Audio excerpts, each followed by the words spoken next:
Chapter 461.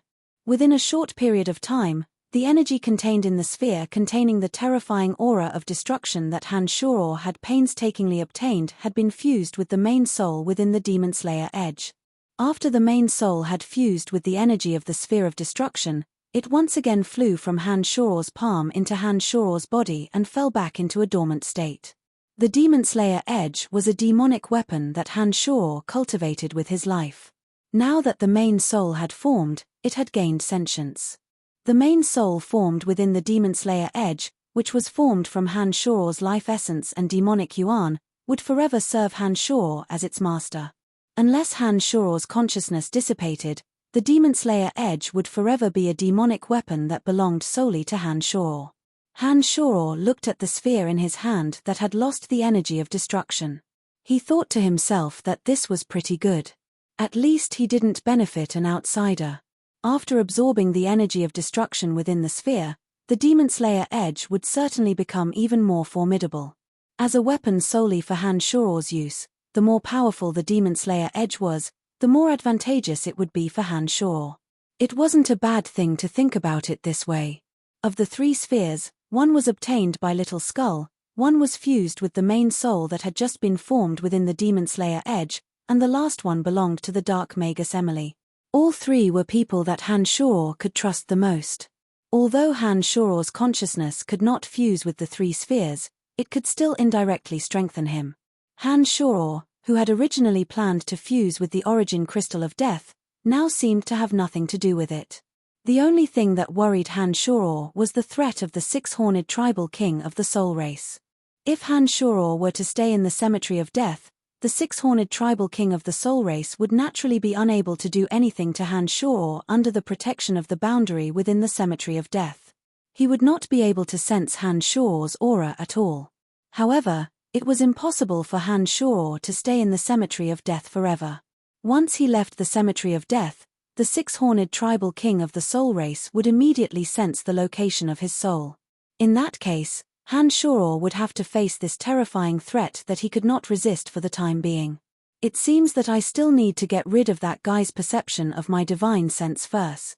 Han Shuro thought to himself, and began to look for a way to deal with it according to the memory left by Chu Kanglan. Han Shuro carefully recalled. He suddenly realized that even if he didn't deliberately search for a way, once his demonic arts reached the next 9 changes realm, his consciousness would definitely not be sensed by the six-horned tribal king. Once Han Shuro attained the 9 changes realm, not only would he be able to change his physical appearance at will, but he would also be able to change his temperament at will. He would also be able to change his consciousness into a myriad of forms. At that time, the six-horned tribal king would no longer be able to sense Han Shuro. Of course, once Han Shuro attained the 9 changes realm, even if the six-horned tribal king came knocking on his door, he would still be dead meat. In the current carnal realm, although one's consciousness could not be changed at will, one could use a kind of concealment technique to conceal one's consciousness. As long as Han Shuro did not deliberately utilize the miraculous power of his consciousness would remain in a state of nothingness under the effect of the concealment technique. No one would be able to sense the location of his consciousness. In truth, the concealment technique was one of the miraculous functions of the consciousness. It was just that in the past, Han Shuro did not spend the time and effort to study the profoundness of the consciousness. As soon as he learned that the consciousness could remain in a state of nothingness when it was not using its miraculous powers to spy on everything in its surroundings, Han Shuro immediately began to practice this concealment technique according to his control over the consciousness. Han Shuro felt that it did not take him too long to master this concealment technique. As long as Han Shuro's consciousness remained in a state of nothingness and did not spy on external objects or release any special demonic arts, his consciousness would always remain in that miraculous state. This state would not affect Han Shuro's thinking and memory.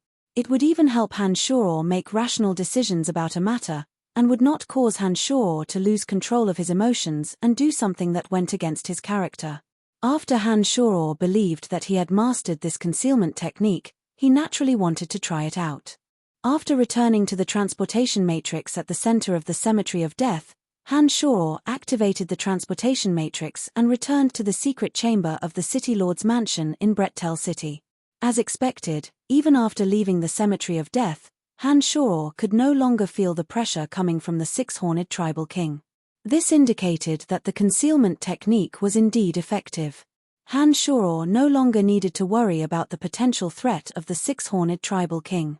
Han Shoror immediately called for a meeting and gathered Dorcas, Jack, and the others. When everyone was present, Han Shoror looked at Dorcas and said, "From today onwards, you will be in charge of invading the 7 Grand Duchies. You should start making preparations. I will make a trip to the Empire's Ossen city. I will give you detailed instructions when I return. I have waited for this day for a very long time." Dorcas's eyes shone with the radiance of exuberant ambition. Han Shoror could clearly see the excitement in this war maniac's heart. "Master, what are you preparing to do?" Dark Dragon Gilbert looked at Han Shoror and asked in puzzlement. "You stay by Dorcas's side. His strength is weak, so you must be in charge of him. Don't let anyone assassinate him." Han Shoror didn't answer and only instructed Dark Dragon Gilbert. "All right, how did I become a bodyguard? I used to protect that brat Trunks, but now it's an even weaker one," Dark Dragon mumbled unwillingly. "Elizabeth, you stay in Brettel City. Be on guard against people playing tricks in the dark.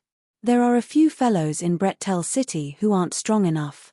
You must watch over them carefully." After instructing Dark Dragon Gilbert, Han Shoror then instructed Elizabeth. "Understood, Master," Elizabeth replied. Afterwards, Dorcas and Jack explained the current situation of Brettel City to Han Shoror. From the two of them, Han Shoror learned that the population of Brettel City had increased by more than 10 times, reaching a population of 530,000. Under the development of Dorcas, the Brettel City army had 50,000 elite soldiers roaming about everywhere, and 30,000 city guards defending the city. Brettel City, with its rapidly developing commerce, had its own weapon workshops and armor craftsmen. The 5 mines around it never lacked all kinds of ores. A total of 80,000 Brettel City soldiers were fully equipped. The weapons and armor in their hands were not inferior to the Imperial Guards of Ossen City. With the strong support of the current king, Lawrence, and the convenience of the magical transportation array, in addition to Brettel City's unique terrain, Brettel City had become an impregnable city with flourishing commerce in just a few short years. At this time, Brettel City's army was strong, and there was no need to worry about the rear. It was the best opportunity to attack the 7 Grand Duchies. "Very good. I'll make a trip to Ossen City first. When I return, I'll set off with you all." Han Shoror was in a good mood as he laughed heartily. The meeting thus ended. Han Shoror also headed towards the transportation array in Brettel City. Currently, the ones who posed the greatest threat to Han Shoror were the 6-horned tribal king of the Soul Race and the Church of Light. The 6-horned tribal king was unable to sense Han Shoror's position, so this threat could basically be ignored. If 2 demigod existences of the Church of Light joined forces, Han Shoror wouldn't be able to contend against them, but he was confident that he could easily escape. As for the Saintess with the domain of divinity, Han Shoror learned from Statholm that she seemed to be bound by the sacred mountain of the Church of Light and rarely left the sacred mountain. A Saintess who basically wouldn't leave the sacred mountain of the Church of Light wasn't much of a threat to Han Shoror. In that case, Han Shoror really had nothing to worry about. The desires of the carnal realm gave Han Shoror the urge to go all out. Only when one's desires were completely satisfied in the carnal realm could Han Shoror break through to the next 9 changes realm. Therefore, Han Shoror didn't restrain the desires in his heart at all and was ready to go all out. In the history of demonic sects, any ancestor who had broken through to the 9 changes realm would completely release the desires in their hearts in the carnal realm. These people were often ambitious and ruthless characters in the world. In many dynasties, these ancestors of demonic sects had played an important role, becoming the ones who controlled the tides of time. Now that Brettel City had its own transportation matrix, it was extremely convenient to travel to and from Ossen City. Han Shoror used this transportation matrix and appeared in Ossen City in the blink of an eye. After arriving in Ossen City, Han Shoror headed straight for the Dark Mantle headquarters.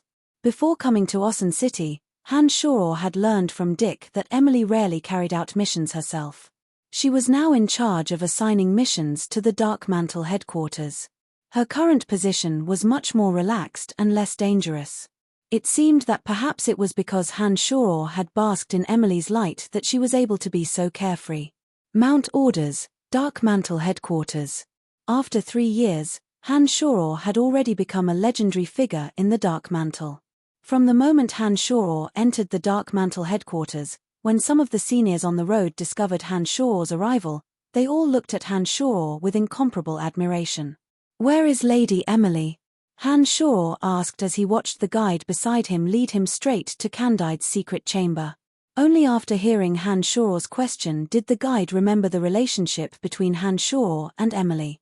He immediately revealed a knowing smile and said to Han Shoror, "Lady Emily and Lord Candide are not far from each other. Lord Brian, which one do you intend to go to first?" "Bring me to Lady Emily's secret chamber first," Han Shoror instructed. "All right," the guide respectfully replied. His gaze towards Han Shoror was filled with admiration from the bottom of his heart. In their hearts, although the current Han Shoror wasn't one of the 3 heavyweights of the Dark Mantle, he was someone even more respected than the 3 heavyweights. Chapter 462. In the stone room, there were a few wide bookshelves and a large black wooden table in the middle. Emily had a focused expression as she held an ancient handbook in her hand. Her dark brows were slightly furrowed, as if she was puzzled by the dark magic knowledge written in the handbook. Reporting to Lady Emily, Lord Brian requests to come in. A report came from a narrow tube on Emily's table. Pleasant surprise immediately replaced the focused expression on Emily's face. She couldn't help but let out a soft cry and hastily put down the ancient handbook in her hand.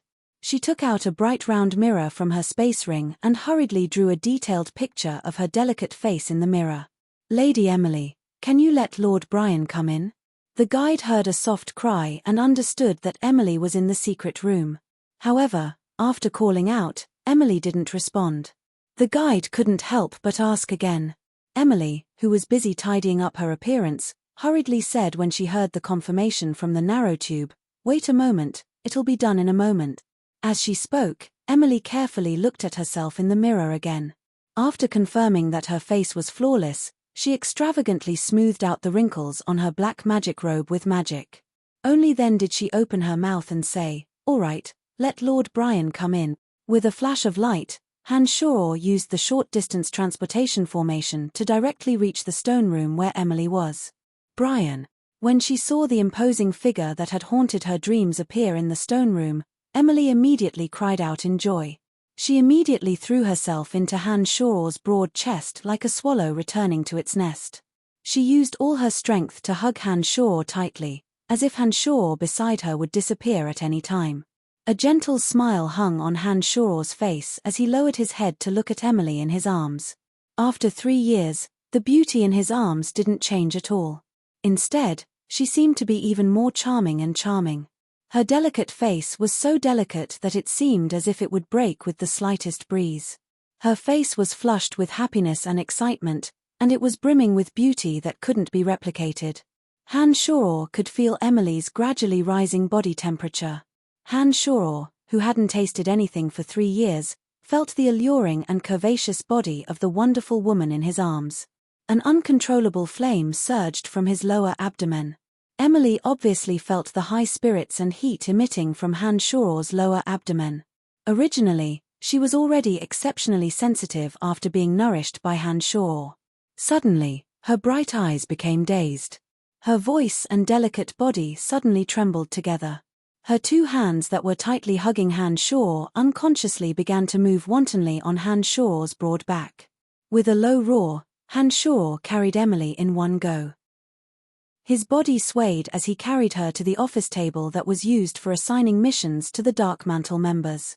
Their clothes were torn to shreds amidst the sound of tearing. After a long while, Emily couldn't even move a finger. Her body was indolently curled up on the soft and wide chair. The strand of demonic yuan that flowed within Emily's body slowly circulated, slowly nourishing Emily's body. Her lost physical strength was slowly recovering. After a long while, Emily exhaled lightly in extreme comfort. She opened her eyes that contained an expression like the ocean and focused on Han Shuor's body. She asked, "Brian, when did you arrive at Osun City?" "I just arrived."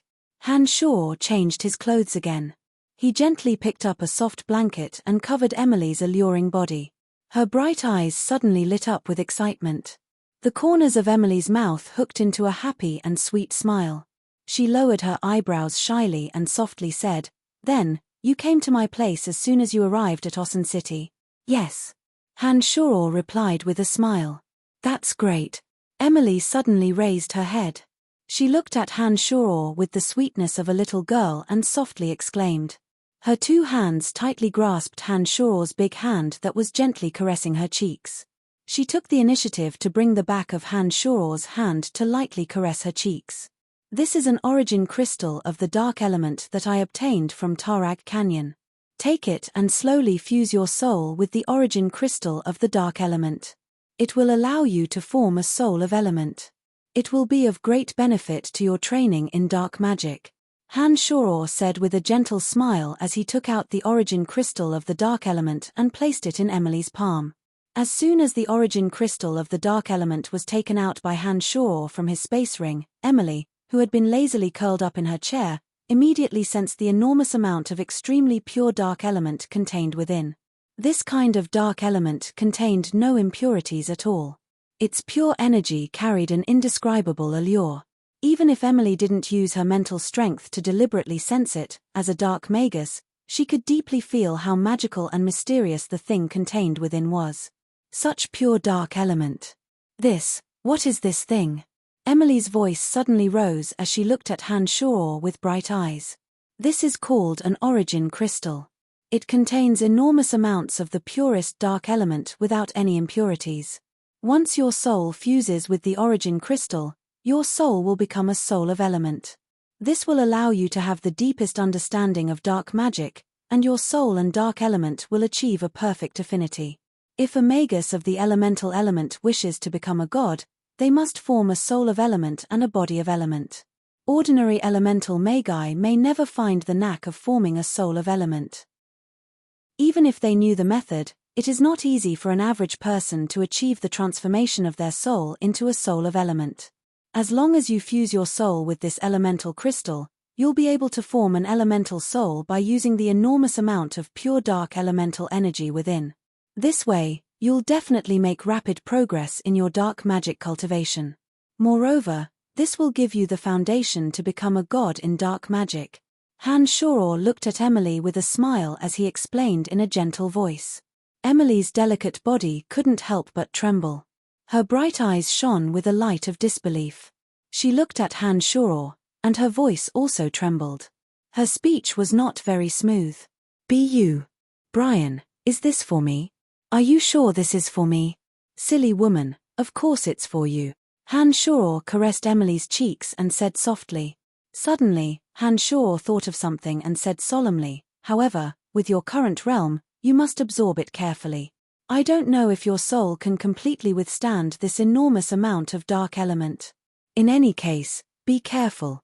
I will." Emily held the origin crystal of darkness with both hands. She was so happy and excited that she almost fainted. From Han Shuor's words, she understood what this origin crystal meant to her. This was a treasure that could make her become a god. Emily could no longer use words to express her love and gratitude towards Han Shuor. "Lady Emily, is Brian here with you?" Candide's voice suddenly came from the magical device on the table. Candide's voice was a bit unsteady. He seemed to be inexplicably agitated. Before Han Shuor could reply, Candide's voice sounded from within the magical device, "I can sense an incomparably pure and enormous dark elemental energy over there. Are you guys all right?" Han Shuor and Emily looked at each other and reacted at the same time. Candide was also a dark grand magus. He had immersed himself in dark magic for even longer than Emily, so his understanding of dark magic was probably also higher than Emily's. This was an origin crystal that contained an enormous amount of pure dark element. Han Shuor didn't use any special methods to conceal the aura emitted from it. As a dark grand magus, it was only natural that Candide could sense this enormous amount of pure dark element. Quickly put it away. Han Shoror covered the magical device with one hand and hastily instructed Emily. When Candide's voice sounded, Emily had also reacted. She first hurriedly put on her clothes, then put away the origin crystal after Han Shoror's reminder. She immediately said in a panic, "He knows. What do we do? What should we do?" Emily shouldn't have been so flustered to be able to sit in her current position. The reason why she was somewhat out of her wits was purely because the impact of the origin crystal was a bit too great. Emily was so excited and agitated that it was hard for her to calm down. This was why she was so flustered. "It doesn't matter. Don't say that he doesn't know anything. Even if he knows that I gave you the origin crystal, what can he do?" Han Shoror comforted Emily. He knew that Emily was too excited right now and that it wasn't suitable for Candide to come in. He immediately added, "You stay here and calm down. Let me handle Candide." As soon as he finished speaking, Han Shoror stood on top of the transportation matrix in Emily's room. With a flash of light, he appeared in front of Candide. "Brian, I just heard someone report that you've returned." "Oh right, I just sensed an extremely pure dark element coming from Emily's stone room. I've never sensed such pure dark element in any place in so many years." "What's going on?" Candide asked. "It's nothing, I just used my martial technique to help Emily condense the dark element so that she can more directly and clearly feel the existence of the dark element." Han Shoror smiled faintly and immediately changed the topic. "My lord, I've met the old monster, Statholm." Perhaps the old monster, Statholm, had piqued Candide's interest, or perhaps Candide was astute and understood that Han Shoror didn't want to talk about it in depth. In any case, he didn't continue on the topic of the dark element. Instead, he asked about the meeting between Han Shoror and the old monster, Statholm, in astonishment. Chapter 463. After concealing the matter of the origin crystal, Han Shoror narrated his and Tiana's encounter in Tarag Canyon. He didn't even conceal the matter of the sacred mountain of the Church of Light in Odin Empire. As Candide listened to Han Shoror's recount of the events, his face was gloomy and his brows were deeply furrowed. "Lord Candide, do you know anything about the true experts of Profound Continent and those Soul Race clansmen?" The reason why Han Shoror revealed everything was because he wanted to ask Candide if he knew of their existence. Tiana is the protector of Kossi Empire. In Kossi Empire, Tiana is a godlike existence. She and our Lancelot Empire's dark divine Magus, Aamike Cotton, are characters from the same era. "I really did not expect that she is still alive," Candide exclaimed. "A character from the same era as Aamike Cotton." Han Shoror was gobsmacked. Aamike Cotton was the most famous character in the history of Lancelot Empire. It was because of Aamike Cotton's existence that Lancelot Empire could be established and possessed the great power and influence it had today. However, Aamike Cotton, the dark divine Magus, was a character from 500 years ago. Now that he heard Candide's words, Han Shoror finally understood how long Tiana had lived. No wonder even the old monster Statholm, an antique who had lived through 2 dynasties, had to address her as elder sister Tiana. "Apart from Tiana, about the Church of Light and those Soul Race clansmen, does your lordship know of their origins?" Han Shoror looked at Candide in a daze and asked. "I have learned some information from ancient records about the Divine Knight and Light Divine Magus of the Church of Light. Both of them were famous tyrannical existences of the Church of Light 100 years ago. Everyone thought that they had died of old age. Who would have thought that they were still alive to this day? As for the Saintess of the Church of Light and the Soul Race of Tarag Canyon, I've never heard of them.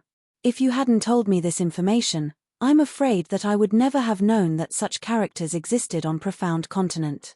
Sigh, these people are simply beyond my imagination." Candide couldn't help but shake his head and sigh as he explained to Han Shoror. Candide's knowledge was limited, but the fact that Tiana was the protector of Kossi Empire still allowed Han Shoror to understand her origins. "Brian, you're saying that you already possess the same strength as Statholm, Tiana, and the others?" After a while, Candide looked at Han Shoror in a daze and suddenly asked. Just now, Han Shoror said that he had fought alongside the old demon Statholm, and did not conceal the matter of the Soul Race. Candide naturally understood a fact, Hanshaw and Statholm were characters of the same level. There was nothing to conceal about this. Hanshaw nodded and calmly admitted, "I believe that I possess that so-called demigod strength." Unimaginable, too unimaginable. Candide was somewhat incoherent as he muttered, "Madame Grace's astrology is indeed miraculous. No wonder it's said that you can bring a new future to Lancelot Empire. With an existence like you staying in Lancelot Empire, any nation will become stronger. I don't know if it's stronger or not, but Statholm won't appear in the 7 Grand Duchies for the time being. The Brut Merchant Alliance has just lost the sacred Magus of Lightning, Reynold, and the Tarnai magical beast of Tarag Canyon is roaming about everywhere disturbing the people. There's also a group of soul race clansmen of unknown origin. I reckon that he won't have the time to deal with other matters for the time being. This is the best time for us to dispatch troops to the 7 Grand Duchies. Whether or not Lancelot Empire can swallow up the 7 Grand Duchies will depend on this," Hanshaw said to Candide, brimming with ambition. "Brian, go see His Majesty. I believe that His Majesty will definitely support you with all his might." After hearing Hanshaw's description, Candide immediately urged Hanshaw. It seemed that he was also somewhat impatient. Nodding his head, Hanshaw confirmed the identity of the 4th Dark Sun envoy from Candide. Without notifying Emily, he directly went to the Imperial Palace through the transportation matrix used by the highest-ranking members of the Dark Mantle headquarters. "Brian, you brat, you've disappeared for 3 years. You've finally reappeared." Hearing that Hanshaw was seeking an audience, Lawrence, who was already the king of Lancelot Empire, personally came to greet Hanshaw. He immediately laughed heartily when he saw Hanshaw. Compared to 3 years ago, Lawrence had more of the majesty of a king who held the life and death of others. He had also become more mature and experienced. His originally clean lips were purposefully trimmed with a beard, and his eyes constantly sparkled with the radiance of wisdom. "Your Majesty, long time no see." Hanshaw came forward with a faint smile. He waited until he reached Lawrence's side before saying, "Your Majesty, let's talk in private. Everyone, withdraw." Lawrence waved his hand for all the guards to withdraw. He then pulled Hanshaw back into the Great Hall, chuckling as he said, "When there are no outsiders, we are still good friends. Hehe, why did you suddenly think of coming to see me this time?" "I've come this time to give you a great gift," Hanshaw said with a smile. "Oh, what kind of gift?" Lawrence asked with interest. "The 7 Grand Duchies," Hanshaw lightly shouted. Lawrence's body trembled, his eyes bursting with a cold light that normal people wouldn't dare look directly at. He said to Hanshaw with some excitement, "Brian, are you confident?" Nodding his head, Hanshaw recounted the conversation he'd had with Candide earlier to Lawrence. When Hanshaw finished, Lawrence's entire body trembled, and he tightly grasped Hanshaw's hands. He looked at Hanshaw with fiery eyes and asked incredulously, "Be you? Brian, you're saying that you already possess the strength of a demigod?" "That's right," Hanshaw said affirmatively. Good. Lawrence threw his head back and laughed maniacally. After saying good 3 times, he laughed heartily and said, "After our ancestor Aamike Cotton, our Lancelot Empire finally has another demigod expert. Haha, from today onwards, who would dare to ignore the existence of our Lancelot Empire's expert? Don't be too happy too early. I've just said that demigod existences aren't the strongest experts on the continent. Besides, I'm not the only demigod existence. Kossi Empire's Tiana is one as well. As the headquarters of the Church of Light, Odin Empire has more than one demigod existence." Hanshaw hastily poured cold water on Lawrence when he saw that he was so excited that he was about to go crazy. He was afraid that Lawrence would become too reliant on him. I know. Lawrence's voice was high as he excitedly said, "Of course I know. But with you in Lancelot Empire, I'm more confident. I've long had the intention of conquering the Brut Merchant Alliance and Kossi Empire, but I've always put it on hold due to various misgivings. But now, our Lancelot Empire can really go all out. Alright, I think you're not someone without a sense of propriety. Let's start with the 7 Grand Duchies. Among the 7 Grand Duchies, The Helen Duchy and the Boulette Duchy have already secretly contacted me. As long as we act discreetly this time, without the old monster Statholm coming out to stir things up, taking down the 7 Grand Duchess in one fell swoop is in the bag, Han Shoror said in a deep voice. All right, I'll give you my full support, whether it's military force or material resources. Tell me, what do you need? I'll use the strength of the entire empire to help you. Lawrence was extremely straightforward. It seemed that he was determined to keep Han Shoror firmly under control. To be honest, mobilizing troops for war isn't my strong suit. Han Shoror replied with a wry smile. He thought for a moment before continuing. As for how to attack the 7 Grand Duchess, I'll leave it to you all to discuss. But it'd be best if the commander-in-chief for this matter is Dorcas. That fellow has been roaming around the 7 Grand Duchies for the past few years and is extremely familiar with the circumstances of the 7 Grand Duchies. In addition, he's extremely adept at commanding troops. I believe it's most appropriate for him to be the commander-in-chief. No problem, I'll make arrangements for this matter. Don't worry, without Statholm's obstruction this time, the 7 Grand Duchies will definitely find it hard to resist the iron hooves of our Lancelot Empire. Lawrence said to Han Shoror, brimming with confidence. All right, I've said all that needs to be said. I think you also need some time to prepare, so I'll be leaving first. This time I haven't had the time to see my women. If I don't find them immediately, I reckon they'll complain about me again, Han Shoror said to Lawrence with a smile. Knowingly winking at Han Shoror, Lawrence said with an understanding smile, I understand. Hee. Go repay your debt of gentleness.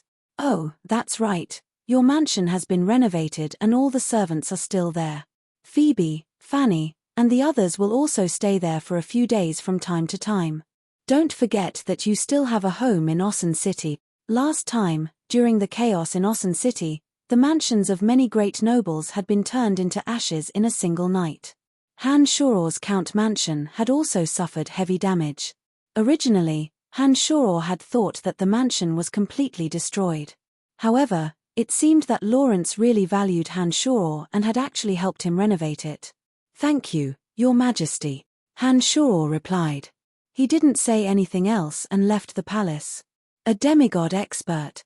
Madam Grace is truly an admirable astrologer. Brian, you really are my lucky star, Lawrence muttered ruefully after Han Shoror left. Chapter 464. For the next few days, Han Shoror stayed in his mansion in Ossen City. Fanny and Phoebe came over upon hearing the news and enjoyed the rare time they spent together with Han Shoror. During this time, Emily would also come to Han Shoror's mansion every time she finished dealing with the Darkmantle's matters. She never mentioned the matter of Han Shoror giving her the origin crystal of darkness. Han Shoror was truly incomparably comfortable these few days. Every single one of the 3 women was a lovely wife that any ordinary man could only dream of. After not seeing each other for 3 years and finally getting together with great difficulty, they all deliberately accompanied Han Shoror in his happiness. Among them, Phoebe and Emily, who had long had intimate relations with Han Shoror, were even more lingering and entangled with Han Shoror. In the carnal realm, Han Shoror's various desires were uncontrollable. His control over his lust had also greatly decreased. For the past few days, he had been fooling around with Phoebe and Emily all day long. In the beginning, Phoebe and Emily were alone with Han Shoror. Later on, when Han Shoror found it difficult to control his lust, he no longer cared about whether the two were shy or not. After sleeping together for a while, the 2 women gradually let go of the knot in their hearts and began to work together to serve Han Shoror. The pleasure of a man and 2 women had a different flavor. Phoebe and Emily, who were originally a little estranged from each other, actually became more and more tacit as they worked together. Their relationship also became more and more intimate. In the carnal realm, Han Shoror was never tired of doing such absurd things. When he discovered that it was beneficial to the relationship between the 2 women, he frequently ravaged the 2 women. During this process, Han Shoror discovered that his state of mind in the carnal realm had unknowingly calmed and stabilized. Every time his lust was released, his demonic yuan would become richer and more profound. The only thing that made Han Shoror a little regretful was Fanny. Perhaps it was because she was shy, or perhaps it was because of Feren's restraint. Every time Han Shor tried to break through the last line of defense to possess Fanny, Fanny would always blush and say that Ferenz would not allow her to lose her chastity before marriage. That old fart, he's a little too nosy. Han Shor had lost count of how many times he had cursed Ferenz in his heart. If Han Shor was proficient in the dark magic of curses, Ferenz would have long been cursed to death by Han Shor. Brian, you are not allowed to say such things about my father. You already have Emily and Phoebe. The two of them are not enough for you two. Panting, Fanny pushed Han Shor away. Her clothes were half undone and her breasts were slightly exposed. Her bright eyes were misty with lust as she blushed shyly. Fanny was, after all, a little too shy and could not bring herself to finish her last sentence. Han Shor's lower body was high and ready to strike. His face was flushed and he was panting heavily like a beast in heat. He gnashed his teeth and cursed Ferenz for being a bastard. Seeing that Fanny had pushed him away at the most crucial moment, Han Shor had no choice but to pull up his pants. He pondered whether he should immediately leave this place and find Emily and Phoebe to relieve his lust. At this moment, Han Shor's demonic yuan reacted in an extremely chaotic manner. Han Shor immediately turned pale with fright. This kind of situation had not happened for a long time. This sudden occurrence caused Han Shor to be somewhat at a loss. The more Han Shor forcefully suppressed the naked desire in his heart for Fanny, the more chaotic the demonic yuan became. Even the demonic infant felt a sense of insecurity. Oh no! Han Shor cursed inwardly. He had already understood what was going on. In the carnal realm, only when one's heart's desires were completely released would one be able to advance in both realm and demonic yuan. On the contrary, once Han Shor restrained his desires that went against his heart, his realm would regress instead of advancing. For the past few days, Han Shor had restrained himself several times on Fanny's body. He had already vaguely felt that something was wrong. Now that the demonic yuan in his body was in chaos, Han Shor naturally reacted immediately. Han Shor himself was well aware of how strong his desire to possess Fanny was. The more Fanny rejected him, the more violent that strong desire became. Especially when Fanny herself was somewhat unable to restrain herself and was almost succeeded by Han Shor time and time again, the desire in Han Shor's heart increased exponentially. After this happened a few times, Han Shor finally suffered the consequences of his own actions. He felt that he was gradually losing control of the demonic yuan in his body. The more Han Shor wanted to let go and leave this place, the worse his body's condition became. For a character of Han Shor's level, it was truly difficult for an average person to harm him. Apart from a few elusive true gods, only Han Shor himself could destroy himself. Feeling the tumultuous changes in his body, Han Shor struggled fiercely in his heart. Perhaps he would suffer from chi deviation and suffer heavy injuries, or perhaps he would possess Fanny to calm the chaos in his heart. Han Shor endured the increasingly unfavorable changes in his body. His face was flushed red to the ears, and he clenched his teeth in hesitation. Brian, what's wrong? Fanny had obviously also discovered that Han Shor's condition was far from good. Disregarding her half-exposed breasts, she hastily rushed to Han Shor's side and reached out to caress Han Shor's forehead, which was drenched in cold sweat. She was so flustered that she didn't know what to do. Damn it, Fanny is my woman. It doesn't matter if I want her sooner or later. How can Ferenz interfere in my affairs? After pondering for a moment, Han Shor no longer dilly-dallied. He suddenly embraced Fanny. While Fanny's heart was in a mess and she didn't know what to do, Han Shor panted as he moved his lips close to Fanny's little ears and quickly explained the current situation to Fanny. When Han Shor finished explaining, Fanny's breathing quickened. She was similarly panting as she asked, Brian, is what you said true? You're not joking. You have to do it with us so that you won't be in so much pain. I'm really not joking. This is the peculiarity of my martial technique. Han Shor explained to Fanny with a bitter smile while panting heavily. Amorous feelings gradually filled her bright eyes. Fanny no longer resisted and took the initiative to undress in front of Han Shor. Her perfectly proportioned body was slowly exposed in front of Han Shor. Her curvaceous body was like a beautiful jade that exuded an enchanting radiance. Han Shore looked at Fanny in front of him, intoxicated. "Brian, what are you waiting for?" The corner of Fanny's mouth hooked into a faint smile. In Han Shore's eyes, it was so charming, so delicate, so irresistible.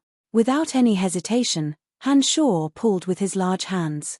Fanny's alluring, naked body that resembled that of a goddess completely fell into Han Shore's broad chest. At this moment, the demonic yuan within Han Shore's body no longer ran amok, and the demonic infant suddenly quieted down.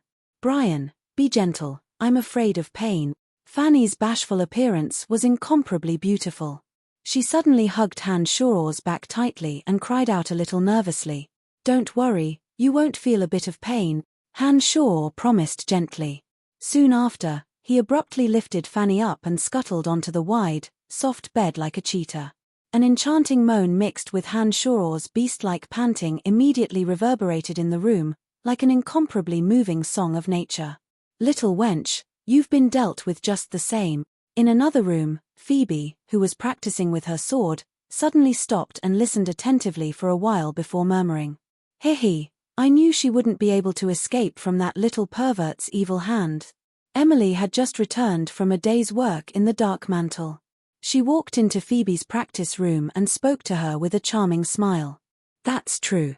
I'm just disdainful of her persistence. Bitch, she's so pure. It's like she's setting off how slutty the two of us are." Phoebe finally voiced out the reason for her dissatisfaction. It looked like this was what she was dissatisfied with. "Hey, little sister Phoebe, don't talk nonsense. You're the only one who's slutty, don't drag me into this with you, alright?" Emily laughed so hard that she was rocking back and forth. She winked and purposefully teased Phoebe. You're still talking." Phoebe's face was so embarrassed that it looked like it had been smeared with red dye. She angrily rushed at Emily and put down the long sword in her hand to tickle Emily. She retorted, "You're not slutty. Then who was the one who used your mouth yesterday and enjoyed it so much? Damned sister, I'll tear your mouth apart." Emily, who had been laughing delicately, was so embarrassed that she almost wanted to find a hole to hide in after hearing Phoebe's words. The two of them immediately blushed and playfully fought with each other. However, they were mostly joking and naturally didn't use any real strength. Oh. Fanny's slightly shrill moan suddenly fell into the two's ears. The movements of the two women who were still fooling around suddenly froze. This loud moan signified Fanny's defeat. The two women were very clear in their hearts. Soon after, the two of them seemed to think of something at the same time and immediately blushed. They could clearly feel each other's body temperature rising. Emily licked the corner of her rosy mouth and suddenly suggested, "I'm sure that Brian definitely hasn't finished. Why don't we go find him and pull Fanny in as well?" "Pay. You still say that you're not slutty, but that you're always coming up with some dirty ideas." Phoebe cursed in a low voice and then said in an even smaller voice, "That's right, I really want to see what that girl Fanny looks like now." "All right, let's go find him," Emily suggested boldly and immediately pulled Phoebe into Han Shore's room.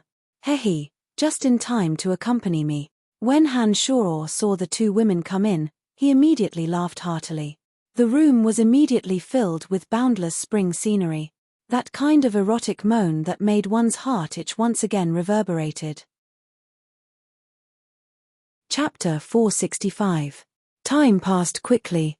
Han Shore enjoyed the blessings of having multiple wives, and his inner desires were fully released. His demonic arts no longer showed any signs of chi deviation, but instead became increasingly profound. Apart from King Lawrence and a few members of the Dark Mantle, no one else knew that Han Shore had returned to Osun City. Therefore, in the past few days, Han Shore had been enjoying himself with the three women in his own mansion. There were no nobles who deliberately tried to curry favor with him. Happy times were ultimately short-lived. When Emily came over again and told Han Shore that Lawrence was ready to attack the 7 Grand Duchies, Han Shore had no choice but to leave Osun City once again. Fortunately, the spatial magic matrix connecting Osun City and Brettel City had already been completed. The three women were all noble characters and could easily use the transportation matrix to travel back and forth. Therefore, Han Shuor's departure didn't cause the three women to feel intense sadness. After communicating with Lawrence Candide, Han Shuor left Osun City and returned to Brettel City. As soon as he arrived at Brettel City, Han Shuor learned from Dorcas and the others that Brettel City's preparations were complete. They only needed to wait for the Empire's reinforcements to arrive before they could directly attack the 7 Grand Duchies. Leading troops into battle wasn't Han Shuor's strong suit. He had given all the military authority to Dorcas. After so many years, Dorcas had fully proven his ability to lead troops on the stage of Brettel City. All the soldiers of Brettel City willingly submitted to his leadership. Senior brother. After returning to the City Lord's mansion, Bolans respectfully saluted in front of the door. "Hey, why are you here?"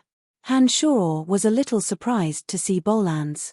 After exclaiming softly, he couldn't help but carefully size up Bolans. After 3 years, Bolans's murderous aura and bloody stench had completely disappeared. Han Shuor understood that this wasn't a sign that Bolans didn't have any achievements on the god-slaying devil path. On the contrary, from the aura Han Shuor sensed from Bolans's body, he understood that the former had successfully cultivated the god-slaying devil path to a realm where his murderous aura was restrained. At this realm, Bolans was proficient in using murderous aura. When he wasn't fighting an enemy, his murderous aura wouldn't leak out at all. Compared to his previous state of dense murderous aura, this kind of restrained murderous aura showed that his progress was extremely fast. "Senior brother, for the past 3 years, I've been roaming around various battlefields. I've used the martial techniques you taught me to secretly absorb the scattered murderous aura, then digesting and controlling it according to the method you taught me. For the past 3 years, senior brother has been cultivating without a trace, so I haven't seen you. Some time ago, I learned that senior brother had appeared in Brettel City, so I specially rushed over." When Bolans faced Han Shuor, his expression was respectful and his attitude humble. He was even more attentive than when he served his former master, Karl. Han Shuor knew that this was because he could give him something that Karl could never give him. However, 3 years had passed. From the thick and restrained aura on Bolan's body, Han Shuor could be sure that his cultivation of the god-slaying devil path had been fruitful. Compared to his strength as a great sword master in the past, the current Bolans had become quite terrifying. "Follow me." Han Shuor nodded and instructed Bolans. He went straight to the City Lord's mansion. When they arrived at a training field in the City Lord's mansion, Han Shuor stomped his feet and looked at Bolans. He instructed, "Attack me with all your strength. Let me see your progress in the past 3 years. Yes." Bolans slowly unsheathed the long sword on his body inch by inch. A thick murderous aura was gradually released, just like the unsheathed sword in his hand. As the long sword was unsheathed inch by inch, the murderous aura on his body grew sharper and stronger. Faintly, an abnormal crazed look appeared in Bolans's eyes. The god-slaying devil path was a pure demonic art of slaughter. The deeper one was immersed in this aspect, the more terrifying the murderous aura would be once it leaked out. It could even affect the cultivator's body. Han Shuor had a deep understanding of the god-slaying devil path. The reason why he taught Bolans was so that Bolans could become another sharp sword in his hand. Now that he saw the crazed look in Bolans's eyes, Han Shuor was not alarmed. Instead, he was delighted. He understood that Bolan's cultivation of the god-slaying devil path was progressing well. Under Han Shuor's watchful eyes, Bolans unsheathed the long sword in his hand inch by inch. At the same time, a terrifying murderous aura, so sharp that it seemed to be able to tear the air apart, suddenly erupted from Bolans's body. Hundreds and thousands of sword shadows were like pythons spitting out sharp murderous aura. They were as soft as silk as they entangled Han Shuor. Han Shuor opened his left hand. Demonic yuan circulated and condensed into a ghostly face. Initially, the ghostly face was only the size of a palm. However, when Bolans's hundreds and thousands of sword shadows were pushed forward by the murderous aura, the ghostly face had already blotted out the sky and covered the earth.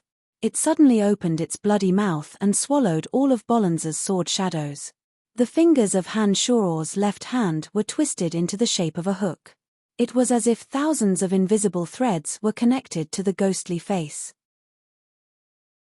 The movements of his fingers manipulated the ferocious might of the ghostly face, causing the ghostly face to sweep through the air towards Bolans like a hungry wolf pouncing on its prey. Before Bolans could react, the ghostly face had already swallowed Bolans whole with its bloody mouth. While Bolans was in a state of panic, the ghostly face suddenly exploded and vanished completely in the blink of an eye. It was as if everything that had just happened was just an illusion. Only Han Shuor remained unruffled, standing where he was with a faint smile on his face. After waking up from his panic, the crazed look in Bolans's eyes gradually disappeared. He respectfully kowtowed towards Han Shuor and said, "Senior's martial arts have indeed reached the acme of perfection. Very good. To be able to progress to this stage in just 3 years, this shows that you have worked hard." From Bolans's previous attack, Han Shuor understood that Han Shuor's strength had improved rapidly. By profound continent standards, the current Han Shuor should be able to contend against a newly advanced sacred swordsman. "Master, you have returned." Suddenly, Elizabeth's voice sounded from afar. After a short while, Elizabeth appeared before Han Shuor. "Senior, what was that martial technique just now? Was that malevolent ghostly face real or fake?" Bolans was extremely interested in Han Shuor's previous attack and paid no attention to Elizabeth. He only stared at Han Shuor and asked, "That was formed using demonic yuan. Hihi, as for whether it's real or fake, you can figure it out yourself. When your control of killing intent reaches a certain realm, you will also be able to condense killing intent. At that time, you will understand." Han Shuor explained smilingly. He paused for a moment and suddenly approached Bolans. Before Bolans could react, Han Shuor suddenly pressed his hand on Bolans's head. Some basic knowledge regarding demonic arts flowed from Han Shuor's palm into Bolans's head. When his demonic arts had reached the separate demonic realm, Han Shuor could separate memories. Now, it was incomparably easy. The demonic arts knowledge that Han Shuor had poured into Bolans's mind was only the most common knowledge of demonic arts practitioners, such as the theory of chi deviation, some of the wondrous abilities of demonic arts practitioners, and some of the drawbacks of mental cultivation. This knowledge was something that every demonic arts practitioner should understand. Han Shuor was worried that Bolans would be too eager for quick results and not understand the rules of demonic arts training, falling into an inextricable state of madness. Therefore, he had imparted this basic knowledge to him, lest he lose control of himself and turn into a monster that only knew how to kill. "All right, comprehend this knowledge well." Han Shuor stopped and looked at Bolans. "Thank you, Senior. I will never forget Senior's great kindness." Bolans was moved to tears and immediately kowtowed to Han Shuor, his expression sincere and excited. "All right, all you need to do is train well," Han Shuor said with a smile. "Honorable Master, you must help me, you must help me." Suddenly, Dark Dragon Gilbert's loud cries sounded from outside. Gilbert appeared to be unprecedentedly anxious. "Dark Dragon, what's going on?" Han Shuor stared blankly at the Dark Dragon Gilbert who'd rushed in. He didn't know what had made him so nervous. "Master, I, Dark Dragon Gilbert, am the most honorable and great master. You must help me. Otherwise, my grandfather, and even our entire tribe of dark dragons will be finished." Gilbert's panic was somewhat baffling. When he arrived in front of Han Shuor, he immediately knelt down with a thud, completely different from his usual sloppy manner. Han Shuor frowned and said in a low voice, "Get up and tell me what's going on." "Master, if you don't agree to help me, I won't get up." Gilbert's expression was resolute as he looked deeply at Han Shuor and pleaded. For so many years, Dark Dragon Gilbert had gone through fire and water with him and had never gone against his will. Especially in the forbidden area of the Dark Forest, he had almost died for him. Han Shuor understood all of this. Gilbert must have encountered an extremely difficult problem, which was why he was behaving so differently from his usual self. Han Shuor didn't hesitate for too long after he said these words. He immediately nodded and said, "Get up, I'll agree to your requests. No matter what, I will help you." "Thank you, Master." The dark dragon said gratefully, then stood up and hurriedly explained to Han Shuro, "My grandfather left me a draconic bone that he made from his own bones. Through this draconic bone, even if I'm here, I can still hear my grandfather's teachings. All along, my grandfather has said that our tribe of dark dragons will face a great calamity. If our tribe cannot avert the danger, we will forever be erased from the underground world. I've always thought that my grandfather was just being an alarmist, but just this morning, my grandfather sent a message through the draconic bone, saying that a calamity is coming for our tribe. He told me to never return to the underground world, and to stay as far away from it as possible. My grandfather even left behind his last word. I know that something very frightening is about to happen to our tribe of dark dragons, or perhaps it has already happened. Master, I beg you to save our tribe of dark dragons." After speaking, Dark Dragon Gilbert once again knelt at Han Shuro's feet, his eyes filled with the desire to help as he looked at Han Shuro.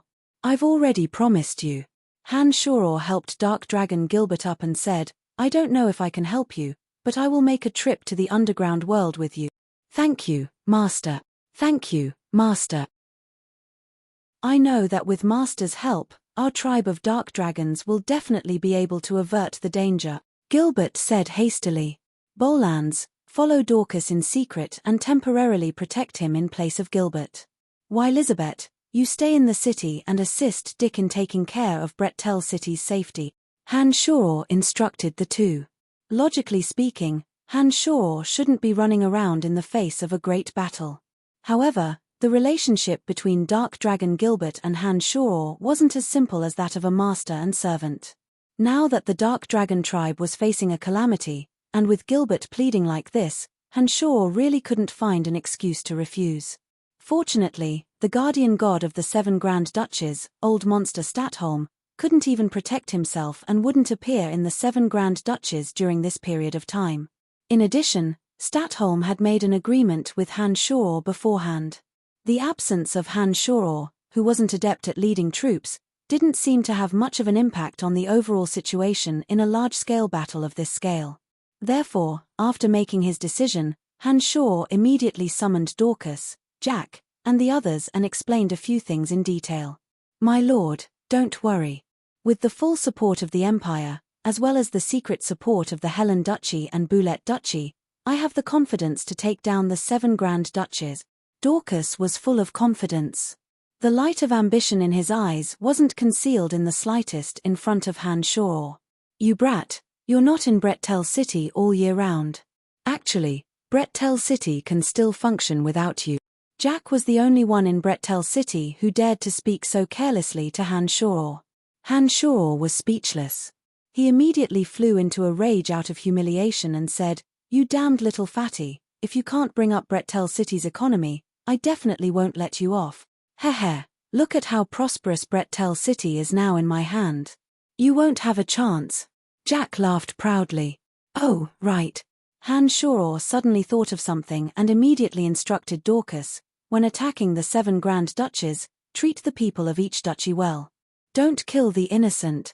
"Don't worry, my lord, I know what to do," Dorcas assured. "Then I'm relieved." Han Shuro glanced at the anxious Dark Dragon Gilbert and said, "Let's go, I'll go with you to the underground world." Chapter 466. The underground world hadn't changed much. Along the way, ugly goblins and Batmen would often be seen looting everywhere. The entire underground world was filled with chaos, and it seemed that this situation wouldn't change even after a few hundred years.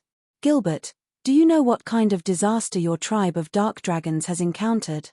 "Don't tell me you don't know anything at all," Han Shuro asked Gilbert as they walked towards the dark dragons. "Master, I really don't know. Grandpa told me these things through the dragon speech bone. I really don't know anything." Gilbert felt very wronged as he answered with a long face and a bad mood. Gilbert was burning with anxiety along the way, constantly urging Han Shuro to hurry up. It seemed that although Gilbert had run away from home, he still had deep feelings for the dark dragons. Otherwise, he wouldn't have begged Han Shuro so bitterly. Having followed Han Shuro for so many years, although they had encountered some dangers, the two had always been able to turn them into safety. Inexplicably, Dark Dragon Gilbert felt that Han Shoror seemed to be able to handle all dangers, as if nothing could truly stump him. Especially after Han Shoror had come out of the Cemetery of Death a few days ago, the Dark Dragon who was linked to Han Shoror by contract knew better than anyone how terrifying Han Shoror's current strength was. Therefore, when he received his grandfather's message, he immediately thought of Han Shoror. He also believed that only Han Shoror could help the Dark Dragons survive this disaster.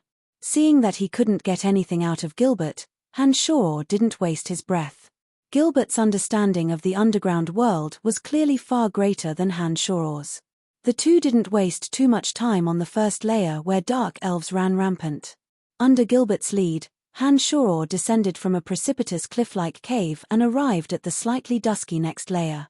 There was also light on this layer's walls, but it was a bit weaker than the previous layer. The light emitted by tall plants that could be seen everywhere made it possible to see everything clearly in the dusky layer, albeit with a little more effort. "Follow me." Gilbert didn't say much. He led Han Shoror straight into a narrow tunnel, looking very anxious. Along the way, Han Shoror gained a rough understanding of the distribution of the underground world from Gilbert. The underground world was divided into 3 layers. The topmost layer was where the dark elves and lizard men resided. The creatures of this layer were the weakest. Even the ancient dark elves were weaker than the creatures of the 2 layers below. Of course, a freakish existence like the ancient lizard king was an exception. Existences like the ancient lizard king, who had climbed to the peak of rank 5 through evolution, were powerful existences anywhere on the profound continent. However, existences like him were few and far between. Most lizard men were still stupid and couldn't be as lucky as him to evolve all the way to the 5th rank and obtain the tyrannical strength to leave this plane. The black dragons lived on the 2nd layer. Most of the creatures on this layer were extremely powerful. Other than the black dragons, who lived in groups, there were also some extremely powerful rank-surpassing magical beasts that lived alone. However, under normal circumstances, these rank-surpassing magical beasts had their own territories, and they usually minded their own business. From Dark Dragon Gilbert's words, Han Shoror understood that the dark dragons belonged to the kind of existences that no one dared to provoke in the 2nd layer. The dark dragons were a powerful race to begin with, and on top of that, they lived in groups. Not many creatures were willing to provoke them even in the 2nd layer of the underground world, where the strong were as numerous as trees in a forest. Therefore, from Gilbert's words, Han Shoror could basically rule out the possibility that they had encountered a fatal threat in the 2nd layer. The 3rd layer of the underground world was an incomparably mysterious area. From Gilbert's words, it seemed that no living creature knew what kind of creatures lived in the lower layers. Legend had it that there was indeed a passageway from the 2nd layer to the 3rd layer of the underground world. However, very few creatures knew of the existence of this passageway, and the super-rank magical beasts that were fortunate enough to pass through the passageway and enter the 3rd layer had never returned.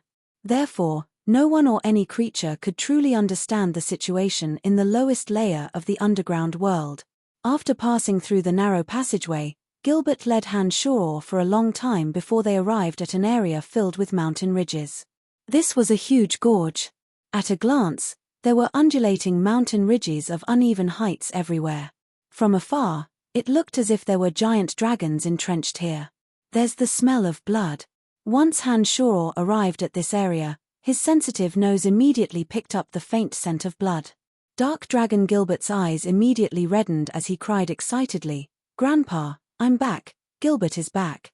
Gilbert's voice reverberated endlessly in Tarnai, containing a touching emotion. As he cried, he charged towards Tarnai, and Han Shoror hurriedly followed him. "Go back." From the deepest part of the gorge, an old, furious roar suddenly rang out. The roar was mixed with unconcealable fear. "Grandpa, it's my grandpa's voice." Gilbert was pleasantly surprised. He hurriedly said to Han Shoror, "My grandpa is still here, he's fine. But I think some of your clansmen have already died." Han Shoror shouted softly. He grabbed Dark Dragon Gilbert and suddenly sped up, charging towards Tarnai like a bolt of lightning. On the back of a mountain ridge beneath their feet, the corpse of a nearly 30-meter-long dark dragon was exposed. Han and Gilbert flew in the air. When they looked down, they could see that this dark dragon's body had been cut by a sharp weapon.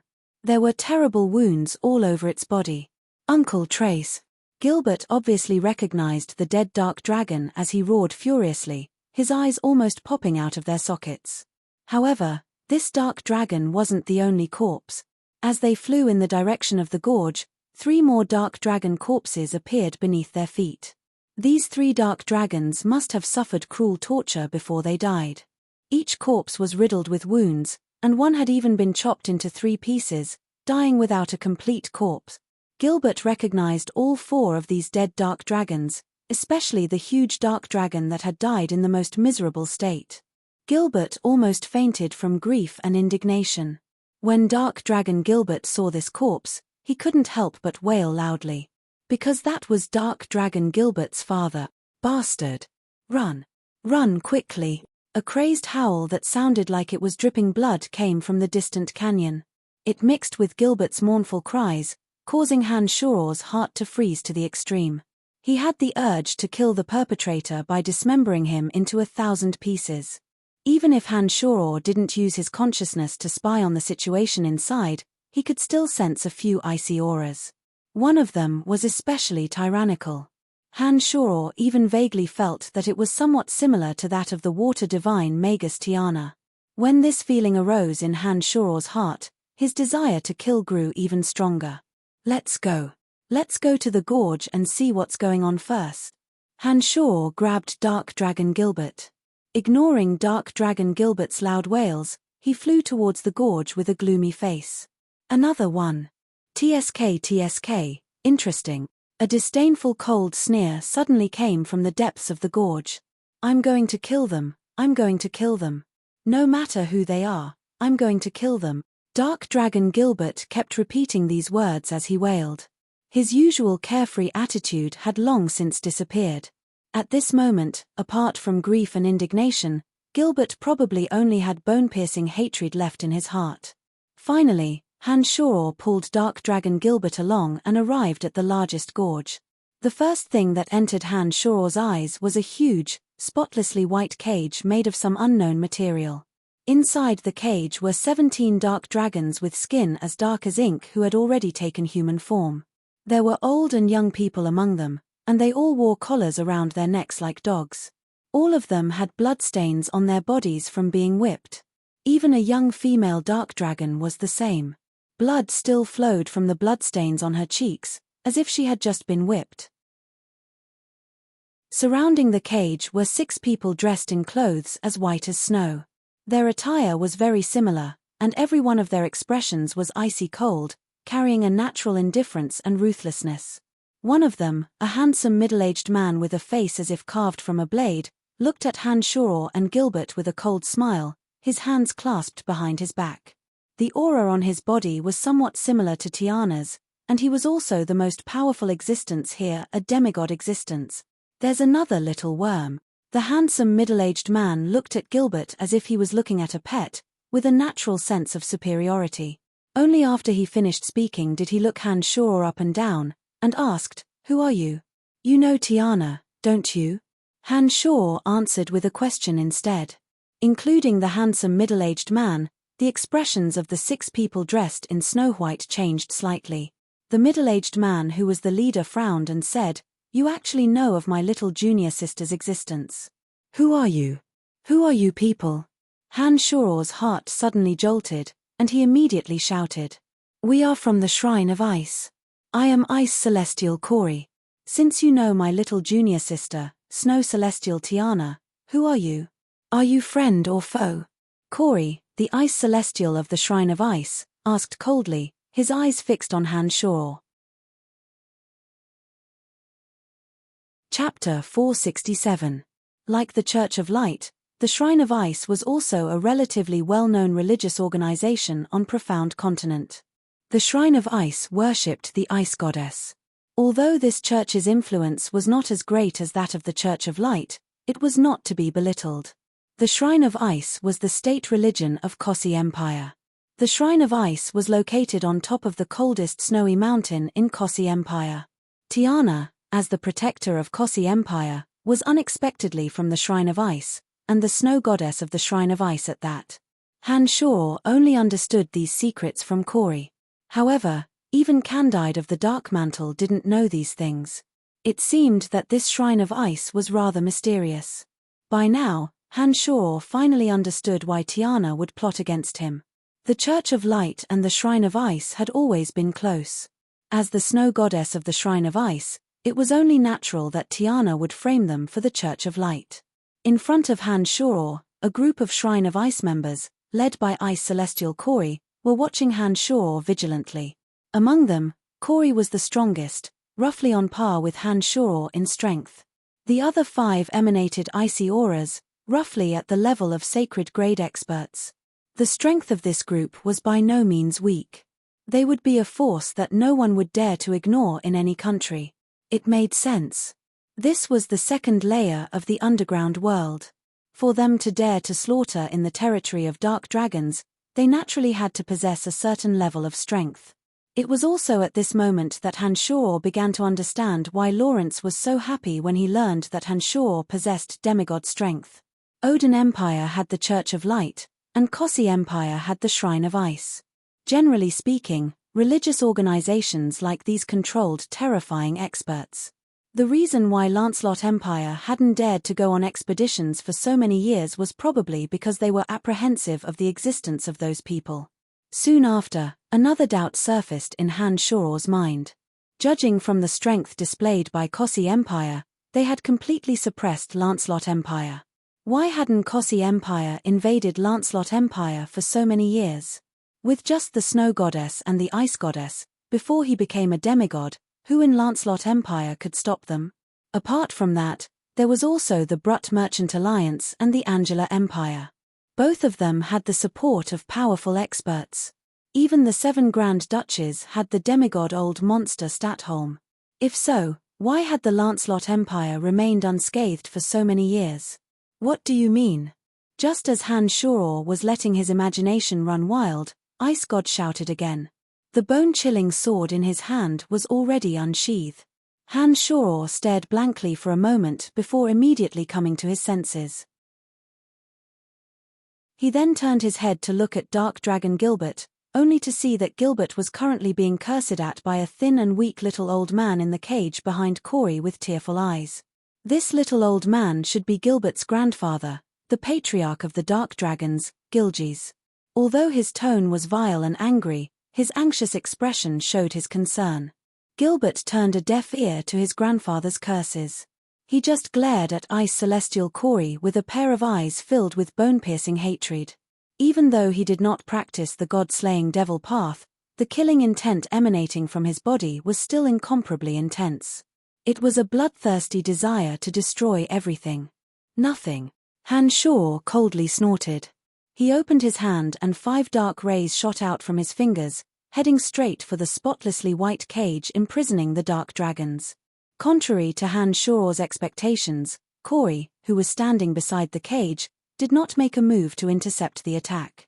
He merely wore a sneer of ridicule on his face as he looked at Han Shor disdainfully. The other 5 also had the same expression. The way they looked at Han Shor made Han Shor extremely unhappy.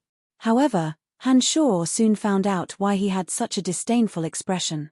Han Shor's 5 rays of light did not encounter any obstruction from Corey and the other 5. They directly bombarded the surface of the cage that was as spotlessly white as snow. Only a few clanging sounds could be heard. The cage remained unscathed under Han Shor's bombardment. Han Shor was stunned.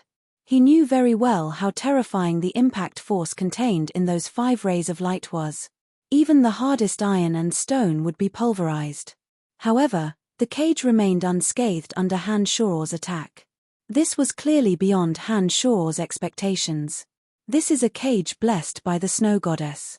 If you can break it, we'll turn around and run.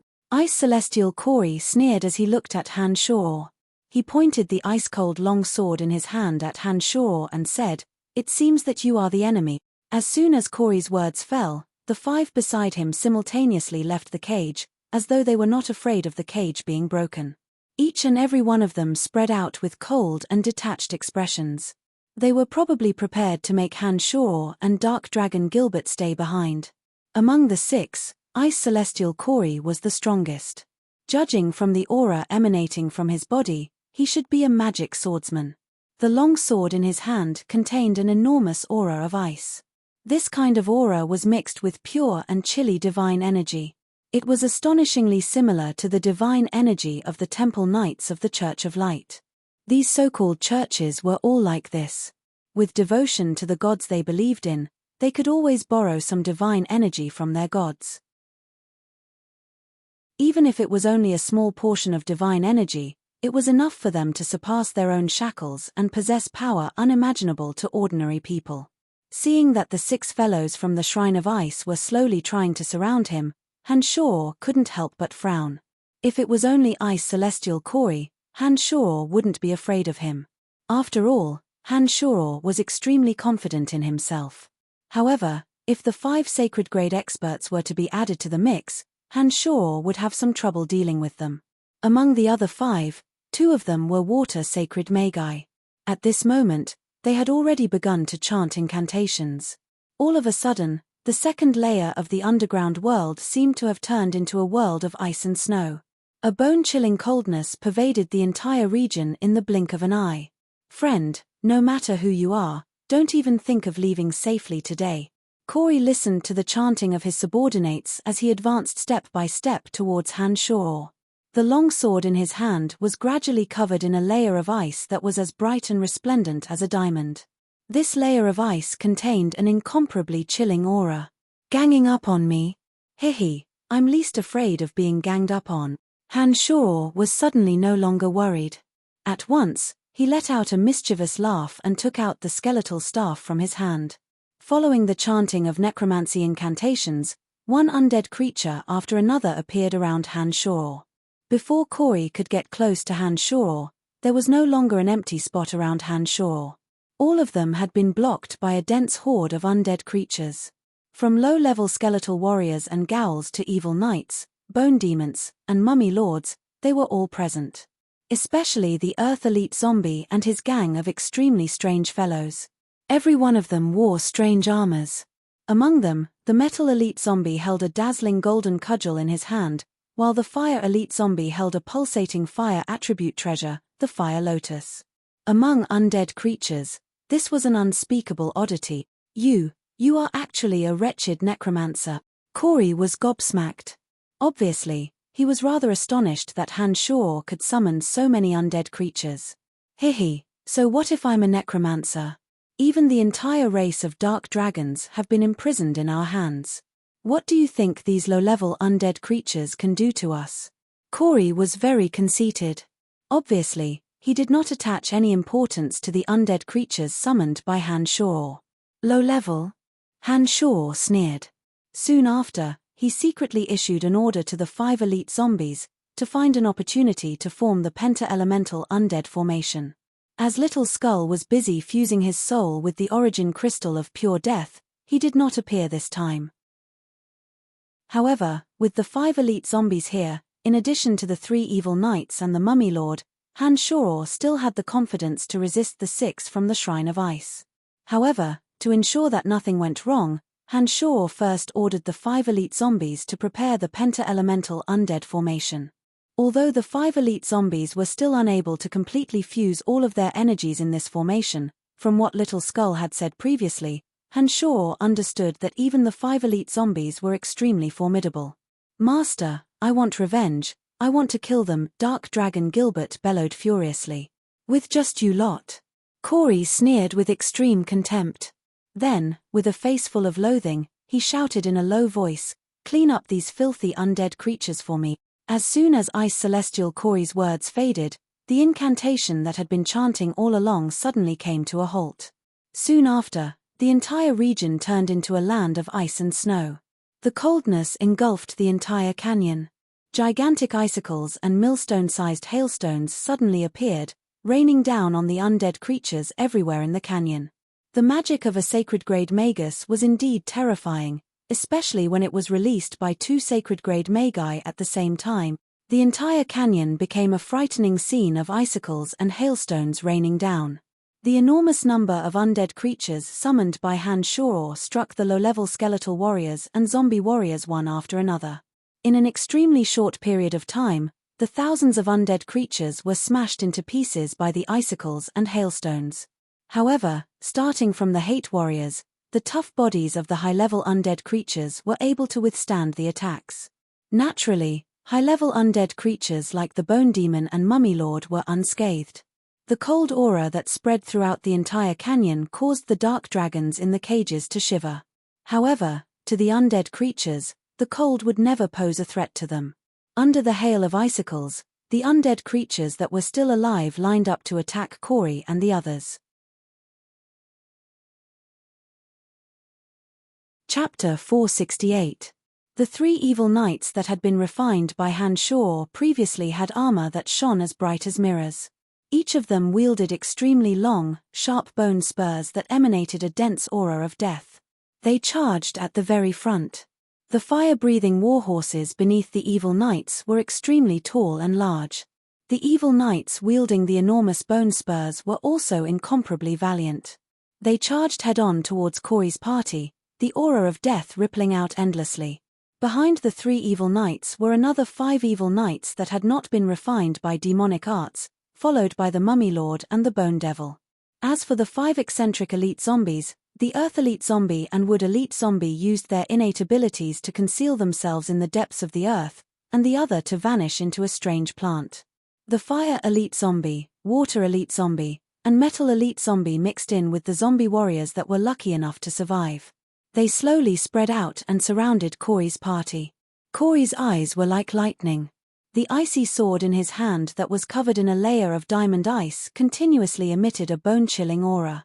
Without waiting for the 3 evil knights to approach, Corey suddenly let out a cold snort and fiercely brandished the longsword in his hand.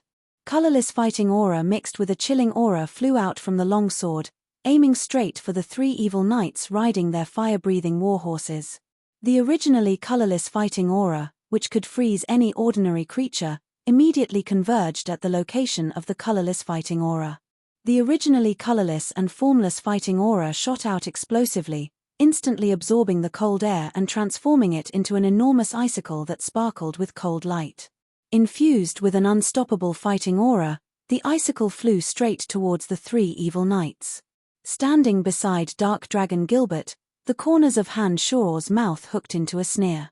He suddenly disappeared, and when his body reappeared, he was already standing proudly in the air in front of the 3 evil knights. He fiercely punched down from above. Like a red dragon shooting out from Han Shoror's hand, Han Shoror's fist pulsated with fiery red demonic flames under the activation of the mystical glacial spellfire. It carried scorching light and heat as it struck the center of the enormous icicle. Creak! A crisp sound of ice shattering resounded. Due to the effect of Han Shoror's ferocious strength, the devil flame, which resembled a thin dragon, directly smashed a large hole into the icicle. Soon after, the high heat of the devil flame was released, evaporating the icicle along with Corey's invisible Do-Chi. Your opponent is me. Han Shoror strode across the void, approaching the ice god of the Shrine of Ice step by step. Blazing flames burned fiercely in both of his hands. The scorching heat that could incinerate everything intertwined with the ever-present cold currents, evaporating into droplets of water that drizzled down. You, who exactly are you? After a single strike, Ice Celestial Corey of the Shrine of Ice finally realized just how powerful Han Shoror was. He shouted with fear in his heart. Even if Han Shoror didn't deliberately use his consciousness to spy on Han Shoror, he could still sense Corey's true strength from such a short distance. However, although Corey was extremely powerful, he didn't possess such miraculous demonic arts as Han Shoror. Therefore, from the very beginning, Corey had never considered Han Shoror as an opponent on the same level. After all, demigod existences were extremely rare on the entire profound continent. This time, Corey had come prepared from the Shrine of Ice. He had brought along practically every top-notch expert of the Shrine of Ice, excluding Tiana. He didn't believe that any random dark dragon he ran into would possess much strength. Most importantly, the demonic arts Han Shoror cultivated in were poles apart from the martial techniques of this world. Corey did not sense the flow of fighting aura from Han Shoror's body. It was only after Han Shoror took out the skeletal staff that he suddenly realized that Han Shoror was nothing more than a necromancer. When Han Shoror didn't summon the bone dragon, Corey looked down on Han Shoror even more. A mere grand magus necromancer was nothing in his eyes. Any one of his 5 subordinates behind him could easily dispose of Han Shoror. Naturally, he didn't know what tricks Han Shoror could play. But when he discovered that Han Shoror could shatter the icicles he condensed using his ice energy with a single strike, he realized that he was wrong, and gravely wrong. Only then did he once again inquire about Han Shoror's origins with a grave expression. "You're about to die, what's the use of knowing so much?" Han Shoror looked at Ice Celestial Corey with a murderous look. The 2 fireballs burning with demonic flame condensed from the demonic yuan in his hands were already rolling towards Ice Celestial Corey as soon as Han Shoror finished those words. Only a character at the level of the Ice Celestial could clearly understand the kind of energy contained within those 2 seemingly ordinary fireball. Therefore, he immediately let out a loud roar. His long sword danced in the air, emitting sparkling and translucent cold air. The cold rays shot towards the 2 fireballs of demonic flame. Contrary to Ice Celestial Corey's expectations, the 2 blazing balls of demonic flame that were originally flying towards him in a straight line suddenly circled around his longsword in a bizarre trajectory. Like 2 unpredictable living creatures, they flew towards him from high to low, high and low, in an inexplicable trajectory. After the 2 fireballs, Han Shoror's smile was even colder than the world of ice and snow. He first issued an order to Earth Elite Zombie, and then instructed Dark Dragon Gilbert from afar, "Just take good care of your grandfather later."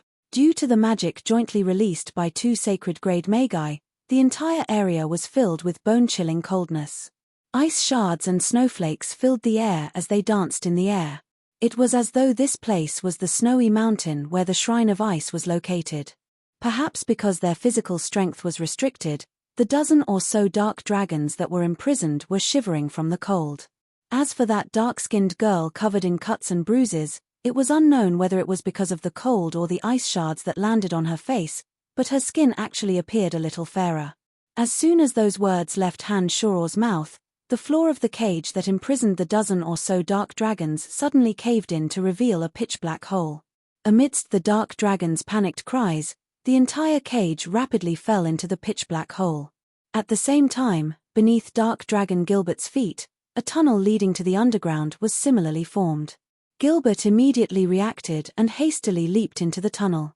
After the cage and Dark Dragon Gilbert fell into the tunnel together, the 2 strangely appearing caves, under the attentive gazes of the Shrine of Ice experts, miraculously closed up again. Before they could even react, the 2 caves had completely disappeared, and the ground was restored to its smooth and flat state. "My lord, Lord Corey. The Jade Frost cage is gone." Suddenly, the Archmage who had just chanted an incantation cried out in alarm. Corey was brandishing his sword to ward off the extremely tricky fireballs. When he heard the cry of alarm from his subordinates behind him, he took a quick glance behind him. Soon after, his complexion turned incomparably ugly. Ice Celestial Corey, who had been fending off the attacks of the fireballs, suddenly erupted with a frighteningly cold air. All of a sudden, cold air rapidly gathered around Corey. Apart from Corey, the rest of the space seemed to be frozen by the cold air. An enormous block of solid ice appeared out of thin air. The 2 spinning fireballs controlled by Han Shoror were also frozen within that enormous block of ice. Before Han Shoror could react, several dozen strands of cold air abruptly attached themselves to the solid ice. Like silver snakes, they began to circulate at high speed within the solid ice, all converging on the fireballs locked in the solid ice. Thick white smoke immediately emanated from the area where the 2 balls of demonic flame were frozen. Han Shoror could sense that the demonic yuan contained within the 2 balls of demonic flame was being consumed bit by bit under the constant stimulation of dozens of strands of frigid air. Corey was at the center of that enormous block of solid ice. As the one releasing it, Corey was obviously unaffected by the solid ice. He stared coldly at Han Shoror, and suddenly flew towards Han Shoror at high speed. That enormous block of solid ice that completely locked the space around Han Shoror, as though it had no weight at all, actually flew at the same speed as Corey towards Han Shuro.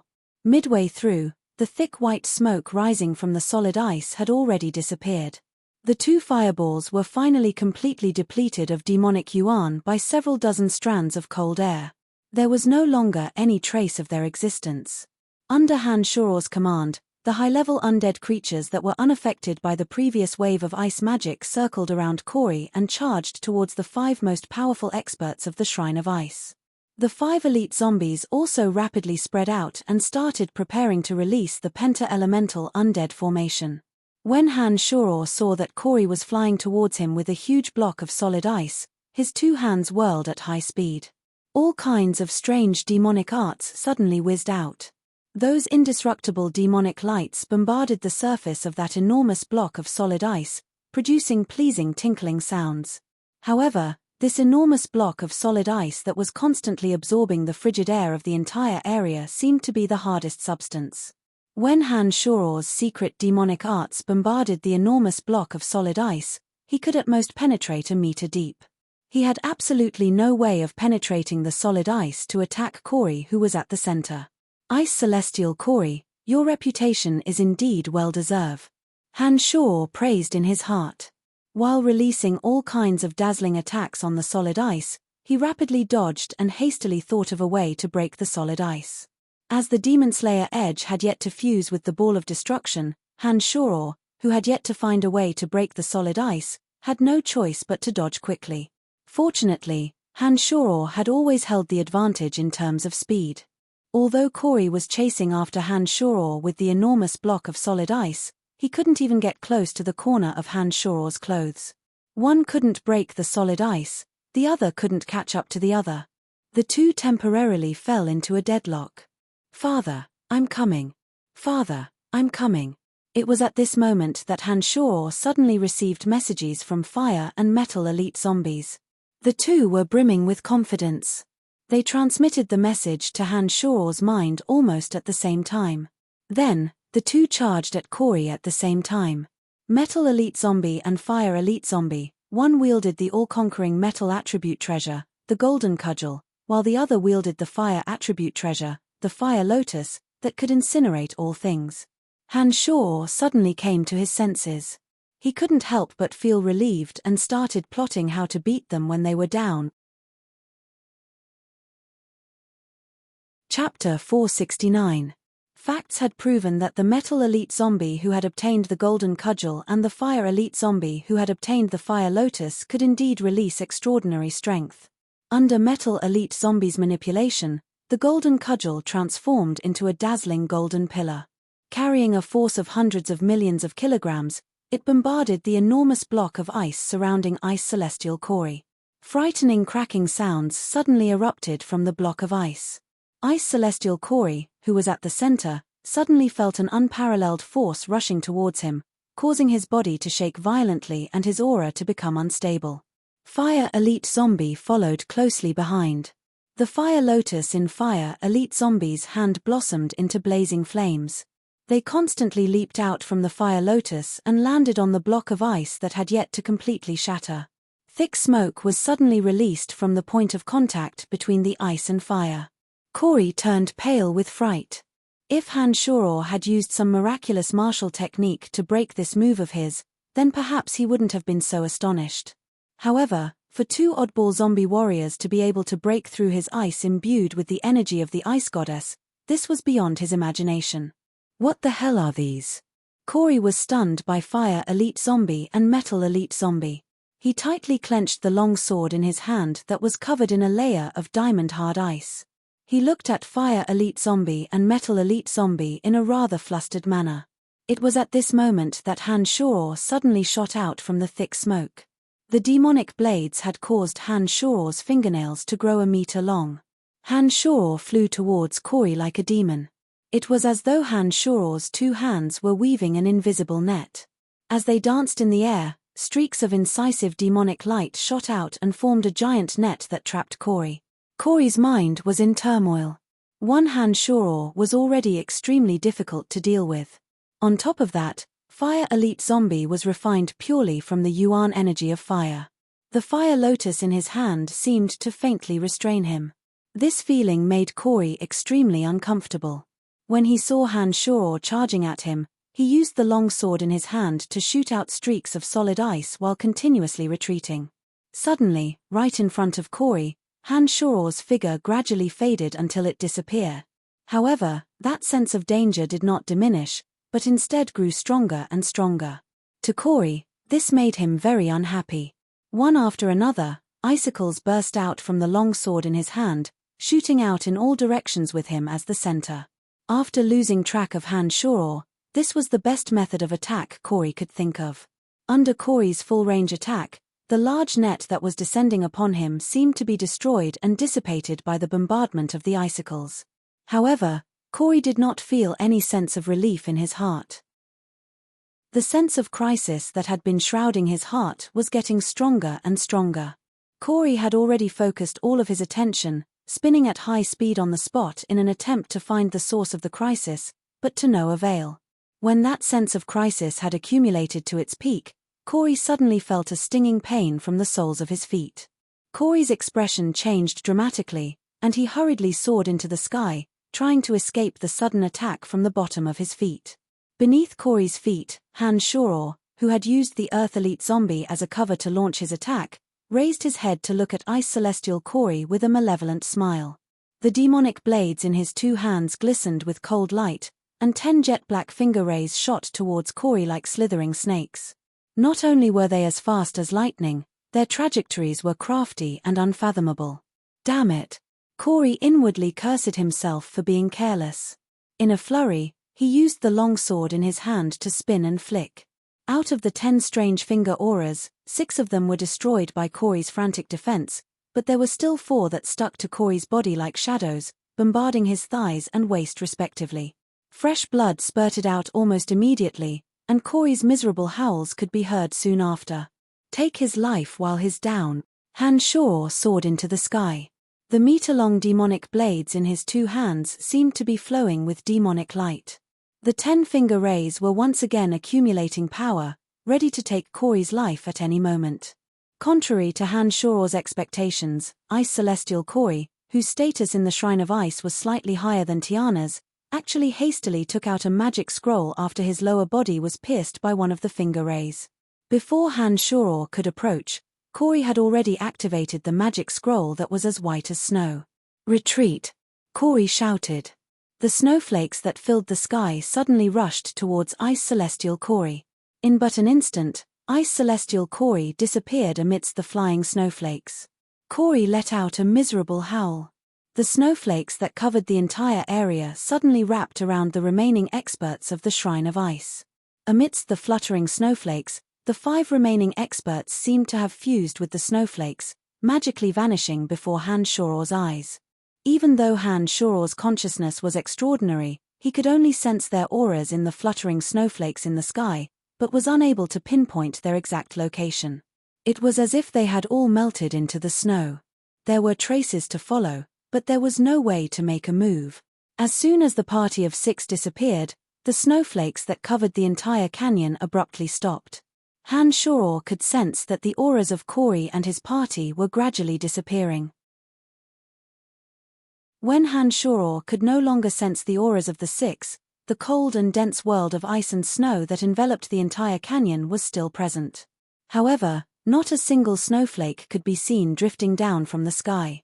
The undead creatures that had lost their targets stood blankly on the spot, waiting for Han Shuro's orders, not knowing what to do. "Father, they're gone." Earth Elite Zombie slowly emerged from beneath Han Shuro's feet and transmitted. "They actually escaped.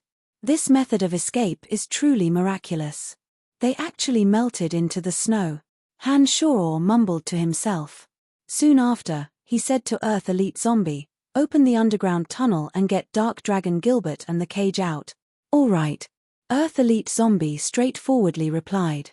Soon after, the ground beside the 2 suddenly split open to reveal a cave. From within, Dark Dragon Gilbert and the Dark Dragons in the cage emerged. Gilbert was lying on top of the cage, his tears flowing into the cage uncontrollably. He didn't say a single word, but continuously wailed at the patriarch of the Dark Dragons, Gilges. His grandfather's eyes were bloodshot and old tears were rolling down his cheeks. He choked with sobs as he consoled Gilbert. After glancing at Gilbert and the dark dragons in the cage, Hanshaw quietly distanced himself from them. Hanshaw knew that it was best to give them some time to be alone. Moreover, Gilges might tell Gilbert some secrets about the dark dragons. It wouldn't be appropriate for him to stay here. As the temperature in this region had returned to normal, the ice and snow that previously covered the earth gradually melted. Hanshaw sent the undead creatures back to the netherworld one by one.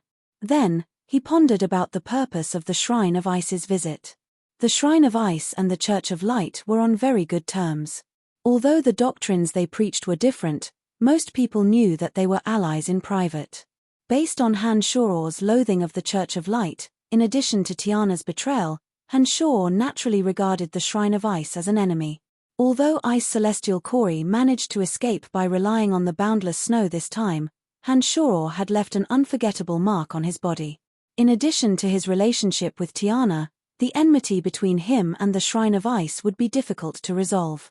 Hanshaw had already begun to ponder how to deal with the Shrine of Ice. While Hanshaw was pondering, he suddenly received a message from Gilbert asking him to go over. Without hesitation, Hanshaw immediately went over to Gilbert's side. He saw that although Gilbert still had a sorrowful look on his face, his emotions had somewhat stabilized. The dozen or so dark dragons in the cage were all looking at Hanshaw. Gilbert's grandfather, Gilges, kowtowed to Hanshaw from within the cage, sincerely thanking him. "When Gilbert returned the last time, I heard of your deeds. I didn't expect that you would be the one to save us dark dragons this time. On behalf of the dark dragons, I thank you for your great kindness. You're welcome. The relationship between me and Gilbert isn't what you imagine it to be. It's only right that I help you." Hanshaw hastily waved his hand, indicating that Gilges need not be so courteous. "I understand. Most people wouldn't be willing to risk their lives for the sake of a magical pet. For you to come all the way here to help us dark dragons because of Gilbert, this is sufficient proof of your kindness to Gilbert. It is indeed his good fortune to be able to follow you." Gilges was definitely a reasonable person. From the moment Hanshaw and Gilbert came here, he knew that Gilbert had indeed followed the right person. "Grandpa, don't talk about these useless things," Gilbert complained. Then, he looked at Hanshaw anxiously and said, "Master, can you open this damned cage? I've tried many ways, but I can't break this cage at all. Let me try again." However, this cage that Corey said had been blessed by the Ice Goddess did indeed contain a bizarre divine energy. When Hanshaw's fierce attacks landed, they were all frozen by the bone-chilling divine energy. He was unable to break open the cage. "That's right, it's right," Hanshaw replied before he started to use several demonic arts. The main soul within the Demon Slayer Edge was in the midst of fusing with the energy of the Ball of Destruction. At this moment, the Demon Slayer Edge needed to be absolutely silent. Otherwise, with the help of the inconceivably sharp Demon Slayer Edge, Hanshaw was confident that he could break this cage.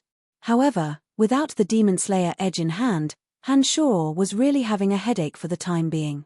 The golden cudgel in Metal Elite Zombie's hand was indestructible. However, if the cudgel smashed down, the dozen or so dark dragons that were already on their last breaths inside would be finished before the cage was broken. Hanshaw knitted his brows as he thought to himself as he gazed at the cage. If this cage didn't contain the divine energy of the Ice Goddess, Hanshaw was confident that he could break it. But now, he was truly at his wit's end. Just as Hanshaw was having a headache, he suddenly thought of a person. He softly cried out, "There might be a way." Chapter 470. What is it? Gilbert hastily asked. "Why, Lizabeth of Brettel City. Perhaps she can help us," Hanshaw explained. As a target of the Church of Light, Lizabeth possessed a bizarre body of divine grace that possessed the miraculous ability to absorb the divine energy of the Church of Light. Hanshaw had a vague feeling that perhaps she could remove the divine energy of the Ice Goddess contained within the cage. Once the Jade Frost cage was no longer protected by the divine energy of the Ice Goddess, Han Shoror was 100% certain that he could break it. Gilbert evidently didn't quite believe it. After staring blankly for a moment, seeing that Han Shoror seemed to be somewhat confident, he couldn't help but ask, "Can she be trusted?" "I'm not too sure myself, but there's no harm in trying," Han Shoror replied. You're Brian, right?" Within the cage beneath Dark Dragon Gilbert, the patriarch of Dark Dragons, Gilges, raised his head and asked Han Shoror. "Yep," Han Shoror replied. "Thank you for your rescue. The Dark Dragon clan will forever remember your kindness." Gilges kowtowed to Han Shoror. Soon after, he raised his head and said, "The Shrine of Ice has come here, killed our people, and imprisoned us here.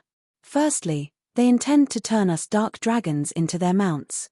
Secondly, they want to learn the path to the third layer of the underground world from me." The third layer of the underground world. Han Shoror was shocked. He then looked at the patriarch of Dark Dragons with glistening eyes and asked, "What's the situation?" Since Gilges took the initiative to reveal the situation of the third layer of the underground world to Han Shoror, it seemed that he was prepared to tell Han Shoror the whole story. This was somewhat out of Han Shoror's expectations. 2 years ago, Gilbert returned once. "From Gilbert, I learned that you were the owner of the skeletal magic staff. That was also the reason why I didn't stop Gilbert from following you, because the owner of the skeletal magic staff definitely wouldn't be an enemy of our Dark Dragon race." The patriarch of the Dark Dragon race looked deeply at Han Shoror as he spoke in a deep voice. Han Shoror was even more bewildered. It seemed that Gilges also understood some of the origins of the skeletal staff. He couldn't help but take out the skeletal staff and fiddle with it for a while. He sized up Gilges, the patriarch of Dark Dragons, and asked, "Why do you say so?" "Because 5,000 years ago, the Black Dragon clan had been fighting under the command of the original owner of the skeletal staff. We, the Dark Dragon race, have always lived in the second layer of the underground world under the orders of the original owner of the skeletal staff to prevent anyone from trespassing into the third layer of the underground world. I also heard some things about you and Ancient Lizard King Degassi from Gilbert. The Ancient Lizard King was his magical pet back then. Degassi must have told you some things, right?" Gilges asked. "No, Degassi didn't talk about the past in depth. He only told me that I could obtain the truth from the skeletal magic staff. However, I still haven't completely grasped the secrets of the skeletal magic staff. Therefore, for the time being, I don't know what happened 5,000 years ago.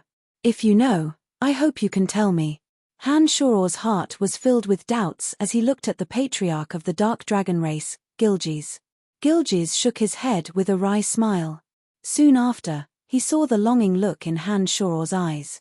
He forcibly shook his spirit and said, "I have only lived for 2,000 years. I only know these things from the ancient records left behind by my ancestors. My knowledge is also very limited." "What do you know?" Han Shoror asked. Under Han Shoror's attentive gaze, Gilges pondered for a moment before he said, 5,000 years ago, there was a great war that involved all the experts on the profound continent. That war was extremely bitter and desperate. It seemed that there were even experts from other material planes involved. The side of the skeletal magic staff's owner and our Dark Dragon race should have lost in that great war. Some of the main leaders were killed while others fled. Our side suffered disastrous losses. It is said that several of our powerful races have vanished from the profound continent forever. Our Dark Dragon race can be considered lucky. Although we have been holed up in the second layer of the underground world forever, at least we haven't been exterminated. I don't know about the situation of the other races, but our Dark Dragon race has been staying in the second layer of the underground world under the orders of the original owner of the skeletal magic staff. On one hand, it was to avoid being hunted down by the victors, and on the other hand, to guard the passage to the third layer of the underground world. When the owner of the skeletal magic staff gave us this order, he also said with certainty that after 5,000 years, powerful enemies would descend upon us.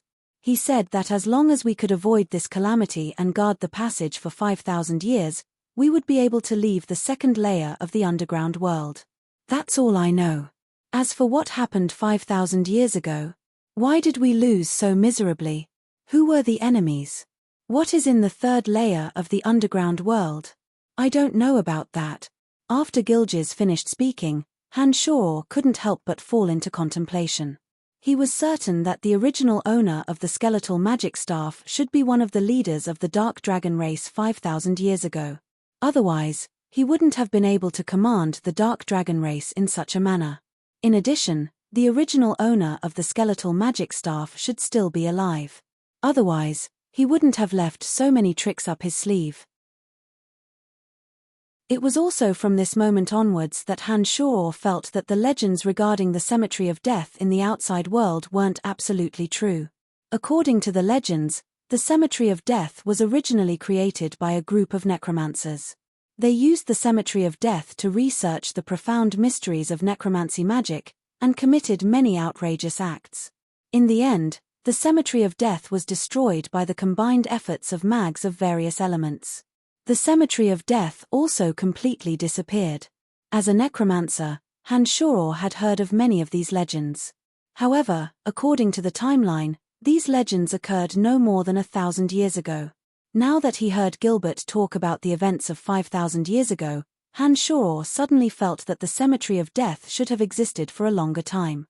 Suddenly, Han Shor recalled that Gilges had lived for more than 2,000 years. He immediately asked, "You have lived for more than 2,000 years. Do you know of the existence of the Cemetery of Death, and the legend regarding the Cemetery of Death?" "Of course. During these 2,000 years, I'm not completely ignorant of the matters of the outside world. I still know a little about some important matters." Gilges nodded and immediately asked, "What legend are you referring to about the Cemetery of Death?"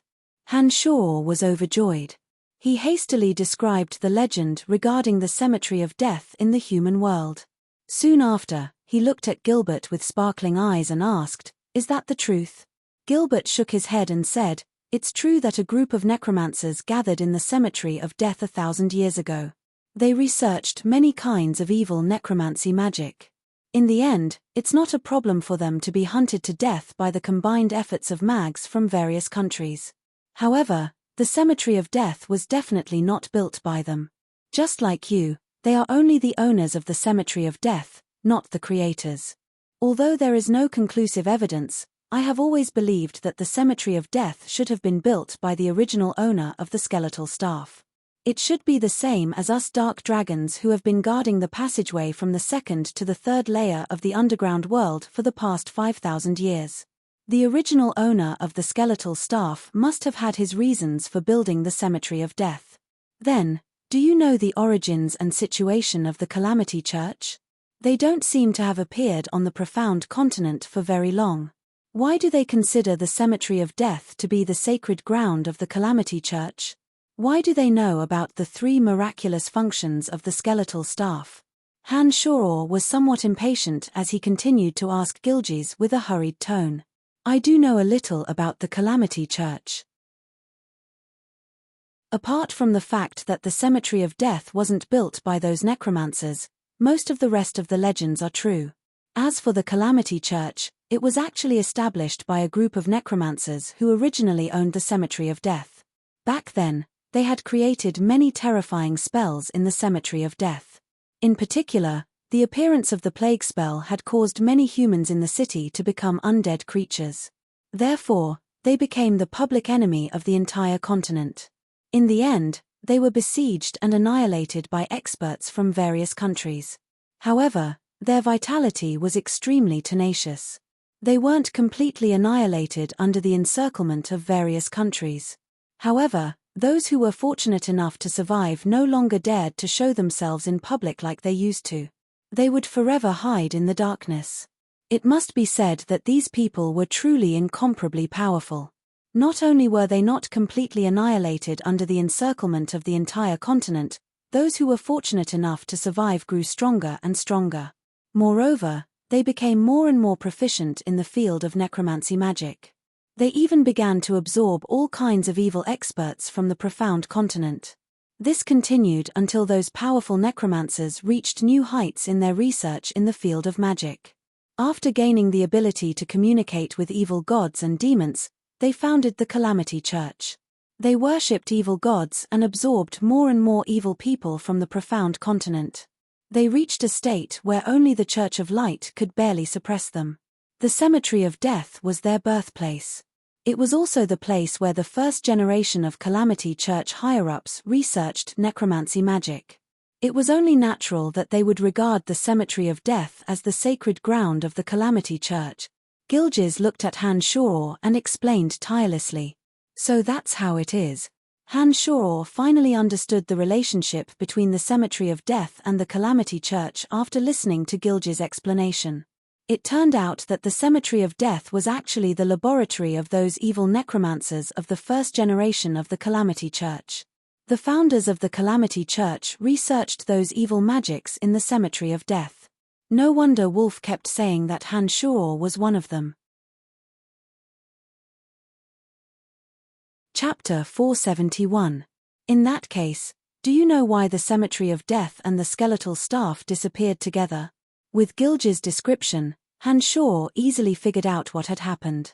The only thing that Han Shoror couldn't figure out was why the skeletal staff would be lost from the hands of the Calamity Church. I don't know either. Ever since those ancient necromancers were encircled and exterminated, the Cemetery of Death disappeared along with them. Even after the Calamity Church was established, the Cemetery of Death never reappeared. Now that you have obtained the skeletal staff and obtained the ability to enter and leave the Cemetery of Death as you please, the Cemetery of Death reappeared after 1,000 years. Gilges, the patriarch of the Dark Dragons, shook his head.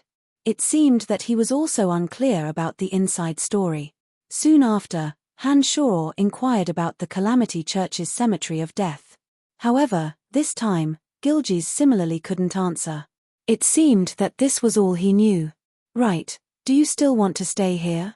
Han Shoror was not able to obtain any more useful information from Gilges, so he prepared to leave. We need to discuss this. Also, we need to bury the corpses of our children. When this matter was brought up, Gilges was once again very sorrowful.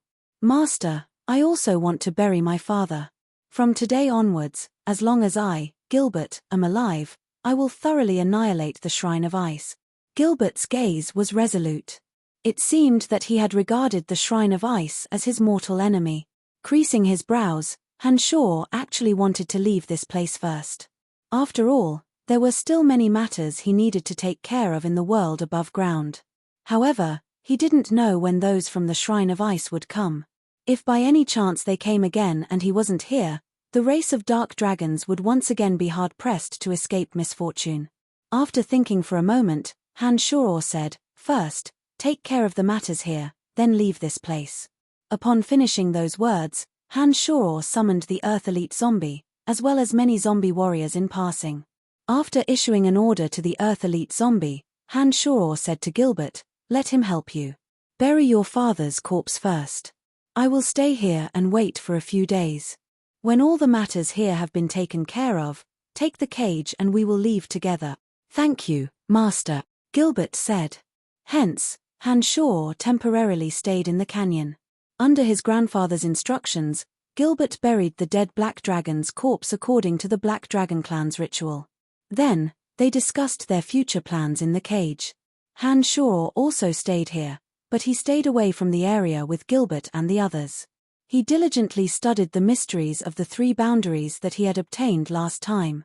After Han Shoror successfully released the weakness boundary, Han Shoror quickly found the trick to releasing the fear boundary. In just 2 days, he could skillfully release the fear boundary. The ward of weakness and the ward of fear were very similar. Han Shoror didn't spend too much time mastering them. When it came to the ward of aging, he was a little confused. For the next 3 days, Han Shoror continued to study the method to release the aging ward. He tried many times, but he was unable to form the aging ward even once. 5 days later, with the help of Earth Elite Zombie, the dead Black Dragons were properly buried. Gilbert had also stabilized his chaotic state of mind during these 5 days. His grandfather, Gilges, also planned to leave this place for the time being. On one hand, he had to open the cage, and on the other hand, he had to prevent those from the Shrine of Ice from coming again. It was unknown whether it was because Gilges and the others had the same weight as humans after transforming into human form, or because of the special structure of the cage. Dark Dragon Gilbert carried the enormous cage that was completely out of sync with his body. He followed behind Han Shoror and left the place, flying to the first layer according to the path they came from.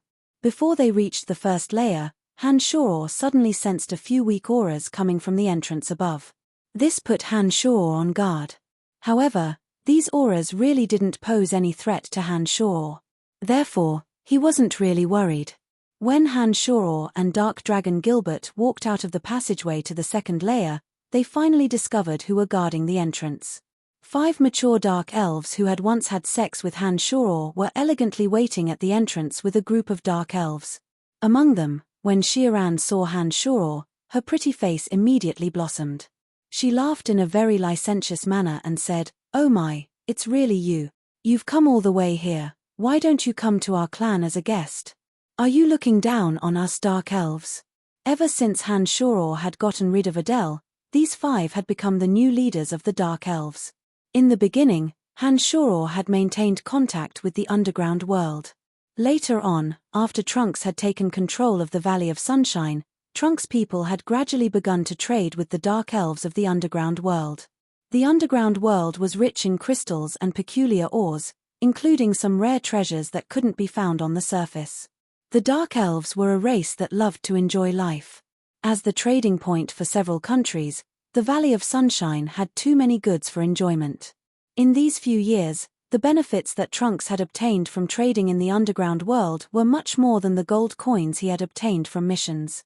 "How did you know I was here?" Han Shoror looked at this dark elf, his brows slightly furrowed as he asked in puzzlement. "Hee, after you entered the underground world, you rushed all the way here. On the way, many Batmen and goblins discovered you.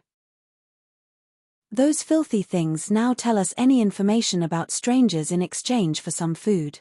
That's why I learned of your whereabouts from them as soon as you entered the exit of the second layer." Xiaoran first explained to Han Shoror, then immediately giggled. "Although you've rarely entered the underground world these years, we wouldn't have been able to obtain so many rare things from Trunks without your help. Since you've come to the underground world, we, as your hosts, naturally have to fulfill our duties as host. So that's how it is." Han Shoror laughed, then said very politely, "Thank you very much, but I'm a bit busy this time and really don't have much time. The next time I come to the underground world, I'll definitely pay you a visit." Gilbert was dragging that enormous cage. It looked very strange for him to drag such an enormous cage after transforming into his human form, as if he was carrying a small mountain. As soon as Gilbert emerged from below, he glanced at the dark elves with a bit of loathing on his face. If it wasn't for Gilbert's father's death, these dark elves would all be his prey based on his dark dragon race's perverted nature. But Gilbert had been in a bad mood recently, and Xiaoran and the others' requests had delayed his time to free the dark dragons. Naturally, he wasn't in a good mood. "It's him, that dark dragon." Behind Xiaoran, a dark elf who had once seen Gilbert hastily spoke up for Xiaoran in a low voice. Then, Xiaoran took another careful look at Gilbert, and then looked at the few black dragons in Gilbert's cage with sparkling eyes. She had a thoughtful expression on her face. After a while, a beautiful and pure young dark elf beside Xiaoran suddenly coughed lightly. Xiaoran was startled and couldn't help but turn around to look at the beautiful young dark elf. The expression in her eyes was a bit complicated, but she quickly returned to normal. "All right then, but since you've come to the underground world with great difficulty, we can't let you return empty-handed." Xiaoran looked at the young dark elf and seemed to have received some sort of instruction. She pointed at the young girl with a beaming smile and said to Han Shoror, "This is the most beautiful girl of our race right now. She's even clean. You're our best friend, so I'll give her to you now. Whether she's a servant or a slave, it's all up to you. But you must accept her, or you'll be looking down on us dark elves." To Han Shoror's surprise, Xiaoran actually insisted on giving her to Han Shoror after taking a look at the beautiful and pure dark elf girl. While Han Shoror was surprised, he couldn't help but carefully size up the beautiful dark elf. Han Shoror only needed a glance to discover that this dark elf was indeed extremely beautiful. Standing in the middle of Xiaolan's group of 5 beautiful women, Her pure and youthful aura was even more eye-catching. She was different from other dark elves. There seemed to be a very clean aura on her body. She probably hadn't been influenced by the obscene culture of the dark elves.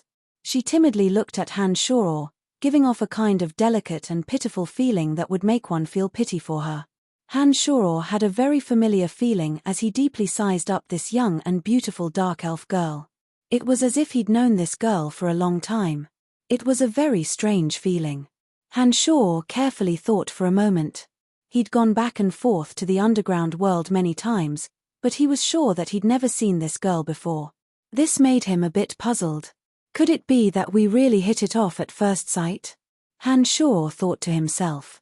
He couldn't help but size up this girl even more strangely. You must accept her, or you'll be looking down on us dark elves. Shirallen didn't know what was going on, but she insisted on pushing this girl to Han Shoror.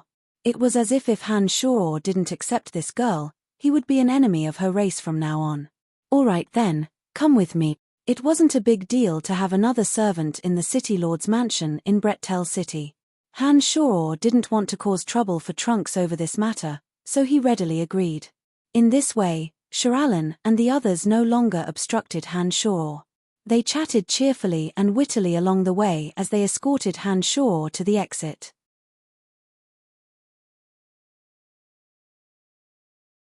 Chapter 472. In the underground world, dark elves were kings and reigned supreme. However, once dark elves appeared on the surface of Profound Continent, they would be captured as prey by humans. The beauty of female elves, and the attainments of male elves in the field of magical weapons, were irresistible to humans. On Profound Continent, there had never been a lack of hunters hunting elves, especially female elves. They had even become the signboard of a great aristocrat. This beautiful dark elf by the name of Crowley was actually able to maintain her virginity among dark elves with an innately lecherous nature. This piqued Han Shoror's interest. As soon as they left the underground world, Han Shoror asked, "Crowley, why did Shirallen and the others send you to me as a slave? Were you coerced by them?" Crowley had a terrified expression on her face. She hastily kowtowed to Han Shoror and said, "Master, you are the benefactor of us dark elves. It is my honor to serve you." Han Shoror waved his hand and did not continue to speak. However, he had some doubts along the way. He felt that Crowley seemed somewhat familiar. But after carefully thinking for a long time, he was certain that he had never met her before. "Brian, I have a few words to discuss with you alone," the imprisoned dark dragon patriarch, Gilges, suddenly said after exiting the underground world. Han Shoror stared blankly for a moment, but soon after, he nodded and said to Crowley, "Leave us for a moment." Crowley shot a glance at Gilges, replied respectfully, "Yes, master." Then, she left the place. After Crowley was far away, Han Shoror watched as Gilbert put down the cage that imprisoned his grandfather. He then saw Gilges looking at Crowley from afar. He creased his brows and said, "Brian, I feel that there's something wrong with that dark elf. There's something familiar about her." Upon hearing Gilges' words, Han Shoror's heart tightened. He immediately cried out in alarm, "You feel the same way too? I don't know why, but when I was in the tunnel just now, this dark elf kept sizing me up in the darkness. I feel that she wants to harm me," Gilges said in a low voice with his brows creased. Gilges furrowed his brows and said in a low voice. Soon after, he appeared a little embarrassed, "But, it might be because I'm old, and a little too nervous and sensitive." Han Shoror didn't think so. The older one was, the more they would notice the details. They had an insight that younger people couldn't have. With regards to this Crowley, Han Shoror had always felt that there was something odd about her. Now that he heard Gilges' words, he immediately became vigilant.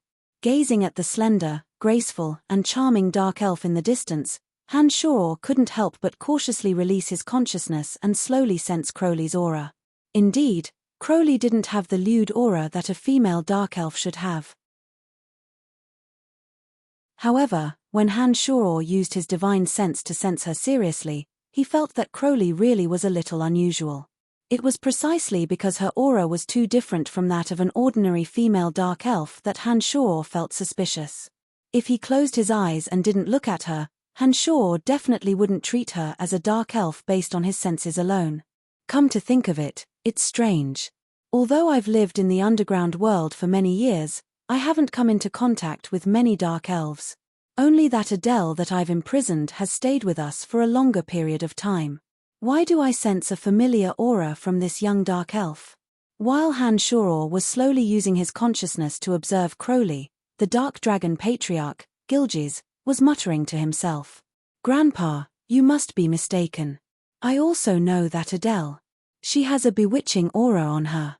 One look at her and you'll know that she's a slut. However, this Crowley feels very pure and clean.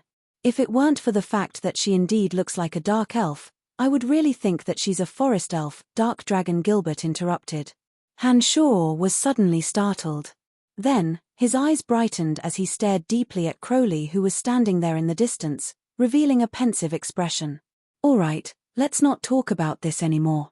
Han Shor suddenly opened his mouth, interrupting the conversation between the two. He beckoned to Crowley, who was quietly standing in the distance.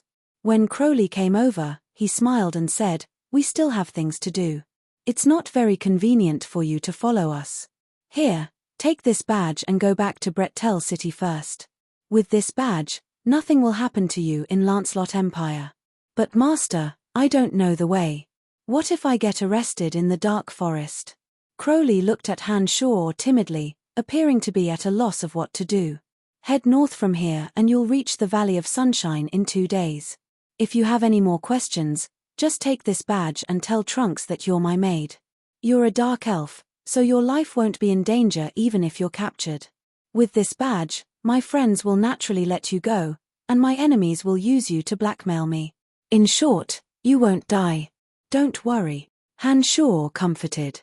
After Han Shor had been conferred the title of a marquis, he naturally had a complete set of noble status symbols. This badge with the beautiful pattern of a sword and shield was Han Shor's unique identity symbol.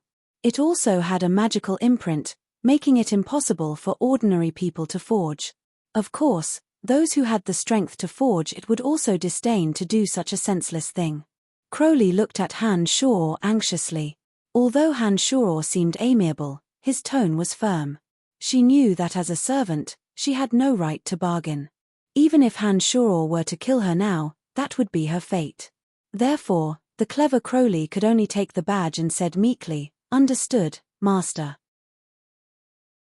I hope I'll have the chance to see you again."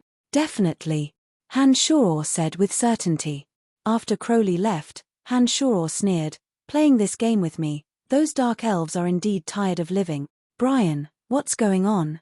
The Dark Dragon Chief, Gilges, had long since noticed the inkling and couldn't help but ask. "I can sense the aura of the spider goddess Lolth, whom the Dark Elves worship, on Crowley's body. Back then, I was nearly killed by a sneak attack. I'm afraid that the one who attacked me from behind was that so-called spider goddess Lolth. It seems that this Crowley is targeting me again," Han Shor explained to Gilges with a gloomy face. Gilges was very surprised at Han Shor's misfortune, but he didn't ask any more questions. He knew that there were some things that Han Shor wouldn't say, so it wouldn't be appropriate for him to ask. "Let's go." Han Shor instructed Gilbert and headed in the direction of the Cemetery of Death. After carefully weighing in his mind, Han Shor ultimately didn't bring the dark dragons to the Cemetery of Death. Although Han Shor believed in Gilges, there was more than one dark dragon in the cage. Han Shor couldn't guarantee that they wouldn't reveal the location of the Cemetery of Death at some point in the future. The Cemetery of Death was indeed shrouded in a powerful boundary. Without the skeletal staff, it was impossible to open the Cemetery of Death. However, nothing was absolute. Han Shor naturally wouldn't think that the boundary of the Cemetery of Death was invincible. Otherwise, those evil mags who were researching necromancy magic inside wouldn't have suffered such heavy losses. Han Shor didn't bring the dark dragons to the Cemetery of Death. Instead, he brought them into the Forest Trolls tribe and returned to the Cemetery of Death alone. All these years, the Forest Troll had always lived under the arrangements of Dark Dragon Gilbert. They had long since regarded Gilbert and Han Shor as the emissary of the great goddess Dadara in the human world. The Valley of Sunshine wasn't far from the Dark Forest. When Trunks was fighting for power in the Valley of Sunshine, he had used the power of the forest troll through Gilbert. Afterwards, a good relationship had been established between the forest troll and Trunks. There was even a portion of the forest troll that directly migrated to Tanai Gorge near the Valley of Sunshine to live and work closely with Trunks. After grasping power in the Valley of Sunshine, Trunks' mercenary band grew stronger by the day. In order to take revenge, Trunks put all his energy into strengthening his own strength. With Han Shoror's support behind the scenes, Trunks had established good business relationships with various races in the underground world, including the Dark Elves and Lizard Men. These years, Trunks had obtained extremely sizable profits through the underground world transactions. Under Han Shoror's introduction, the dwarfs had treated Trunks as their second good friend. Trunks had also exchanged large amounts of resources for large amounts of sharp weapons from Tanai Dwarf Mountain. With Gilbert's help, the Valley of Sunshine had a close relationship with the forest troll. Trunks provided the forest troll with weapons, armor, and food. Using his powerful intelligence network in Tanai Valley of Sunshine, he provided the forest troll with the trade routes of disobedient or disloyal caravans, allowing the forest troll to plunder them. After experiencing a cruel torture worse than death, Trunks, who wasn't a good person to begin with, had become even more ruthless and decisive. With the help of Han Shoror's Brettel City and Phoebe and Emily, Trunks had completely grasped power in the Valley of Sunshine. Trunks had tied the Soul Destroyer mercenary band, forest trolls, dwarfs, lizard men of the underground world, and even Janet's bandits together. With the Valley of Sunshine and the edge of the dark forest as the center, he had already formed a power that no country dared to underestimate.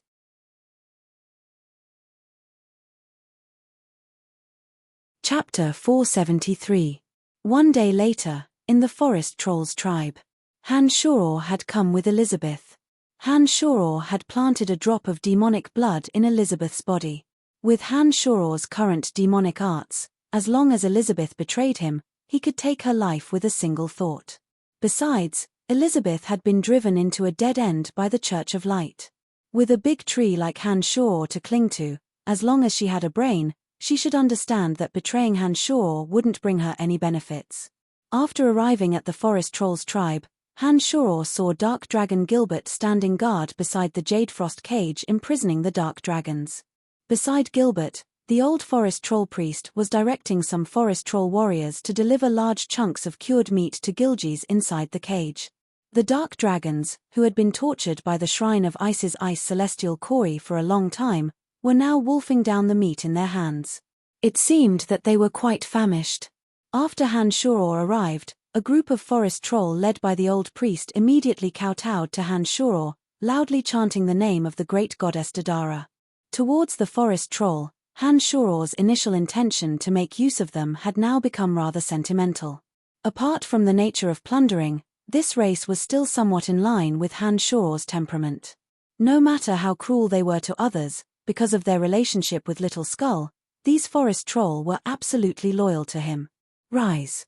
Han Shoror waved his hand.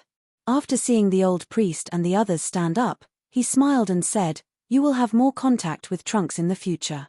He will give you wise instructions. Rest assured, emissary. Under Lord Trunks' instructions, we have reaped great rewards over the years." A gratified smile blossomed on the old priest's ugly face. Han Shoror nodded. He shot a glance at Elizabeth and said, "Give it a try. See if you can absorb the divine energy of the ice goddess inside the Jade Frost cage." "Yes, master," Elizabeth replied respectfully with an excited look on her face. Elizabeth, who had been on the run for many years, deeply understood the importance of one's own strength. She understood that if she wanted to better protect herself, she must have a powerful life-saving ability. This time, Han Shoror's instructions were undoubtedly beneficial to her. With the peculiarity of her body, if she could absorb the divine energy in the Jade Frost cage, her strength would definitely improve.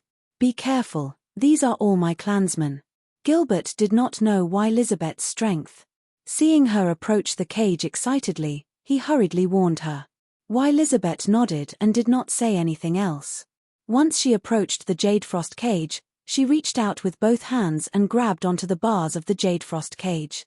She closed her eyes and began to use her body of divine favor to sense the power within the jade frost cage. Han Shuo slightly narrowed his eyes.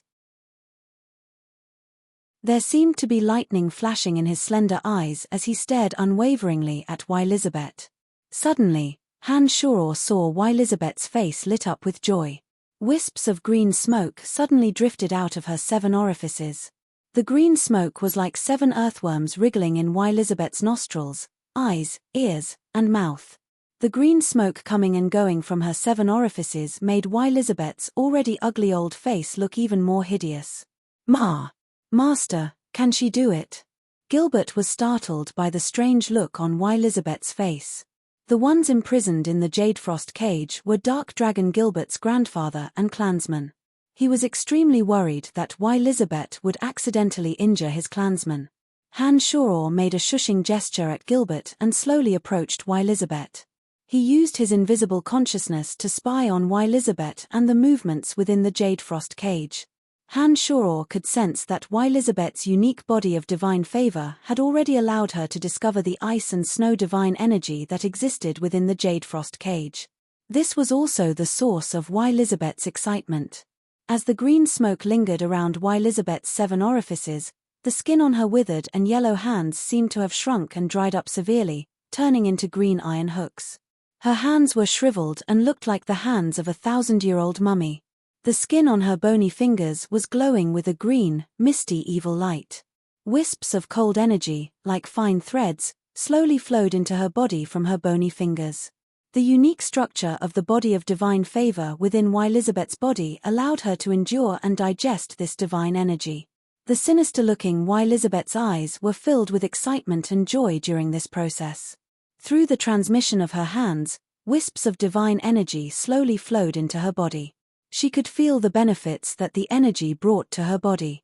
Han Shuo let out a sigh of relief, thinking that it seemed like he had made the right decision to take Elizabeth as his slave. Elizabeth, who was able to absorb this kind of divine energy, would be of great help to him. Feeling the wisps of divine energy flowing, Han Shuo pondered whether he should wait for Elizabeth to finish absorbing it before he devoured some of the energy that had been transformed in Elizabeth's body. The cold aura that had been lingering in the jade frost cage disappeared little by little along with Elizabeth's movements.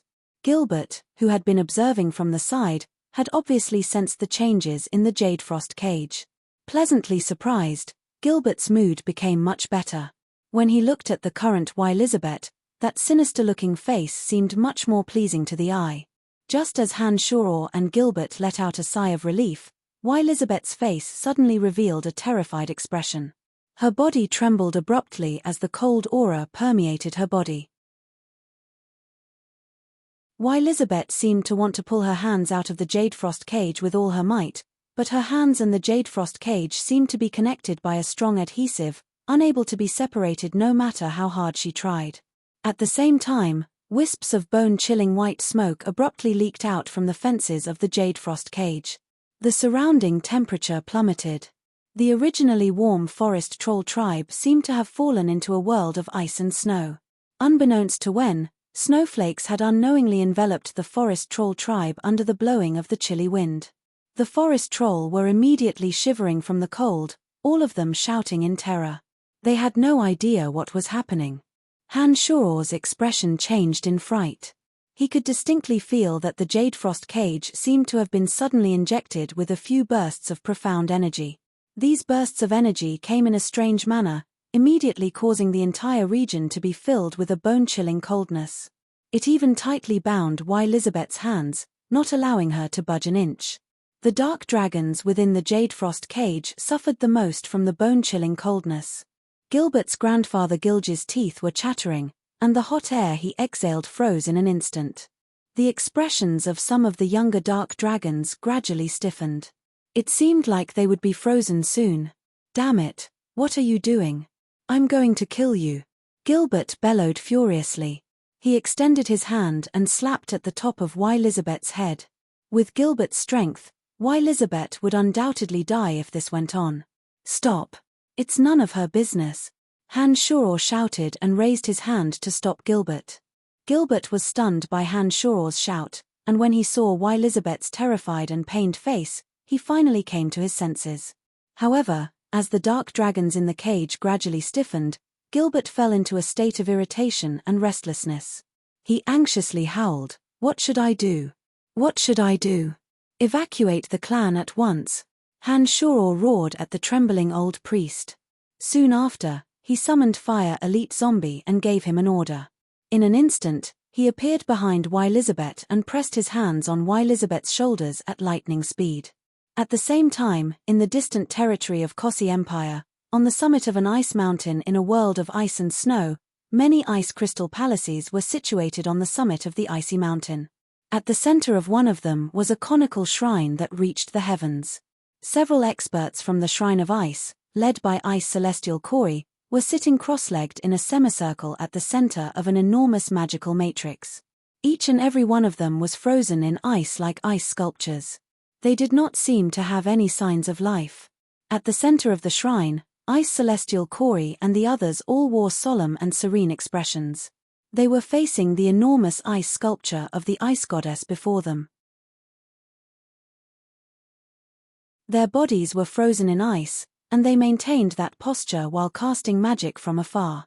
Dense cold air filled the entire shrine. "He has interfered." Suddenly, a loud shout came from the ice sculpture Kori. "Condense ice aura, freeze the heavens and earth." Other than Kori, the other ice sculptures simultaneously chanted in deep voices. Cold air radiated from the entire shrine, and a solemn and dignified aura pervaded the air. Thousands of miles away, Han-Shoror pressed both of his hands on Elizabeth's shoulders.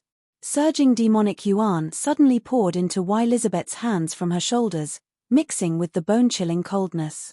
Fire Elite Zombie, summoned by Han-Shoror, emitted flaming flower buds from the fire lotus in his hand and dispersed in all directions.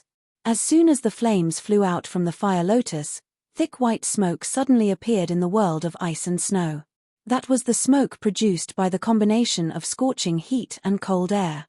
When Fire Elite Zombie appeared with the fire lotus in his hand, the dancing flames finally stopped the sudden drop in temperature of the entire forest troll tribe. Only then did the forest troll, who were frozen to the point that it was difficult for them to even walk, noticeably speed up their escape. Inside the Jade Frost cage, with the assistance of Fire Elite Zombie's fire lotus, the ice rapidly melted into water. It was only at this moment that Gilgy's grinding teeth could be heard. Han-Shoror's two hands that were pressed on Elizabeth's shoulders were fully activated with the mystical glacial spell flame. Surging demonic yuan rapidly poured into Elizabeth's palms, forming a scorching high temperature that helped Elizabeth resist the invasion of the cold air inside the cage. Han-Shoror shuddered. Through the cold air that erupted from Elizabeth's palms, he sensed the divine energy that Ice Celestial Kori had unleashed a few days ago. Han-Shoror was almost certain that the anomaly of the Jade Frost cage must have something to do with Ice Celestial Kori. Han-Shoror understood that this Jade Frost cage blessed by the Ice Goddess must have some kind of miraculous function that allowed Ice Celestial Kori and the others to directly communicate with each other. It seemed that he had fallen into Ice Celestial Kori's trap this time.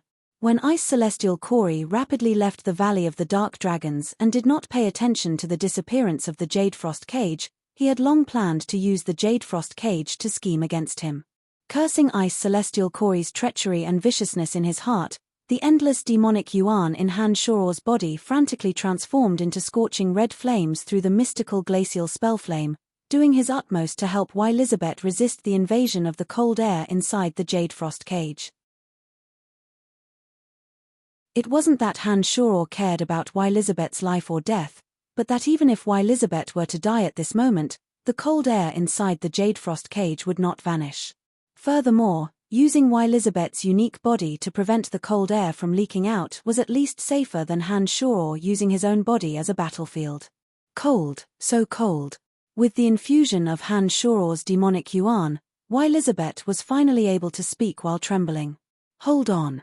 Han-Shoror coldly groaned. Discarding all distracting thoughts, he knitted his brows and strenuously held on. As the temperature rapidly plummeted, some of the old, weak, and young forest troll froze to death before they could even be roasted by Fire Elite Zombie's flames. The entire forest troll tribe was shrouded in panic. Under the old priest's loud roars, all the young and strong forest troll fled in panic towards the outskirts of the tribe. Just like Han Shoror, Fire Elite Zombie continued to release flames from the Fire Lotus, bitterly holding on. Among them, Gilbert had the most free time. However, the one who was the most fearful and uneasy was none other than Gilbert. Standing beside Fire Elite Zombie, although Gilbert was also shivering from the cold, he could still hold on. Looking at the miserable state of his tribesmen inside the Jade Frost cage, Gilbert understood that once Fire Elite Zombie and Han Shoror could no longer hold on, his tribesmen would face the fate of being frozen to death. This made Gilbert as anxious as Fire. Unfortunately, he couldn't intervene. All he could do was stare fixedly at the Jade Frost cage from the side, hating the Shrine of Ice to the bone. "Father, this won't do." Suddenly, Fire Elite Zombie transmitted to Han Shoror. The cold air inside the Jade Frost cage grew stronger and stronger. Han Shoror also gradually began to feel weak. He understood that what Fire Elite Zombie said was not false. Just as Han Shoror was at a loss as to what to do, Fire Elite Zombie continued, "Father, let's move the battle to my birthplace. I have a way. The place of extreme fire." Upon hearing Fire Elite Zombie's words, Han Shoror's eyes lit up. Chapter 474. As they were both in the dark forest, the forest troll tribe wasn't far from the place of extreme fire. With Fire Elite Zombie's suggestion, Han Shoror immediately got to work. "Gilbert, transform into a dragon," Han Shoror shouted at the anxious dark dragon. Without the slightest hesitation, Gilbert let out a dragon roar towards the sky and suddenly soared into the sky. His human body expanded at a high speed, and in the blink of an eye, he had become a thick black dragon that was 30 meters long. Elizabeth's hands were glued to the Jade Frost cage. Han Shoror grabbed Elizabeth's shoulders and soared into the sky, flying along with Elizabeth and the Jade Frost cage. Gilbert's wriggling dragon spine dived downwards, just in time to carry Han Shoror on his back. Phew, cold, so cold. When Han Shoror landed on Gilbert's spine with Elizabeth and the Jade Frost cage, the Jade Frost cage followed suit and landed on Gilbert's back. The cold energy naturally flowed into Gilbert's body, immediately causing him to shiver from the cold. Han Shoror creased his brows. Then, he exerted force with both hands and lifted Elizabeth into the air. The Jade Frost cage that Elizabeth was glued to was also suspended high in the air. This way, Han Shoror had to expend some demonic yuan, but it ensured that Gilbert's body wouldn't come into direct contact with the Jade Frost cage. "Fly at a low altitude and let Fire Elite Zombie come up. Then, immediately fly to the area where we encountered the Lord of the Flames." Han Shoror lifted Elizabeth and the Jade Frost cage high up and instructed Gilbert in a deep voice. "Understood." The dark dragon circled in the air and suddenly descended, bringing with it a bone-chilling cold wind that blew the layer of snow on the ground into the air like dust. The Fire Elite Zombie, who had long been prepared, suddenly shot high into the sky after a dash, and steadily landed on Dark Dragon Gilbert's back. He walked 2 steps to the Jade Frost cage and continuously released flames into the cage, warming up the dark dragons whose bodies were starting to freeze again. When everything was ready, Dark Dragon Gilbert identified the direction and flew towards the place of extreme fire as fast as he could. On Gilbert's body, Han Shoror lowered his head and glanced at him. He discovered that the forest troll tribe below was filled with a fierce and cold aura. A few small ponds that served as a water source had been frozen solid. All the forest trolls' faces were filled with terror. They trembled as they tried their best to escape from this world of ice and snow. Many of the forest troll warriors were still carrying frozen children in their arms, letting out mournful wails. Some of the older forest trolls' frail bodies were like popsicles, without the slightest trace of life. Their bodies didn't allow them to wait for the Fire Elite Zombie to rescue them, as they left this world forever. Looking at the hundreds of dead forest troll, Han Shoror's heart was filled with remorse.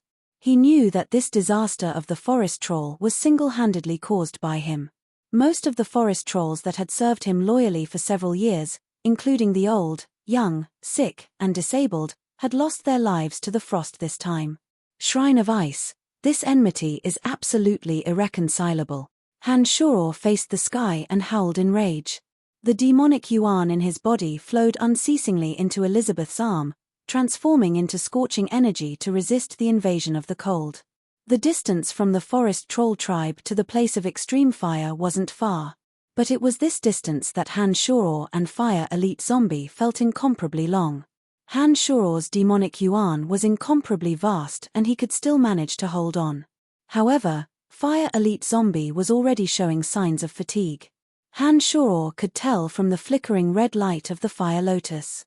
As a treasure nurtured in the place of extreme fire, the Fire Lotus contained incomparably vast energy of fire. As long as Fire Elite Zombie's physical strength could hold on, theoretically, he could always borrow the energy contained within the Fire Lotus. However, Fire Elite Zombie had not been born for long.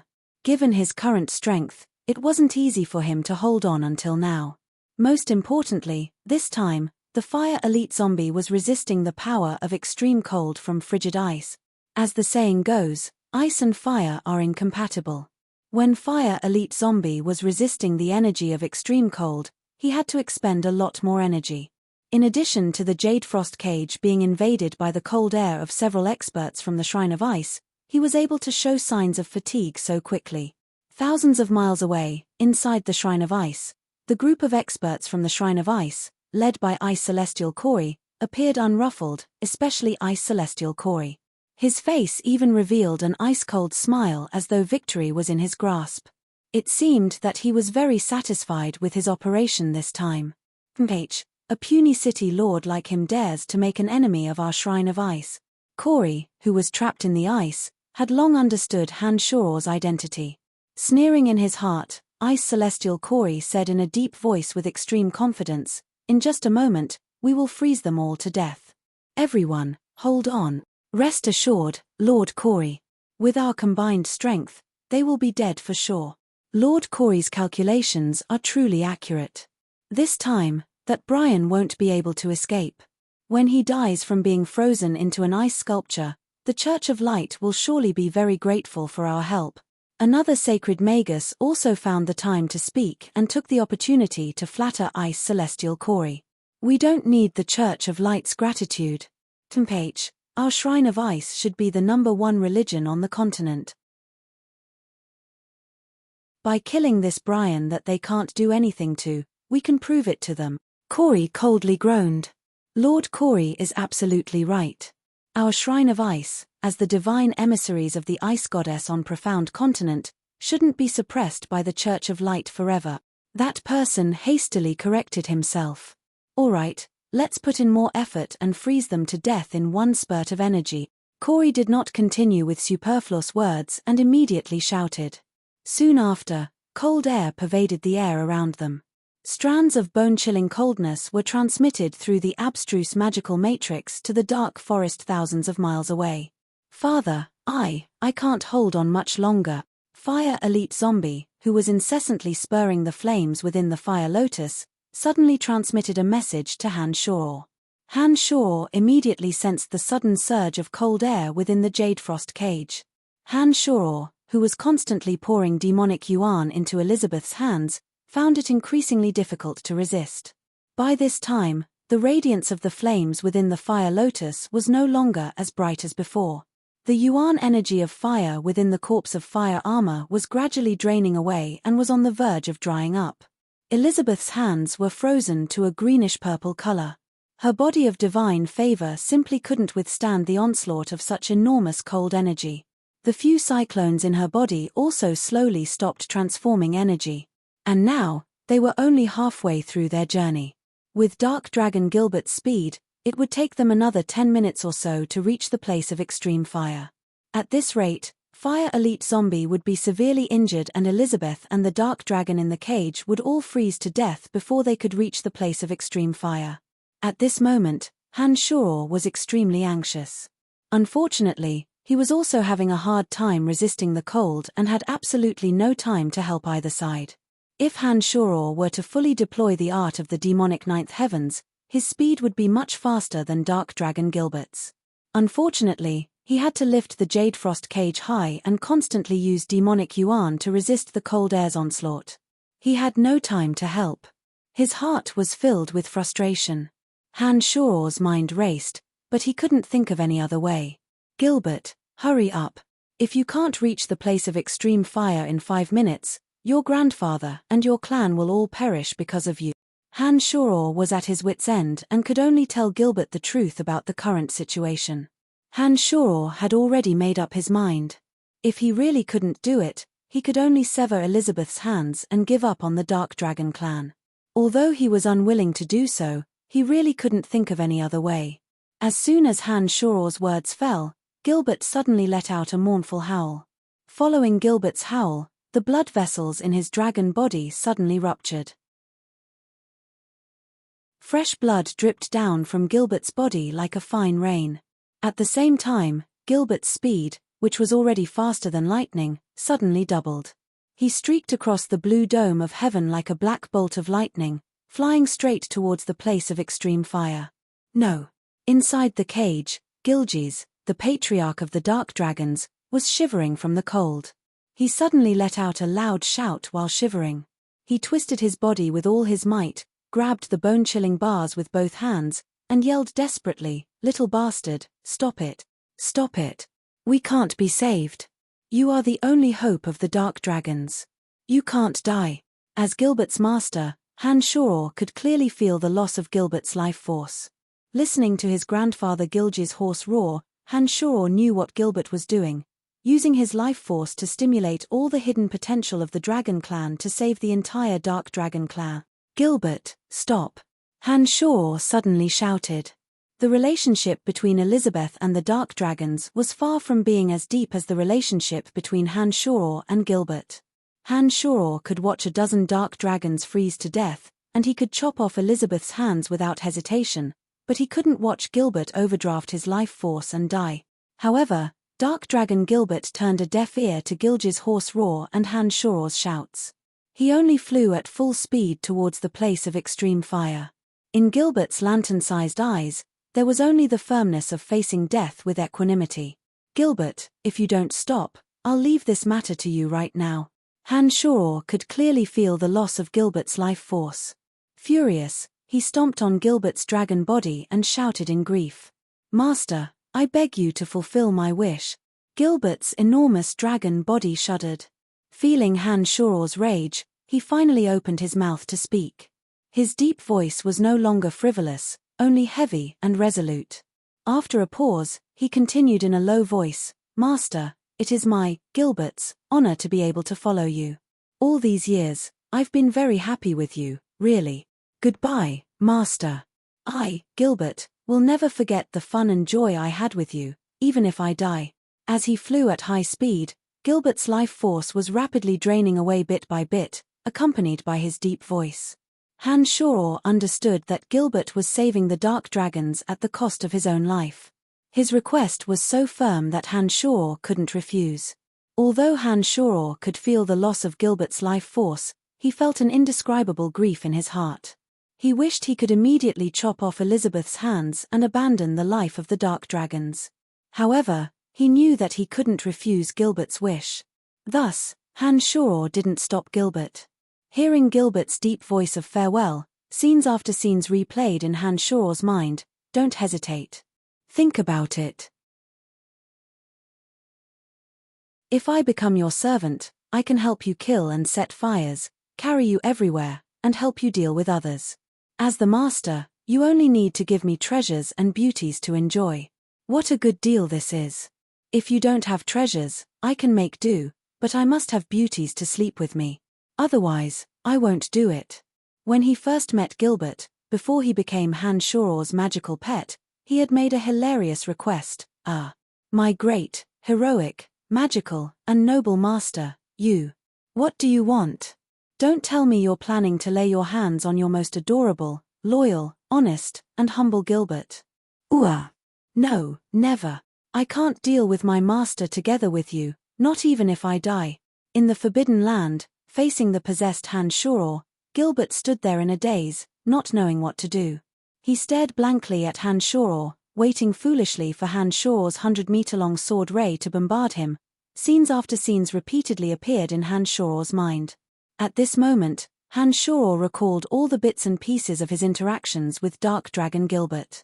Unknowingly, Hanshuro's eyes were already brimming with tears. No. The Dark Dragon chief, Gilgis, let out a long howl and fainted on the ground in grief. Beside Gilgis, the remaining Dark Dragons looked at Gilbert, dumbfounded. They recalled the bad little dragon who had been causing trouble in Tanai's territory, destroying Tanai's tranquility, and making noises about running away from home. And now, when they looked at Gilbert, who had sacrificed himself for his clansmen, they couldn't seem to connect the two. Finally, with Gilbert's life as the price, before the Fire Elite zombie had exhausted all of its energy, Gilbert's enormous body, drenched in blood, had already descended on the mountain valley where the place of extreme fire was located. It was also at this moment that Hanshuro realized that Gilbert was truly beyond redemption. All of his life force had been drained away in the process. Grandpa, live on well. Master, thank you. I will always remember you. As Gilbert collapsed on the mountain, Tanai uttered these last words. His enormous dragon head no longer had the strength to lift, and not a trace of life could be sensed from his body. Hanshuro's eyes were brimming with tears. Standing on his dragon body, Gilbert's last words lingered in his ears. His mind was filled with bits and pieces of his time with Gilbert. Father, keep his soul. At this moment, Little Skull's anxious message suddenly came from the distant netherworld. Chapter 475. With Little Skull's reminder, Hanshuro immediately reacted. He hastily stabilized his state of mind and focused his consciousness on sensing. He instantly sensed Gilbert's soul that had yet to disperse. The Demon Slayer edge in Hanshuro's body suddenly flew out. An extremely strong suction force was generated. Gilbert's soul that had yet to disperse was drawn by the Demon Slayer edge and flowed into the Demon Slayer edge in a split second. Although the Demon Slayer edge couldn't help Hanshuro in battle for the time being, absorbing a soul wasn't a big deal. As the owner of the Demon Slayer edge, Hanshuro could even open up a separate area within the Demon Slayer edge for Gilbert to hide in. Little Skull's reminder dispelled Hanshuro's sorrow. He suddenly recalled that the demonic arts and necromancy magic he practiced were both evil arts despised by righteous people. Whether it was demonic arts or necromancy magic, they were extremely familiar and proficient with souls. Hanshuro's mind only spun for a moment before he discovered that whether it was demonic arts or necromancy magic, he could make use of Gilbert's powerful soul to rebuild his body and revive him. As long as his soul remained, Gilbert wouldn't be considered to have completely vanished. With that, the sorrow Hanshuro felt from Gilbert naturally faded by a lot. After the Demon Slayer edge returned to Hanshuro's body, he took a look at Fire Elite Zombie and discovered that Fire Elite Zombie was already at the end of his rope. He immediately knew that he couldn't hesitate any longer. The cold air within the Jadefrost cage was as chilly as ever. By now, Hanshuro had already lost 2/3 of the surging demonic yuan in his body. However, judging from the energy transmitted from the Jadefrost cage, it seemed to be endless. This made Hanshuro realize that his opponent was indeed a cut above him in terms of endurance. Go! Hanshuro shouted and descended towards a crack in the magma of Mountain Tanai. Before Hanshuro could approach the crack in the magma, the entire Tanai mountain suddenly trembled. The scorching temperature continued to rise, and thick magma shot out like a fountain.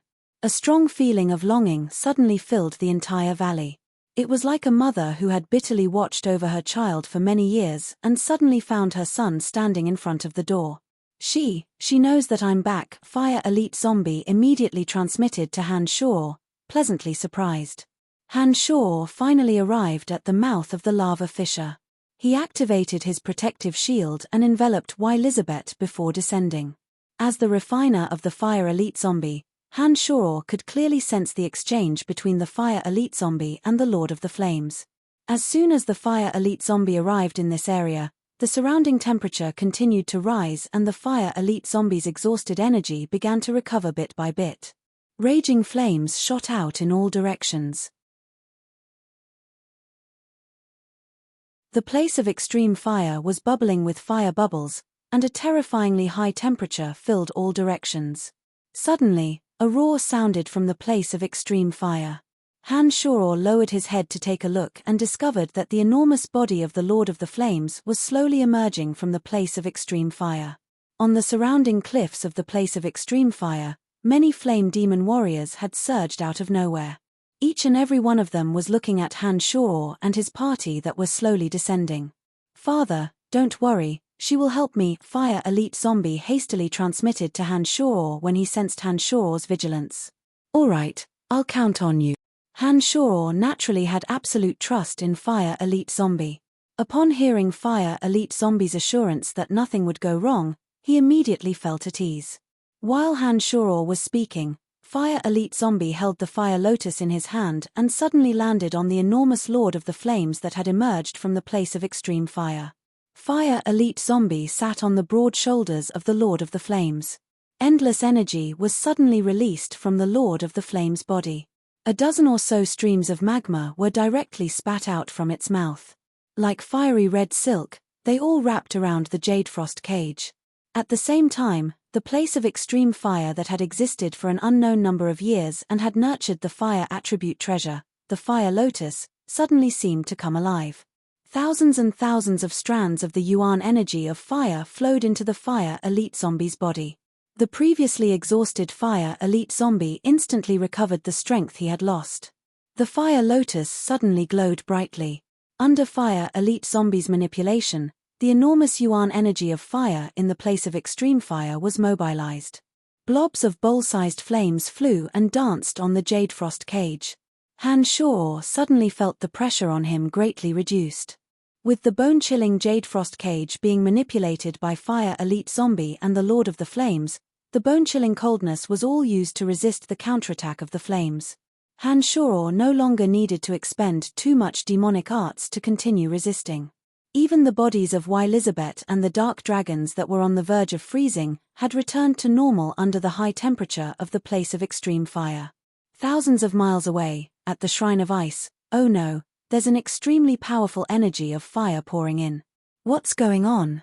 That sacred magus who had been sucking up to ice celestial Corey suddenly cried out in alarm.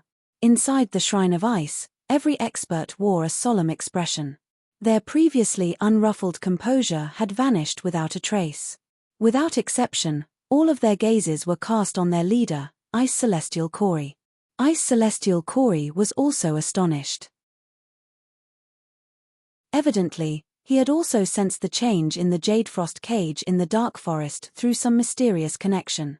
That energy that had suddenly deepened revealed the most scorching energy of flames.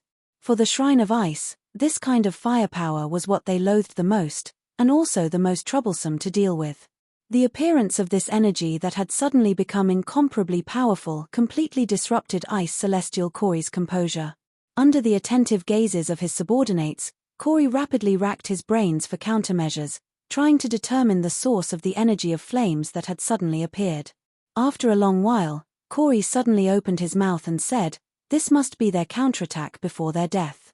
As long as we resist this wave of attacks with all our might, they will no longer have any ability to resist.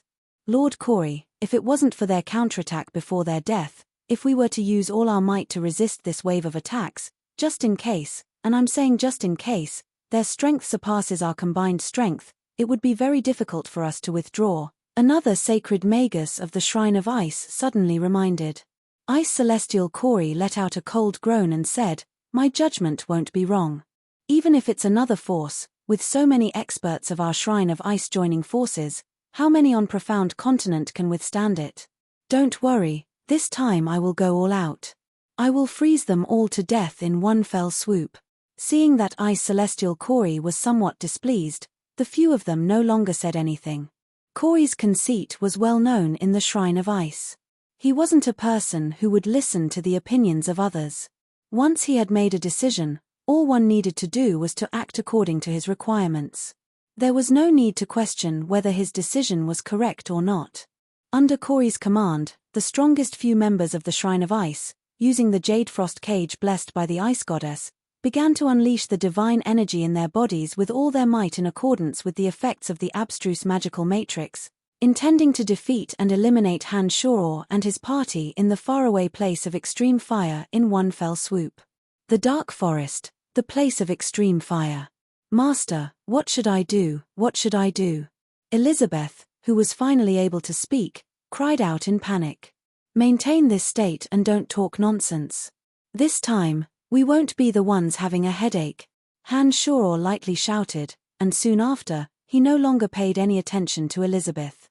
The endless yuan energy of fire in the place of extreme fire poured into the Jade Frost cage through the two existences, the Fire Elite Zombie and the Lord of the Flames. The scorching heat flooded the entire region.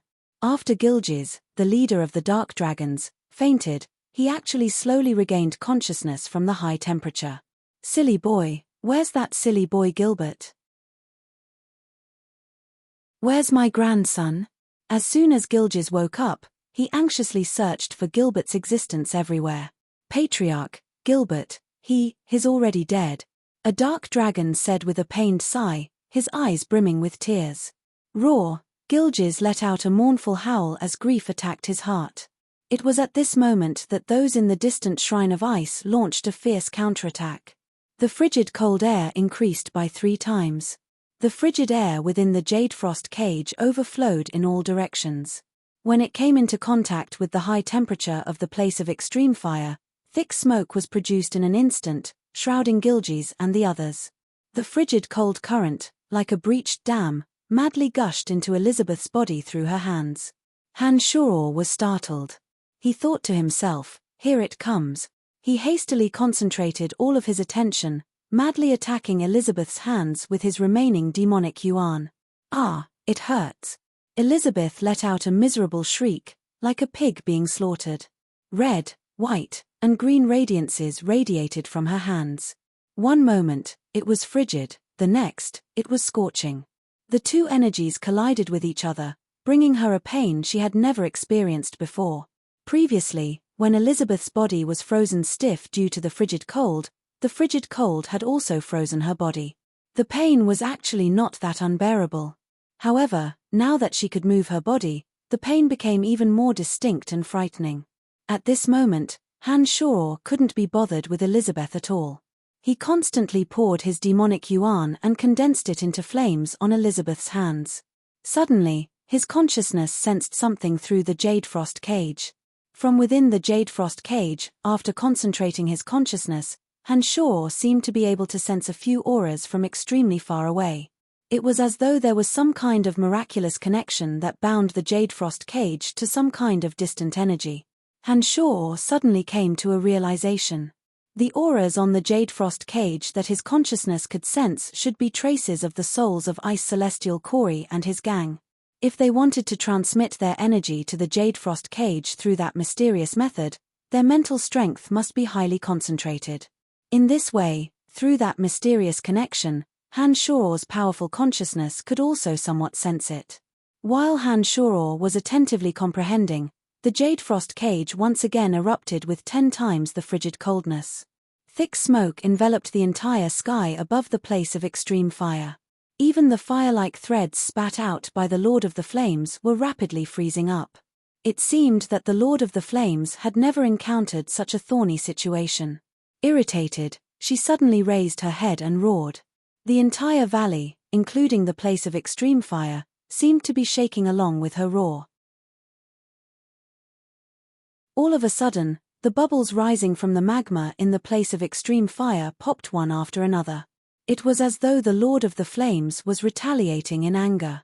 The yuan energy of fire that had been nurtured in the place of extreme fire for 10,000 years gathered densely within the bubbles and flowed towards the Jade Frost cage through the fiery threads spat out by the Lord of the Flames. The Fire Elite Zombie jumped right into the place of extreme fire. In an instant, the fire lotus in his hand absorbed the terrifying energy of the place of extreme fire. Instead of releasing flames one by one, the Fire Elite Zombie hurled it towards the Jade Frost cage with boundless energy of fire. "Father, be careful," the Fire Elite Zombie transmitted. Han Shoror understood that the battle had reached its most critical moment. He was fully focused. The formidable consciousness that had been deliberately hiding from the six-horned tribal king of the soul race no longer had any misgivings. It unfolded and firmly locked onto the soul attached to the Jade Frost cage. "Hold on. They are all done for. Ice Celestial Kori shouted from the distant shrine of ice. Everyone gave it their all. The divine energy that they had exchanged for years of devotion to the ice goddess surged towards the jade frost cage in the distance like wild horses out of control. Rumble. The fire lotus bombarded on the jade frost cage. Terrifying explosions were heard. One after another, fiery flames leaped out from the fire lotus and attached themselves to the bars. The bodies of many dark dragons inside the jade frost cage shook violently. That young lady even vomited a large mouthful of blood. It seemed that she had been injured. After the Lord of the Flames exerted her full strength, the fiery threads connected to the jade frost cage madly gushed out endless energy. Looking at the jade frost cage again, white smoke spread in all directions. So powerful. Lord Kori, we can't hold on any longer, the sacred magus who had been praising Kori suddenly shouted in alarm. Under the joint efforts of Fire Elite Zombie and the Lord of the Flames, utilizing the energy accumulated in the place of extreme fire for millions of years, the Shrine of Ice and the Jade Frost Cage were completely routed. From Y. Elizabeth's two hands, Han Shoror understood that Ice Celestial Kori and his party could no longer hold on. Han Shoror's consciousness could even sense that the few presences that had been shrouding the Jade Frost Cage were gradually leaving. It was at this moment that Han Shoror, who had been waiting all along, suddenly made his move. While they were frantically defending against the counterattack of the flames, all of Han Shoror's mental strength, including his consciousness, attacked those few presences like sharp swords. PFFF, all the experts in the Shrine of Ice, including Ice Celestial Kori, violently vomited a mouthful of blood. Their souls felt as though they were being sliced by 1,000 blades. With that, they no longer had the slightest ability to resist. The jade frost cage shattered with a loud bang. Not a shred of frigid energy could be sensed in the place of extreme fire. Elizabeth's two hands were freed. Han Shoror casually grabbed her. Although the dark dragons had yet to fully recover their strength, they were still able to hover in the air. Not a single one of them fell into the place of extreme fire. Thousands of miles away, in the Shrine of Ice, the ice on Kori and the others, who were like ice sculptures, exploded one after another. Even Ice Celestial Kori's body was flung far away, his blood splattering all over the ground. The Shrine of Ice, which had been shrouded in frigid ice all year round, suddenly experienced a surge of heat. This tall and majestic shrine constructed from ice crystals actually began to melt gradually. The disciples of the Ice Celestial Condor sect who were practicing their martial arts and water magic in the Shrine of Ice suddenly felt a high temperature that they instinctively loathed and feared. Each and every one of them frowned in fright as they searched for the source of the high temperature. Then, they discovered that the largest shrine dedicated to the statue of the ice goddess was actually slowly melting. This was something that had never happened in 1,000 years. In the Shrine of Ice, such a phenomenon was even more terrifying than the descent of demons. Everyone was panic-stricken, not understanding what was happening. Could it be that the ice goddess had already abandoned them? As the Shrine of Ice sank into a panic that it had never experienced in 1,000 years, Han Shoror suddenly exhaled softly. Then, Han Shoror was taken aback. He gazed at the Lord of the Flames in the place of extreme fire below in disbelief. He saw that the colossal Lord of the Flames, whose body was forged from magma and iron, was undergoing an astonishing transformation. Rocks as red as soldering iron were shaken off one after another as the Lord of the Flames roared. An incomparably tremendous energy was erupting from the Lord of the Flames' body. Gradually, the Lord of the Flames' incomparably large body swayed and suddenly became even larger. The magma of the entire place of extreme fire poured onto her body like a fountain, as if providing her with the enormous energy that the place of extreme fire had accumulated for millions of years. Under Han Shoror's attentive gaze, the Lord of the Flames first grew madly. Her colossal body nearly filled the entire place of extreme fire. After a while, the rocks on her body shook off rapidly. Under the irrigation of the magma, her body began to shrink bit by bit. Han Shoror stared at the Lord of the Flames without blinking. He could feel that the strength of her body was becoming more and more tyrannical as her body shrank. Soon after, streaks of fiery light burst out from her body. She was like a miniature sun, so glaring that one could not even open their eyes. Oh ha ha, I've finally evolved. I've finally evolved. Under Han Shuor's attentive gaze, the Lord of the Flames, who was emitting dazzling red light, laughed wildly. Gradually, the red light dissipated. A fat, middle-aged woman with red skin appeared before Han Shuor.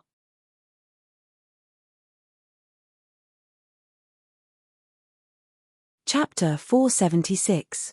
Han Shuor was stunned for a moment as he watched the plump woman dance with joy to express her excitement.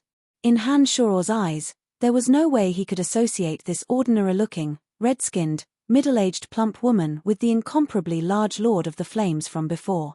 However, Han Shuor, who had seen all the changes, knew that this woman was indeed the Lord of the Flames. Super-rank magical beasts generally possessed the ability to transform into human form. Super-rank magical beasts like the dragons basically mastered the ability to transform at the first rank. However, there were also some super-rank magical beasts that faced certain limitations. Due to the peculiar structure of their bodies, they generally needed to be of an extremely high rank to be able to transform. The Lord of the Flames was such a magical beast. Its body was mainly composed of magma and red rock, and was a little different from the ordinary super-rank magical beasts. If they wanted to transform into human form, they needed to be of an extremely high rank. From the moment the Lord of the Flames transformed into the plump woman, Han Shuor knew that she had broken through the shackles and evolved into a rank 5 Emperor of the Flames. A rank 5 Emperor of the Flames was the same as a human demigod. On the profound continent, she was an extremely powerful existence that would strike terror in the heart. After transforming into the plump woman, the Emperor of the Flames seemed to be rather interested in her ability to transform. She patted her chest and rubbed her shoulders, laughing heartily. "Stinking brat, this is all thanks to you." The Emperor of the Flames smilingly pointed at the fire elite zombie in the place of extreme fire. The surging magma pushed the fire elite zombie to her. She laughed heartily and grabbed the fire elite zombie. Then, she excitedly danced with the fire elite zombie as though he was a toy. Han Shuor was dumbfounded. He stared blankly at the Emperor of the Flames ravaging the fire elite zombie, not knowing what to do. After a long while, the plump woman seemed to have had enough fun. She put the fire elite zombie down and chuckled, "You're always giving me trouble. But thanks to this trouble, I was able to break through the shackles that have plagued me for 1,000 years and reach the rank 5 realm." Without the plump woman's ravaging, the fire elite zombie stood upright in the magma of the place of extreme fire. He gestured with both hands and communicated with the Emperor of the Flames using the energy of his soul. "Mother, this is great. You've become as good-looking as I am, Mother." Han Shuor was dumbstruck. He foolishly watched the fire elite zombie and the fat woman interact, feeling incomparably sullen for a moment. Back when he planted fire elite zombie in the place of extreme fire, Han Shuor understood that the Emperor of the Flames treated fire elite zombie as her own child. Due to the presence of the Yuan energy of fire, fire elite zombie had acknowledged the Emperor of the Flames as his mother and indeed treated her as his own. However, back then, Han Shuor didn't treat fire elite zombie as his own child, and fire elite zombie had never addressed Han Shuor as his father. By now, Han Shuor had unknowingly long since regarded fire elite zombie as his own child. He had also become accustomed to fire elite zombie addressing him as father. However, now that fire elite zombie addressed the Emperor of the Flames as mother and Han Shuor as father, he suddenly felt a chill run down his spine as he looked at the fat middle-aged woman before him, the Emperor of the Flames. Han Shuor's scalp went numb. He blinked his eyes as he watched fire elite zombie communicate with the Emperor of the Flames. Hearing fire elite zombie address the Emperor of the Flames as mother over and over again, Han Shuor couldn't help but imagine some rather terrifying scenes in his mind. Too terrifying. Han Shuor thought of something and his complexion turned incomparably ugly. "Hey, kid, are you the father of my child?" Just as Han Shuor was letting his imagination run wild, the fat middle-aged woman suddenly shouted at Han Shuor. "Are you the father of my child?" Han Shuor shivered when he heard the fat woman's words. He squeezed out a smile that was uglier than crying and hastily replied, "No, you and I didn't give birth to him. Han Shor really wanted to slap himself as soon as the words left his mouth. The more panicked he was, the more incoherent his speech became. His complexion became uglier and uglier. This was an embarrassment he hadn't felt for many years. Nonsense, of course I know he's not the child of you and I. The Emperor of the Flames casually reprimanded Han Shor. She really did look like a shrewish woman. She did not show the slightest bit of embarrassment. She then added, besides, it's not like I can give birth. It's even more impossible for you to give birth to him. Father, my mother can now transform into human form. She wants to leave this place and experience the outside world. Fire Elite Zombie transmitted to Han Shor. Then, sensing Han Shor's chaotic state of mind, he asked with concern, Father, what's wrong? Why are you so flustered? No, it's nothing. Han Shor hastily replied. Ever since I found out about this great place, I have been staying here to accumulate energy and evolve. I don't even know how many years have passed. Now that I can finally transform into human form, I plan to experience the outside world. The fat woman, the Emperor of the Flames, said to Han Shor. Oh, that's good. The world of humans is indeed very interesting. With your current appearance, most people would definitely not treat you as an anomaly. With your valiant strength, you can go anywhere on Profound Continent, Han Shor replied, echoing the Emperor of the Flames' words. Suddenly, Han Shor was startled. It was only then that he recalled the terrifying strength of the Emperor of the Flames. Disregarding the fact that Fire Elite Zombie called her father and mother, the Emperor of the Flames with demigod strength would never become enemies with Han Shor due to the existence of Fire Elite Zombie. If Han Shor could use the Emperor of the Flames' strength to aid him, it would undoubtedly be an extremely powerful aid. Therefore, as soon as Han Shor finished speaking, before the Emperor of the Flames could reply, Han Shor hastily invited, I'm familiar with the human world. Since you don't have a goal, why don't you come to our Lancelot Empire and see what's the difference between the human world and the world of magical beasts? Sure, since I don't have a goal, I'll just walk around. It's the same wherever I go. To Han Shor's surprise, the fat woman very straightforwardly agreed to Han Shor's suggestion.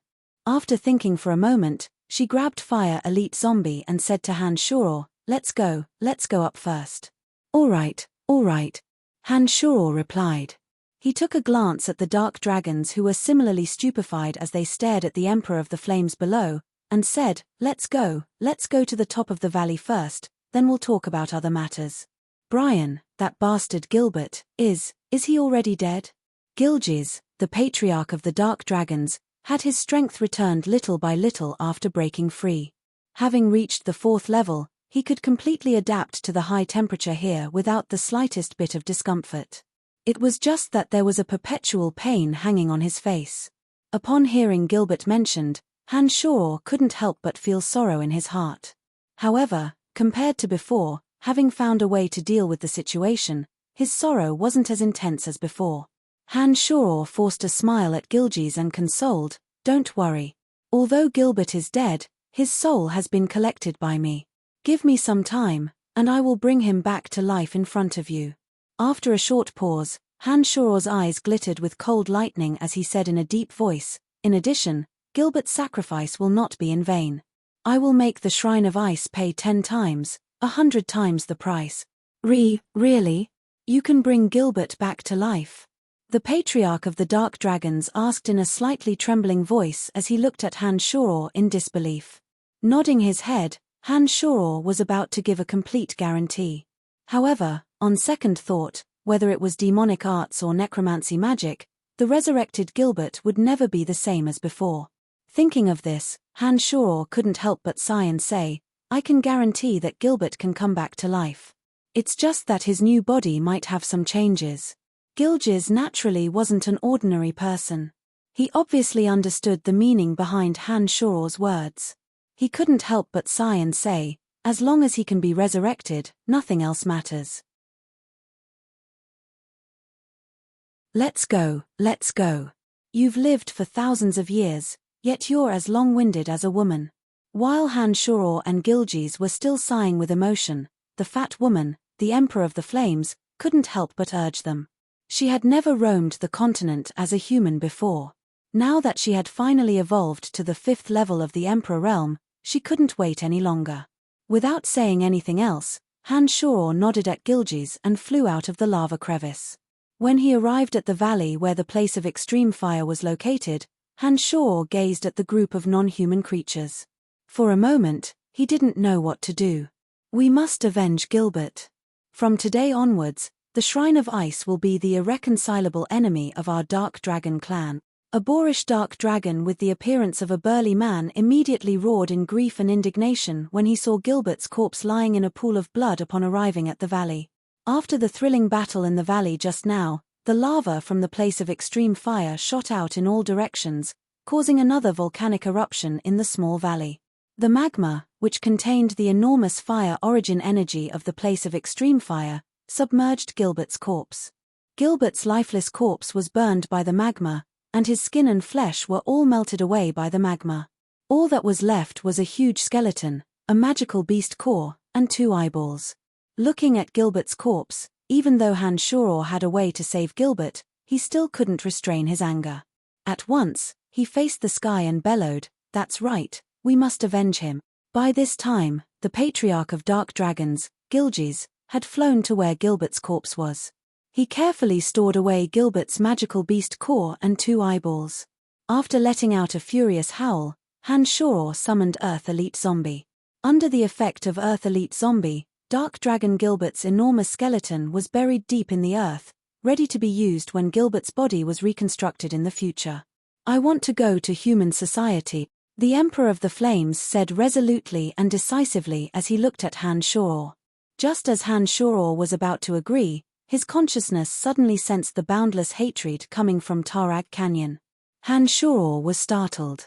He immediately realized that the 6-horned tribal king of the soul race had discovered his whereabouts when he released his consciousness to deal with the Shrine of Ice. Alarmed, Han Shor immediately concealed his consciousness. Suddenly, a thought leaped into Han Shor's mind. Han Shor's eyes sparkled.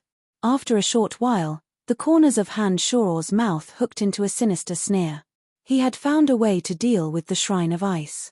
Hey, kid, didn't you say you would bring me to the human world?" The fat lady continued to urge Han Shor without the slightest scruple. "Elizabeth," Han Shor softly called out. "Master, what can I do for you?" Elizabeth's body had now returned to normal. After experiencing the unforgettable agony, Elizabeth's body was brimming with the divine energy of Ice Celestial Cori and the others. Without the support of Ice Celestial Cori and the others, the divine energy could be slowly absorbed by Elizabeth's body of divine favor. As the saying goes, one who survives a great disaster is bound to have good fortune later on.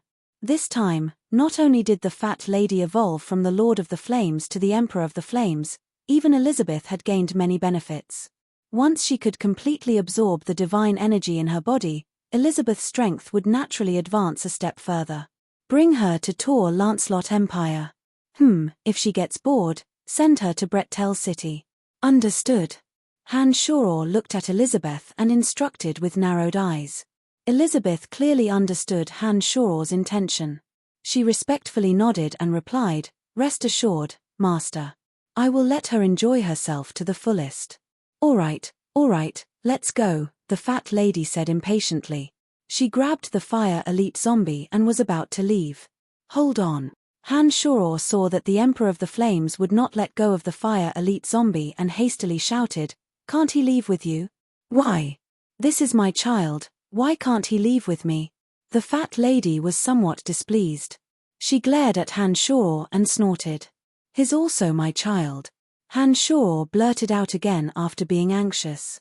All the dark dragons, including Gilgis, as well as Elizabeth, had odd expressions when they heard Han Shor's words. Han Shor also felt a chill run down his spine. He forced a smile and said, "It's better for him to follow me." From his tone, it sounded like a divorced couple fighting over the custody of their child.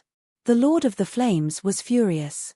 Just as she was about to say something, the Fire Elite Zombie suddenly tugged at the corner of her clothes and communicated with her through telepathy. The Emperor of the Flames had a gloomy expression on her face. After a while, she finally relaxed. She glared at Han Shoror and said, "Take good care of our child." She grabbed Elizabeth and flew straight out of the dark forest. Han Shoror was speechless.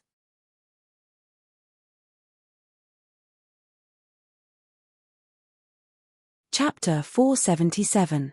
After finishing those words, the Emperor of the Flames left, leaving behind Han Shoror speechlessly looking at Fire Elite Zombie. He was amazed at the conversation between Fire Elite Zombie and the Emperor of the Flames. Hence, he transmitted and asked, "What did you say to her?" "Nothing much. I just said that the Netherworld is my home and that I still have many things to do there." Fire Elite Zombie calmly replied. He had never lied to Han Shoror. Han Shoror knew that the Emperor of the Flames had long known of Fire Elite Zombie's origins. It was only because both of them had absorbed an enormous amount of Yuan energy of fire from the place of extreme fire that their auras were shockingly similar that she treated Fire Elite Zombie like a child. Only Fire Elite Zombie could communicate with the Emperor of the Flames and pacify her, lest she lose control of herself from her excitement. "All right, I'll send you back." Han Shoror thought for a moment. Seeing that there was nothing for Fire Elite Zombie to do for the time being, and that he should be able to make faster progress in the Netherworld, Han Shoror chanted an incantation and sent Fire Elite Zombie away. After chanting the incantation, Han Shoror formed a brief communication with the Netherworld. At the place where Fire Elite Zombie landed, he sensed a message transmitted by Little Skull.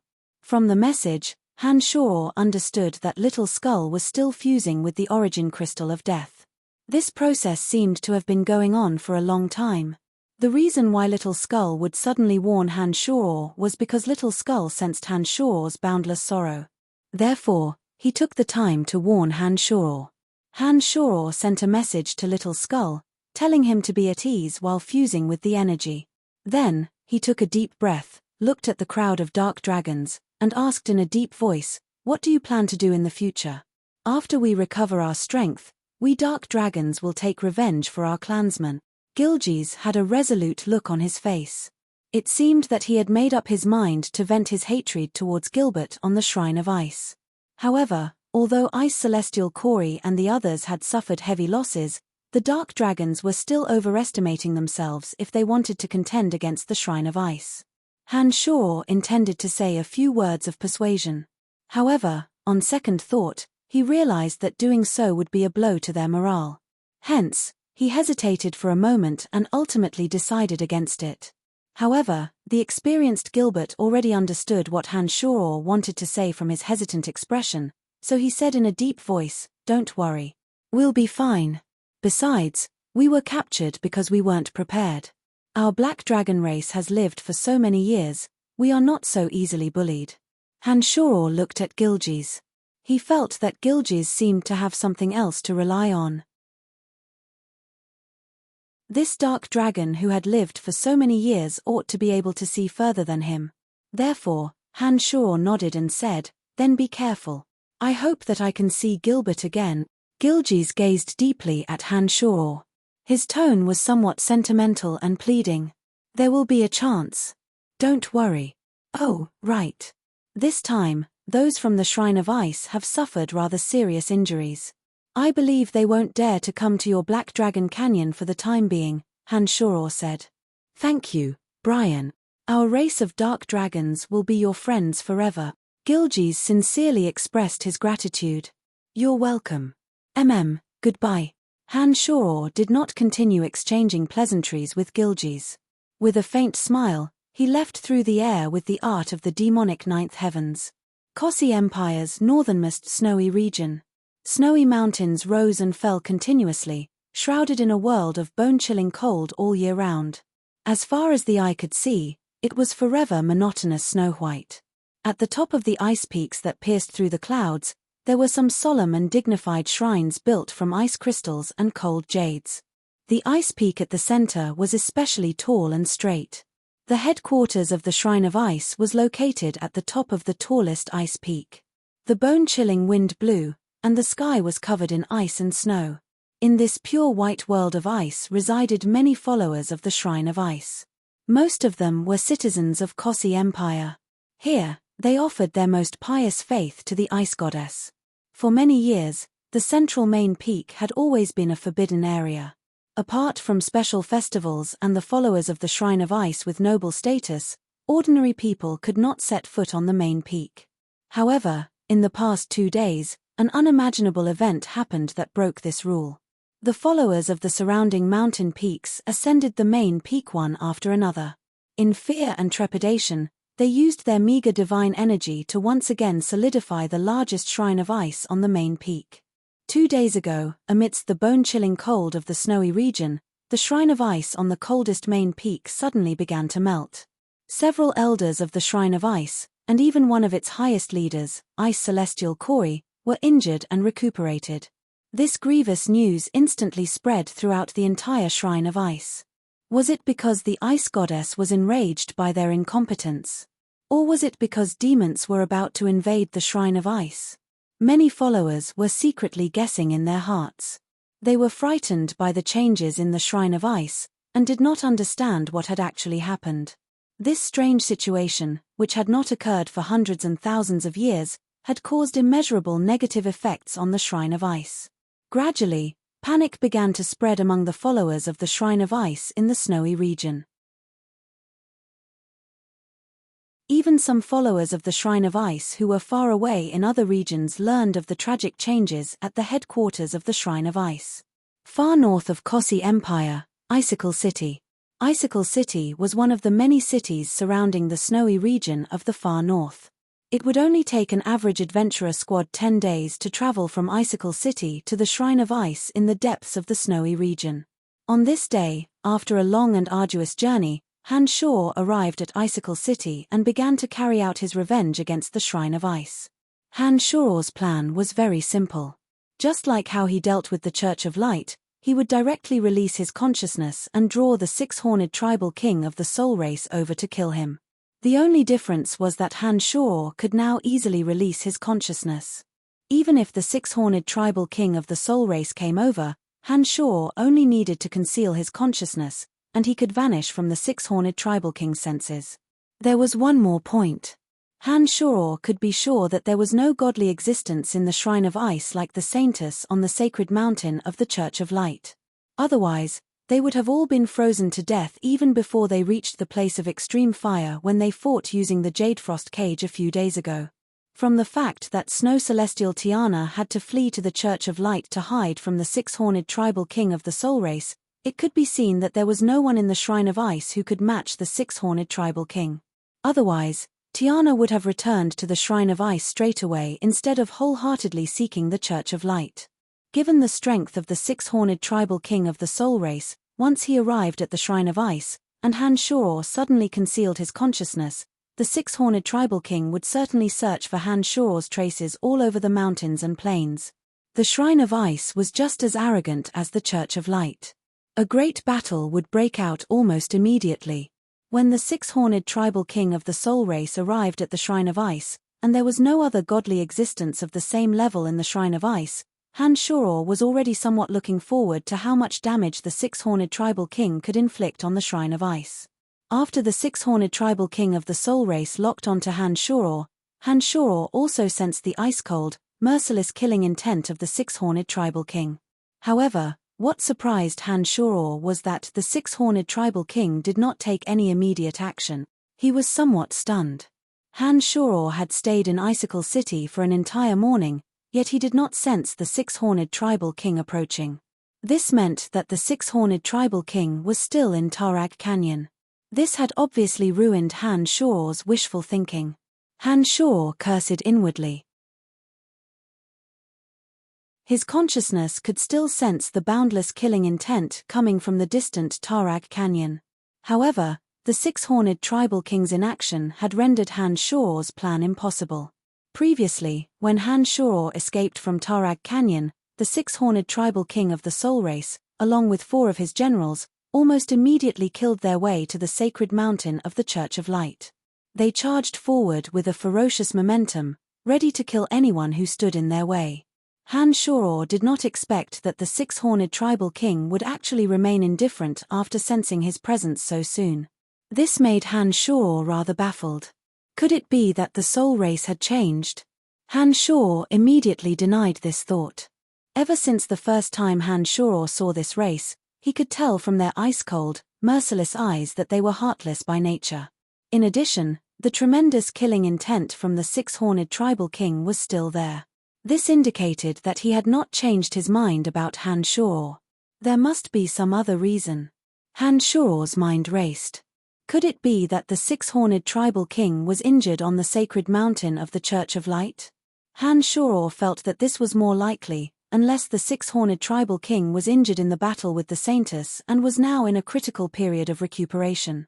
Only then would he let him and the old monster Statholm off for the time being. When he thought of this, Han Shor could not help but rejoice for Statholm. He thought that as long as Statholm could make use of this time gap to fuse with his soul, he would no longer have to worry about the threat of the six-horned tribal king.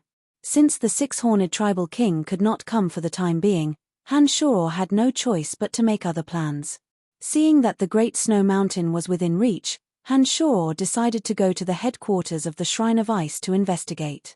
Without the presence of any God-rank experts, Han Shor believed that he could freely enter and exit the Shrine of Ice without worrying about his own safety. After making up his mind, Han Shor immediately set off. He traveled alone toward the snowy region where the Shrine of Ice was located. Han Shor, who could not wait for the six-horned tribal king to come looking for him, fully unleashed his consciousness. Not even the slightest movement in the surroundings could escape his prying eyes. He headed straight for the Shrine of Ice unimpeded.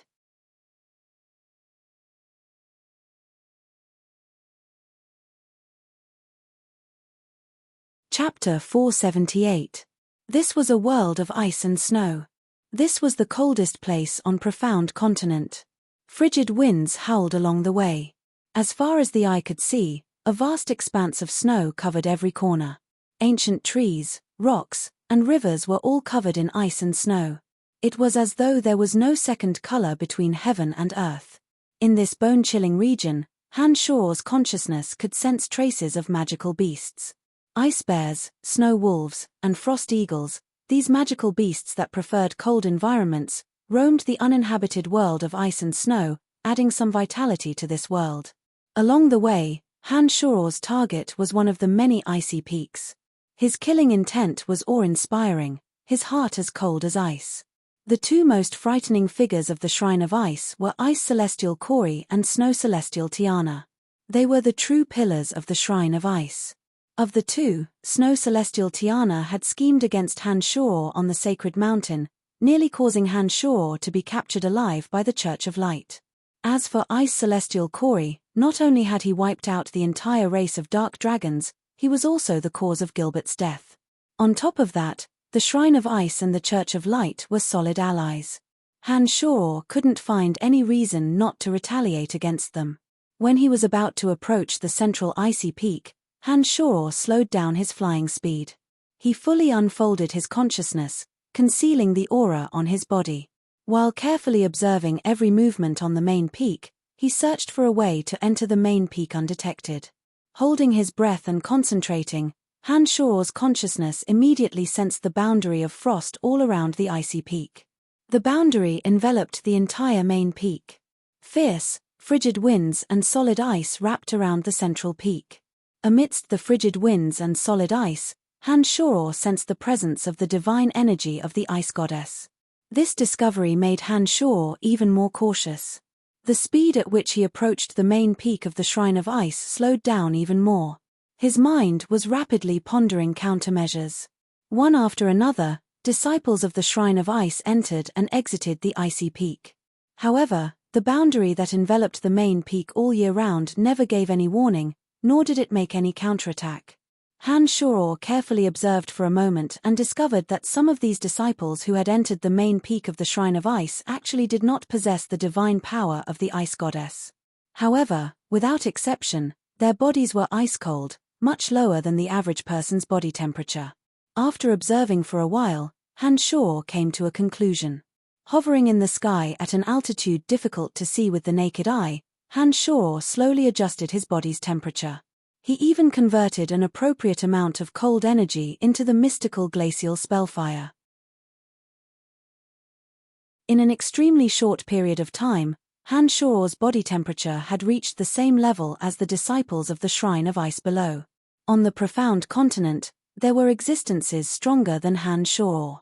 However, Han Shuo believed that no one could surpass him in terms of physical control.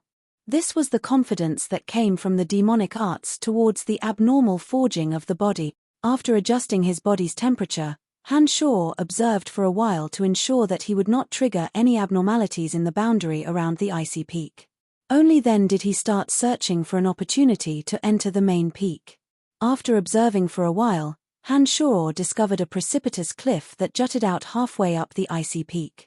There was not a single disciple of the Shrine of Ice stationed in that area. Having ascertained his target, Han Shuo seized the opportunity and noiselessly descended to that cliff from the sky. Han Shuo, whose consciousness had firmly locked onto the entire icy peak, had long discovered Ice Celestial Kori's location while deliberately concealing the aura and energy on his body, inside an ice cone-shaped building at the summit of the icy peak. At this moment, Ice Celestial Kori should be recuperating from his injuries. Han Shuo could sense that Kori's aura was stable, without the slightest emotional fluctuation. There was not a single person stationed around that ice cone-shaped building. As long as Han Shuo could approach that building stealthily, Han Shuo was confident that his sneak attack would succeed. However, to reach that building from the cliff where Han Shuo was, without being detected by anyone along the way was virtually impossible. This was because, on the entire icy peak, apart from the steep mountain path, there were no trees or rocks that could provide cover. In this boundless world covered in ice and snow, any movement could be captured by others. Moreover, within a magical tower at the summit of the icy peak, Han Shuo even discovered magical undulations similar to the eye of the sky. The magic released by that magical tower seemed to be able to see every movement on the entire icy peak. After pondering for a moment with his brows creased, Han Shuo suddenly thought of Metal Elite Zombie. After quickly spinning his brain, he immediately felt that this method was feasible. Although this icy peak was covered in solid ice, its interior was still supported by solid rock. The thick layer of ice surrounding the icy peak was formed naturally on one hand, and was intentionally created by the Shrine of Ice on the other. As long as he could break through the solid ice and reach the rock, using Metal Elite Zombie's ability, Han Shuo could completely penetrate through the rock and reach the bottom of the building where Ice Celestial Kori was located. This method is feasible. Han Shuo immediately spread open his hands. His fingernails suddenly grew into the shape of demonic blades. The demonic blades glinting with cold light were incomparably sharp. Under the infusion of demonic arts, Han Shuo broke through the 3-meter layer of ice bit by bit and saw the foundation that supported the icy peak, the rock. As soon as Han Shuo gave the command, Metal Elite Zombie tacitly understood. His palms glowed with golden light as the yuan energy of metal flowed into the rock like flowing water. Then, under Han Shuo's attentive gaze, the solid rock split open to reveal a path. The 5 elite zombies, regardless of their individual strengths, were indeed of great help to Han Shuo. Han Shuo couldn't help but sigh in his heart as he looked at the creation of the tunnel. Following Ice Celestial Kori's position, Han Shuo, with Metal Elite Zombie's assistance, slowly made his way from the center of the mountainside to the summit of the icy peak where Ice Celestial Kori was located. Metal Elite Zombie could freely enter and exit the rock, but with the addition of Han Shuo, he had no choice but to open up a path. Under the release of dazzling golden light from his hands, the solid rock split, recombined, and compacted, forming a path that extended upwards in a way that Han Shuo could not comprehend. As the tunnel was illuminated by the dazzling golden light from Metal Elite Zombie's hands, Han Shuo did not feel the slightest bit of darkness. While following behind Metal Elite Zombie, he inwardly pondered the details of his sneak attack on Ice Celestial Kori. Suddenly, Metal Elite Zombie abruptly stopped. Caught off guard, Han Shuo nearly crashed into Metal Elite Zombie. They had only traveled 100 meters and were still a long distance away from the summit of the icy peak where Ice Celestial Kori was. Why did Metal Elite Zombie suddenly stop? Han Shuo was puzzled. He couldn't help but look at Metal Elite Zombie's back and transmitted, "Why did he stop? Father, look." Metal Elite Zombie leaned his body to one side. The The surrounding rock shrank a little more, allowing Han Shoror and Metal Elite Zombie to stand side by side. Han Shoror took a step forward and stood at the spot Metal Elite Zombie had intentionally vacated. Following the direction Metal Elite Zombie's right hand was pointing at, Han Shoror was immediately dumbstruck by what he saw. Before Han Shoror, the belly of the mountain had been hollowed out. A majestic statue of the ice goddess, approximately 60 meters tall, was sitting in the hollowed-out belly of the mountain. This enormous and majestic statue of the ice goddess was formed from solid ice that was as bright as crystal. The sculpture was vivid and lifelike. She wore a frosty expression on her face. Her left hand tightly grasped a crystal staff that was similarly sculpted from solid ice. She looked as though she was in battle with some evil demon. Her expression was solemn and dignified, carrying an air of inviolable holiness. The statue of the ice goddess wore a peculiar white robe. However, as the entire statue was constructed from the same transparent solid ice, Han Shoror was able to clearly see the inside of her body. There were no internal organs within the body of the ice goddess. There was only a peculiar substance that was a mixture of ice and water circulating within.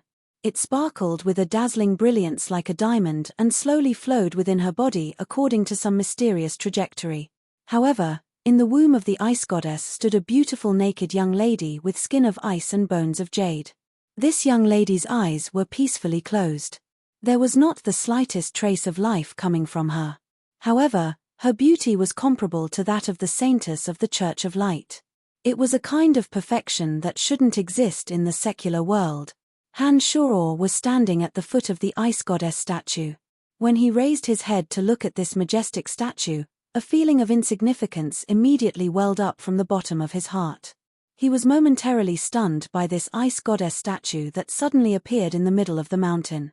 What was certain was that the ice goddess statue was indeed carved from an enormous block of solid ice. For the Shrine of Ice to have such an enormous ice goddess statue in the middle of the mountain, there must be a reason for its existence. After Han Shoror came to his senses, he was horrified and his eyes sparkled. That naked young lady in the womb of the ice goddess statue was ice cold and lifeless. Han Shoror's consciousness couldn't detect the slightest fluctuation of her soul. No matter how hard he tried, he couldn't figure out why there would be such a bizarre scene in the middle of the mountain. Just as Han Shoror was racking his brains, a creaking sound suddenly came from the rock wall above the ice goddess statue. Under Han Shoror's attentive gaze, a large cliff slowly protruded from the rock wall. On top of it stood a few Shrine of Ice disciples. When the first creaking sound was heard, Han Shoror unconsciously took a step back and rapidly issued an order to Metal Elite Zombie. Metal Elite Zombie swiped his hand across the rock wall and the crack in front of him rapidly shrank. When the rock wall above the ice goddess statue completely protruded, the crack in front of Han Shoror and Metal Elite Zombie had shrunk to the point where only a small gap remained.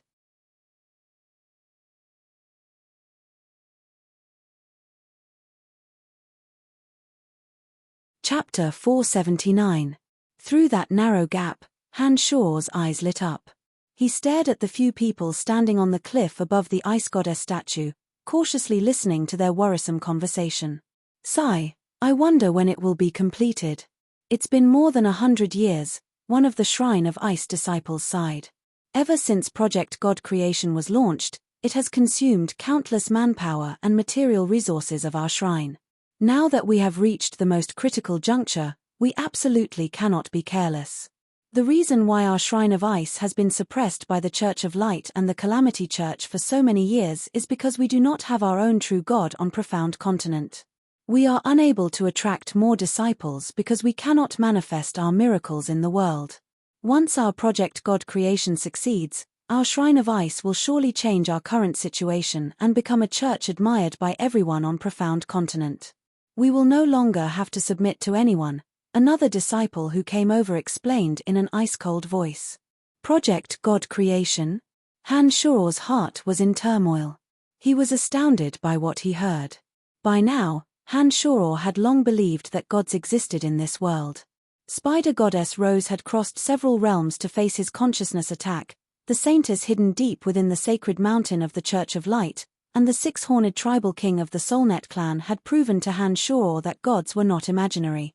However, in Han Shoror's mind, even the weakest of gods had to go through thousands of years of accumulation to slowly comprehend the essence of the world's elements or edictal laws, gradually breaking through the shackles of their own bodies, and eventually breaking through their own shackles. This was the first time Han Shoror had heard of the term God creation. This was the most arrogant and most shocking statement he had heard in all these years. At this moment, Han Shoror's understanding of gods had been completely destroyed by the Shrine of Ice. Could God be created as well? This project has reached its final stage. With just a few more days, we will be able to complete this experiment and achieve the magnificent feat of directly evolving a god from a divine benefactor within 100 years. What a magnificent experiment this is! Therefore, we cannot afford to make any mistakes during this period of time, one of them shouted in a deep voice. His tone was filled with indescribable pride. Divine benefactor! Han Shoror was shocked again. After thinking for a while, he completely believed in the authenticity of this plan. The body structure of a body of divine favor was different from that of an ordinary person. They often had strange abilities, such as Janet's extraordinary strength, or Elizabeth's ability to absorb divine power.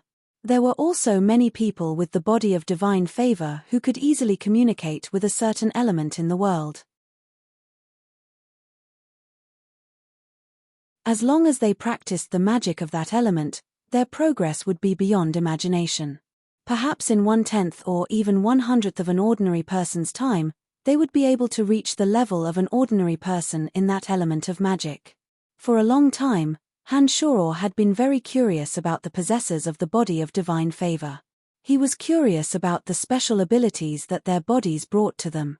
Now, after listening to these people, Han Shoror vaguely understood something.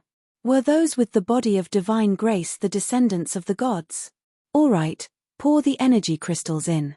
Let's hurry up and leave, one of them urged impatiently. As soon as this person finished speaking, Han Shoror immediately began to pay attention to the cliff above the ice goddess statue. He saw them taking out crystal fragments rich in water element from their space rings, carefully carrying them with magic and placing them into the crack on the crown of the ice goddess statue. As soon as the crystal fragments containing the water element entered the ice goddess statue, they rapidly melted with the mixture of ice and water within the statue. Through the mixture of ice and snow, strands of water element slowly flowed into the beautiful, naked maiden within the child palace of the statue. In a short while, these people had already placed many energy crystals into the ice goddess statue. They carefully examined it once to ensure that the ice goddess statue was operating normally. Only then did they shrink the crack on the top of the cliff, disappearing from Han Shoror's line of sight. As soon as these people disappeared, Han Shoror immediately focused all of his attention back on the ice goddess statue. Looking at this colossal ice goddess statue that the Shrine of Ice had spent 100 years to create, he couldn't help but gasp in amazement. The maiden with skin of ice and bones of jade inside the ice goddess statue did not have any aura of life on her. She was like a peculiar vessel, containing an enormous mixture of ice and water energy within her.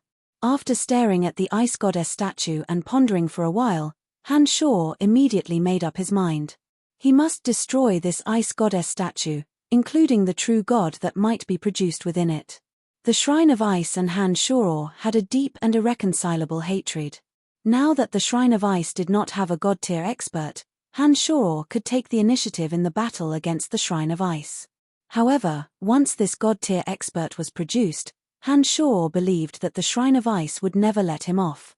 When that time came, he would probably have to face the endless pursuit of this god-tier expert.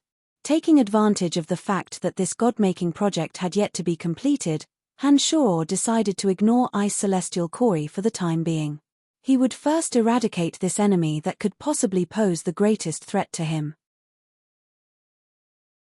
There was an intense presence of water element in the surroundings of the ice goddess statue. Han Shoror discovered those extremely complicated magical boundaries and traps as soon as he entered. It would be easy for Han Shoror to reach the bottom of Ice Celestial Kori's building with Metal Elite Zombie's power.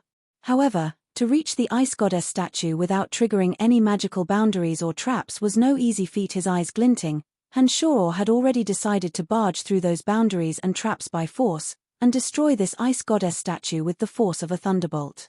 His mind started to ponder the steps of his plan of action, weighing how he could eliminate any future threats in the shortest time possible. It was at this moment that Han Shuro suddenly had a flash of inspiration. He recalled Water Elite Zombie of the 5 Elite Zombies. As a water sprite refined from the Yuan energy of water, the Water Elite Zombie was proficient in using ice and water. In such an area, the traps and boundaries around the ice goddess statue were actually formed from ice and water. With the Water Elite Zombie taking action, they might be able to reach the ice goddess statue without alerting anyone. As soon as this idea leapt into Han Shuro's mind, he immediately got to work. After chanting a magical incantation, Water Elite Zombie immediately appeared next to Han Shuro. Metal Elite Zombie took the initiative to step back, making space for Water Elite Zombie and Han Shuro to stand side by side. Is there any way to bring me to the body of the statue without alerting anyone? Han Shuro transmitted. Water Elite Zombie did not immediately reply. After a while, Water Elite Zombie still did not reply. This rather baffled Han Shuro. Among the 5 Elite Zombies, although Water Elite Zombie came out a bit later and did not have the opportunity to possess water element treasures, having evolved for such a long time, he should have long possessed intelligence. He shouldn't be this slow. Puzzled, Han Shuro creased his brows. He couldn't help but turn his head to look at Water Elite Zombie, wanting to see what was going on with him. Suddenly, Han Shuro was startled. He saw Water Elite Zombie's eyes sparkle with a dazzling radiance. Misty water vapor suddenly drifted out of his body. Standing beside him, Han Shuro could feel the surrounding humidity increase. Water Elite Zombie's emotions were also fluctuating, as if he had suddenly encountered something that made him incomparably excited. Following Water Elite Zombie's gaze, Han Shuro discovered that Water Elite Zombie was staring blankly at the young girl inside the ice goddess statue. His eyes did not even blink, as if he had simply become stupid. Oh no! Han Shuro was startled. He inwardly thought that Water Elite Zombie couldn't have fallen in love with the young girl inside, right? Han Shuro's heart was a tangled mess. He stared at Water Elite Zombie, feeling somewhat baffled. He had no idea what was going on with him. What's going on? Han Shuro softly shouted. This soft shout was extremely loud. Han Shuro wanted to rouse Water Elite Zombie. Therefore, he deliberately did so. Han Shuro's shout was indeed effective. Water Elite Zombie's body suddenly jolted. He first looked at Han Shuro in a daze, but soon after, his eyes shone brightly. He excitedly pointed at the young girl from the Shrine of Ice and said to Han Shuro, "Father, I want her." This scoundrel, his evolution is indeed messed up. Back when he was in the Penta-Elemental Undead formation, he was unable to fuse with it. So it turns out that his desire for evolution is out of control. Moreover, his eyesight is rather sharp. Damn it, scoundrel kid, why did you evolve to this state? Han Shuro cursed incessantly in his heart. His imagination ran wild as he looked at Water Elite Zombie. For a moment, he didn't know what to do. Han Shuro had genuine feelings for the 5 Elite Zombies. Although this request of Water Elite Zombie was unimaginable to Han Shuro, when he saw Water Elite Zombie's excitement and impulsiveness, he couldn't bear to refuse. Han Shuro stomped his foot, gnashed his teeth and said, "Go, little scoundrel. Do whatever you want, but by all means, don't alarm anyone. Damn it, even those brothers who came out earlier than you aren't as precocious as you are." After receiving Han Shuro's approval, Water Elite Zombie suddenly jumped in excitement. He actually passed through the ice and water magic traps and boundaries, and landed at the foot of the ice goddess statue in an instant. He didn't alarm any boundaries or traps. While Han Shuro cursed in his heart, Water Elite Zombie directly melted into the ice goddess statue. He floated up from one of the calves of the ice goddess statue to where the young girl with skin of ice and bones of jade was. In high spirits, he hugged that lifeless, perfect young girl.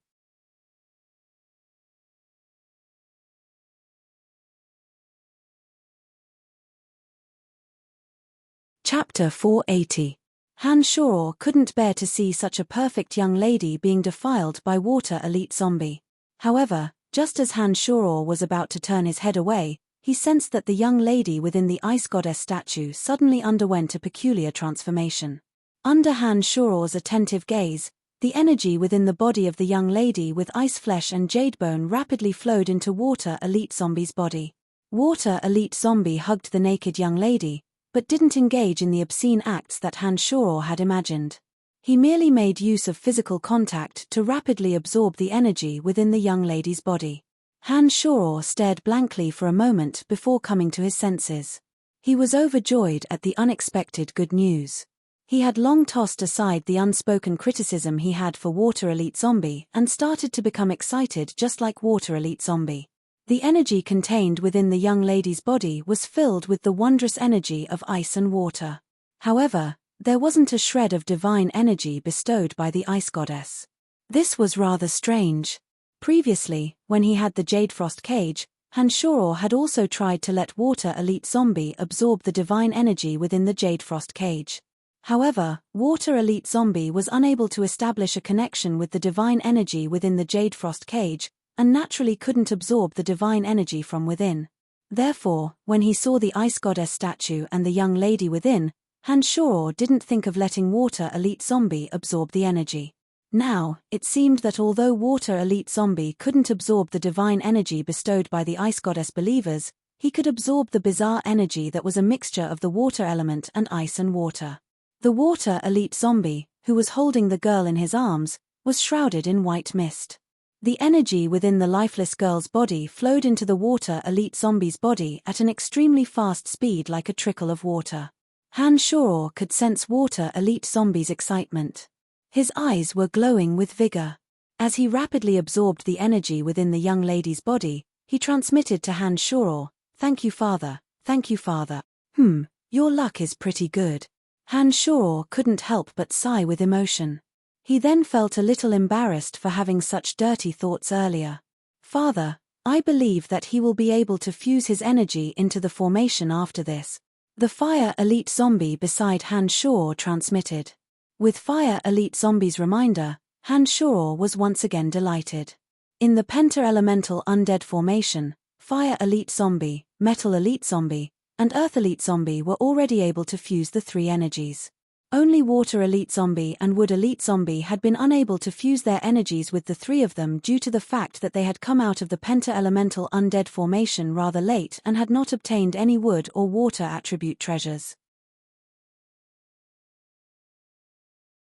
At present, Water Elite Zombie was absorbing the energy used by the Shrine of Ice to create a god. Once Water Elite Zombie and that energy completely fused, Han Shoror didn't know what realm he would reach, but he was certain that he would be able to rapidly evolve. It shouldn't be too difficult to successfully integrate the power into the Penta-Elemental Undead formation.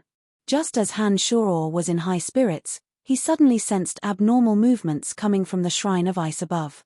A group of injured experts, led by Ice Celestial Corey, who was recuperating, suddenly gathered together at the same time. All of them moved towards the Shrine of Ice in a panic. The cliff that those disciples of the Shrine of Ice had previously left from began to protrude again amidst creaking noises. Han Shoror immediately understood that the matter had been exposed. This ice goddess statue manufactured by the Shrine of Ice must have some kind of connection with them that Han Shoror was unaware of. The rapid flow of energy in that young lady's body must have alarmed those from the Shrine of Ice. That was why they had left in such a panic and returned. With things having developed to this point, Han Shoror knew that there was absolutely no way to resolve this peacefully. Hardening his heart, Han Shoror, under the effect of Metal Elite Zombie's energy, walked up the stone path for a while. At this moment, the energy in that young lady's body within the Ice Goddess statue had yet to be completely absorbed by Water Elite Zombie. Whether Water Elite Zombie could evolve to the greatest degree would depend on whether Han Shoror could buy enough time for Water Elite Zombie. "Father, I want this energy." Water Elite Zombie, who was holding that young lady, greedily transmitted to Han Shoror while rapidly absorbing the energy in that young lady's body like a child begging for candy. "Make haste and quickly absorb that energy. Don't worry about anything else." Han Shoror understood what that energy meant to Water Elite Zombie. He hastily instructed and prepared to do his utmost to buy more time for Water Elite Zombie. Finally, the cliff completely protruded.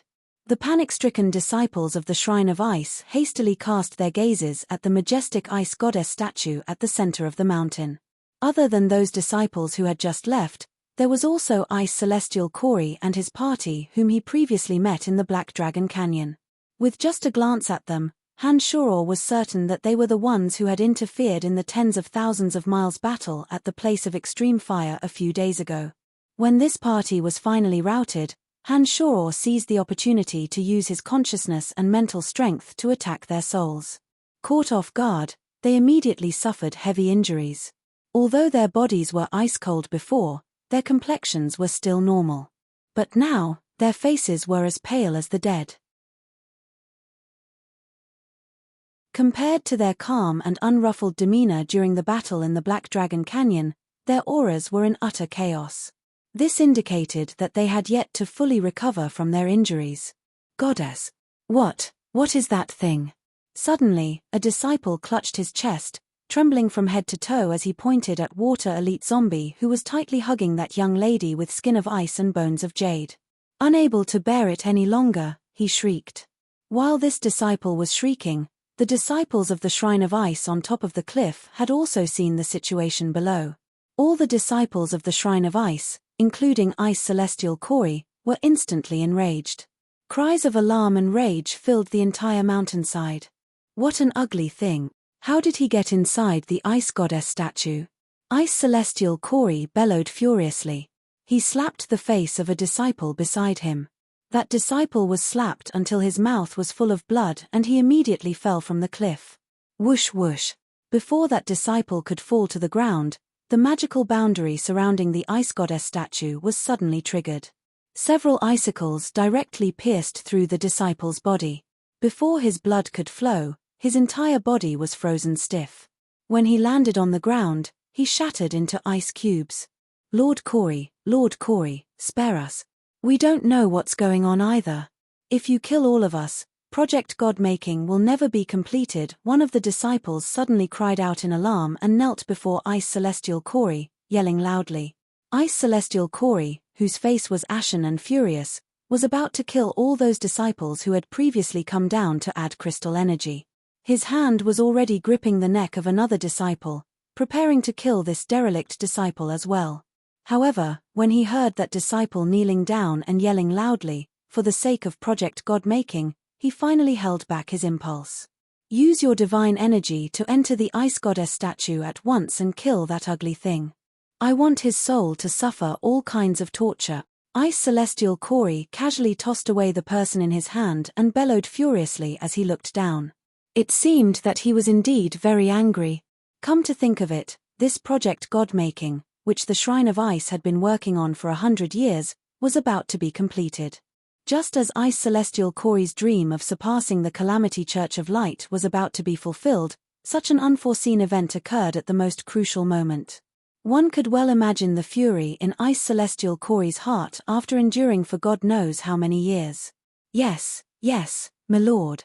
Even those true experts who had devoted themselves to the Shrine of Ice for many years were trembling with fear under Ice Celestial Corey's wrath. They hastily responded and immediately began to deal with Water Elite Zombie. Whoosh, whoosh, whoosh. All of a sudden, shrill whistling sounds were heard. One after another, sharp bone spears pierced through the air. Like broken bamboo rafts, they charged at Ice Celestial Corey and the others in rows. Damn it! Corey cursed in a stern voice. He hastily unsheathed his ice-cold long sword. Rays of sword radiance flashed past. Sparkling and translucent cold air condensed into an ice wall, blocking the bone spears that filled the sky.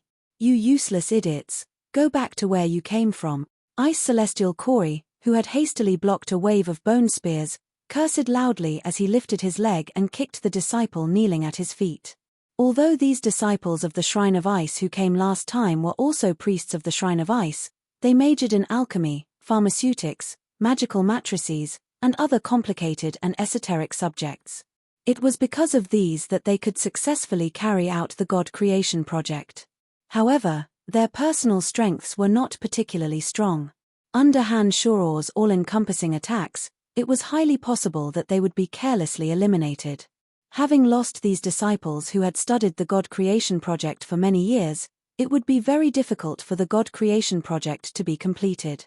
Therefore, although Ice Celestial Corey wished that he could kill them immediately, for the sake of the success of the God creation project, he had no choice but to put their safety first. Ice Celestial Corey let loose a torrent of curses as he kicked and tossed, forcibly shoving these cultists who were experts in this field into the passageway. Then, he bellowed in a seemingly insane manner, "Come out, Brian. I know it's you, you filthy, damned necromancer." Under extreme rage, Ice Celestial Corey's usual composure vanished without a trace. At this moment, he was somewhat similar to Han Shuor in his demonized state. He was no different from a lunatic. Even the few subordinates beside him were somewhat astonished by his madness. "Pursue those few who escaped and kill them all." Han Shuor calmly issued an order to Metal Elite Zombie to kill those researchers. Only then did he walk out of a tunnel with a gloomy face.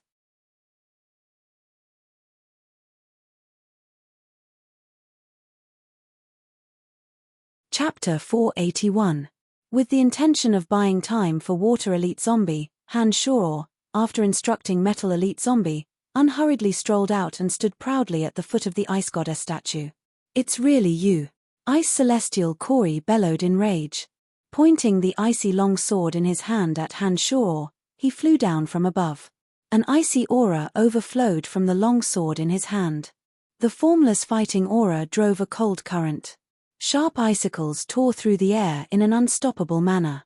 As Corey moved, several experts behind him swooshed down one after another. Those with sacred swordmaster strength were equally not to be underestimated. Their enormous energy firmly locked onto Han Shuor, multiplying the pressure on Han Shuor. Two more people stood motionless on the cliff, each holding a crystal staff. Magical incantations were rapidly chanted from their mouths. The water element in the belly of the mountain, which was already extremely dense, suddenly came alive. The temperature of the entire region abruptly dropped. Wisps of white, chilly air agilely converged towards Han Shuor. Han Shuor understood that these people, led by Ice Celestial Corey, were preparing to get rid of him in the shortest time possible before focusing all their energy on Water Elite Zombie wreaking havoc inside the Ice Goddess statue. These people possessed superb strength. Even though they were all injured, they indeed had the strength to attack at the same time. Under the management of the Shrine of Ice for hundreds of years, not only did the belly of the mountain contain extremely dense water element, it was also deployed with layers upon layers of magical boundaries and traps due to Project God creation. Fighting in such an area was extremely disadvantageous to Han Shuor. Therefore, he absolutely could not confront them head-on. As long as he was led by the nose, not only would he be unable to buy time for Water Elite Zombie, it would also be a problem for Han Shuor to leave the belly of the mountain alive. Seeing the attacks of Ice Celestial Corey and his party coming at him, Han Shuor, who had just walked out of the tunnel opened by Metal Elite Zombie, suddenly shrank back into it. The cracked stone wall was also very cooperative with Han Shuor. When Ice Celestial Corey flew down, the crack was about to rapidly mend itself. The smooth and flat stone wall made Ice Celestial Corey suspect that Han Shuor's previous appearance was just an illusion. "Damn it, what's going on?" Corey bellowed in rage, obviously aware of the truth of what happened. "Watch out, Abra." A cry of alarm suddenly came from the mouths of the two magicians on the cliff. A sword saint who had been following behind Corey was frightened by the warning from above, and looked around helplessly. Suddenly, the sword saint named Abra sensed a shocking change in the rock wall beside him. Crack! Halfway through his descent, the rock wall beside him suddenly shattered, and a hideous face in the shape of a ghost's face fiercely rushed out of the cracked rock wall and directly bit at him. Abra's descent came to a sudden halt. Golden light burst out of the crystal ice sword, and in an instant, hundreds of golden lights bombarded the sinister ghost face that was biting at him. Under Abra's gaze, the ferocious ghostly face that pounced over was bombarded with holes by the golden light. He heaved a sigh of relief in his heart, but he still carefully stared at the ferocious ghostly face. At his level of martial arts, he would never relax in the slightest during a battle. It was absolutely not easy to become a sword saint, and Abra was obviously no exception. His rich combat experience allowed him to react promptly, and he would never underestimate any enemy. It was precisely this quality that saved his life. Under his attentive gaze, the ferocious ghostly face that was bombarded with holes by his golden fighting aura did not disappear. Even the speed at which it pounced at him did not slow down in the slightest, and was still pouncing at him with a shrill howl. Abra's expression changed in horror. His body, which was frozen in mid-air, rapidly retreated. He brandished the crystal ice sword crisscrossed in front of his chest. Amidst the golden fighting aura, ice-cold divine energy was released. The divine energy bestowed by the ice goddess interweaved with his fighting aura, forming layers of defense. The ferocious ghostly face advanced another 3 meters, and finally turned into light smoke and disappeared. Right at this moment, after the ferocious ghostly face dissipated, an iron fist slowly enlarged in front of Abra. Its destructive momentum shocked him to the core. Whoosh whoosh whoosh. All the experts of the Shrine of Ice around Abra brandished their swords and attacked from afar. Icicles pierced straight at Han Shuor's exposed body amidst the whistling cold wind. With a cold snort, Han Shuor did not change the direction of his right fist, which was aimed at Abra. The demonic light from the demonic blades in his left hand burst forth. Han Shuor did not even look at them. The demonic light accurately shattered the icicles piercing at him. However, under the cover of the shattered icicles, several erratic cold currents suddenly attached themselves to Han Shuor's body. Several cold currents, condensed by the sacred Magi using the enormous amount of water element in the belly of the mountain, attached themselves to Han Shuor's body. The bone-piercing coldness instantly seeped into his consciousness and physical body. Han Shuor's body couldn't help but stiffen, and his lightning-fast speed suddenly slowed. However, Abra still couldn't dodge in time. Clang! Han Shuor's fist rumbled over, landing squarely on the hilt of Abra's crystal sword of ice. A power that could topple the mountains and overturn the seas surged towards sacred swordmaster Abra. All the fighting aura he used to defend himself was instantly washed away. Only the divine energy of ice bestowed by the ice goddess barely managed to stop this tremendous force from crazily destroying his body like a knife's edge. Ouch! A miserable howl, mixed with a large mouthful of blood, was fiercely shot out from Abra's mouth. He lost his balance. Just as he raised his head to the sky, his body tilted and flew backwards. With a thud, he heavily crashed into the rock wall on the other side. Stop! Ice Celestial Corey madly shouted as he charged over from below. Han Shuor's speed had slowed down considerably after the cold currents entered his body. However, as he was extremely close to Abra, he still arrived before him very quickly. Paying no heed to Ice Celestial Corey, who was madly shouting and charging over, Han Shuor's right fist turned into a flat, straight palm, and ruthlessly stabbed at Abra's heart. Abra, quick, run! The 2 Magi above, having seen through the whole situation, once again hurriedly reminded him. Only Abra himself understood that there was no way out. Seeing the palm stabbing at his chest at lightning speed, he exerted all his strength and thrust his sword at Han Shuor's empty left hand. He clenched his left hand into a fist and ferociously punched at Han Shuor's incoming palm. Bam! Like a peacock spreading its tail, just as Han Shuor's palm was about to stab into Abra's fist, his fingernails abruptly expanded into the shape of demonic blades. Without waiting for Abra to react, the demonic blades easily pierced through Abra's fist, pierced through Abra's arm, and finally stabbed into Abra's heart, killing him in one blow. Pulling out his blooded right hand, Han Shuor grinned coldly. His smile contained 3 parts arrogance, 1 part calmness, and 6 parts cruelty. With his heart shattered, Abra's eyes were wide open in fear. Blood spurted out from his chest as he powerlessly fell to the ground. It was only at this moment that Ice Celestial Corey arrived. Looking at Han Shuor, who was grinning coldly, Corey suddenly felt a chill in his heart. However, he knew that if Han Shuor didn't die today, the Shrine of Ice would never have a day of peace. The dignity and solemnity of the shrine would be destroyed in one day. Kill. He must be killed. Ice Celestial Kori bellowed. He attacked with all his might, prepared to make Han Shoror stay here forever. Suddenly, Han Shoror, who had just killed Abra, turned his head and cast a glance at him with a smile. Soon after, he unhurriedly walked towards the wall that Abra, who was still dripping with blood, was leaning against. Under Abra's attentive gaze, the stone wall inconceivably opened up into a passageway. Han Shoror unhurriedly walked into the stone wall. Then, Han Shoror stood proudly in the passageway of the stone wall, facing Ice Celestial Kori, who was about to reach him. His face was still wearing the same cold smile. Ice Celestial Kori had yet to recover from his injuries.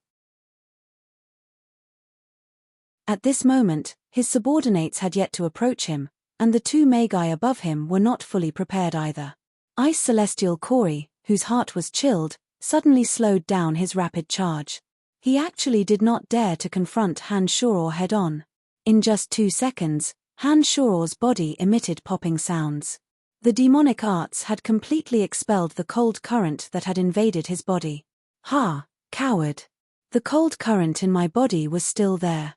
You originally had the chance to kill me. Han Shoror's body was no longer stiff. With a long laugh, he looked at Ice Celestial Kori and taunted venomously. As soon as Han Shoror's words fell, Ice Celestial Kori's subordinates arrived one after another. The two Magi above him were finally fully prepared. Ice Celestial Kori's complexion was ashen. Gnashing his teeth, he spat out the word kill and finally took the lead in charging at Han Shoror. At this moment, Han Shoror took a step back. The stone wall in front of him once again miraculously closed up. When Ice Celestial Kori arrived, there was only a mirror-smooth stone wall in front of him. Where was Han Shoror?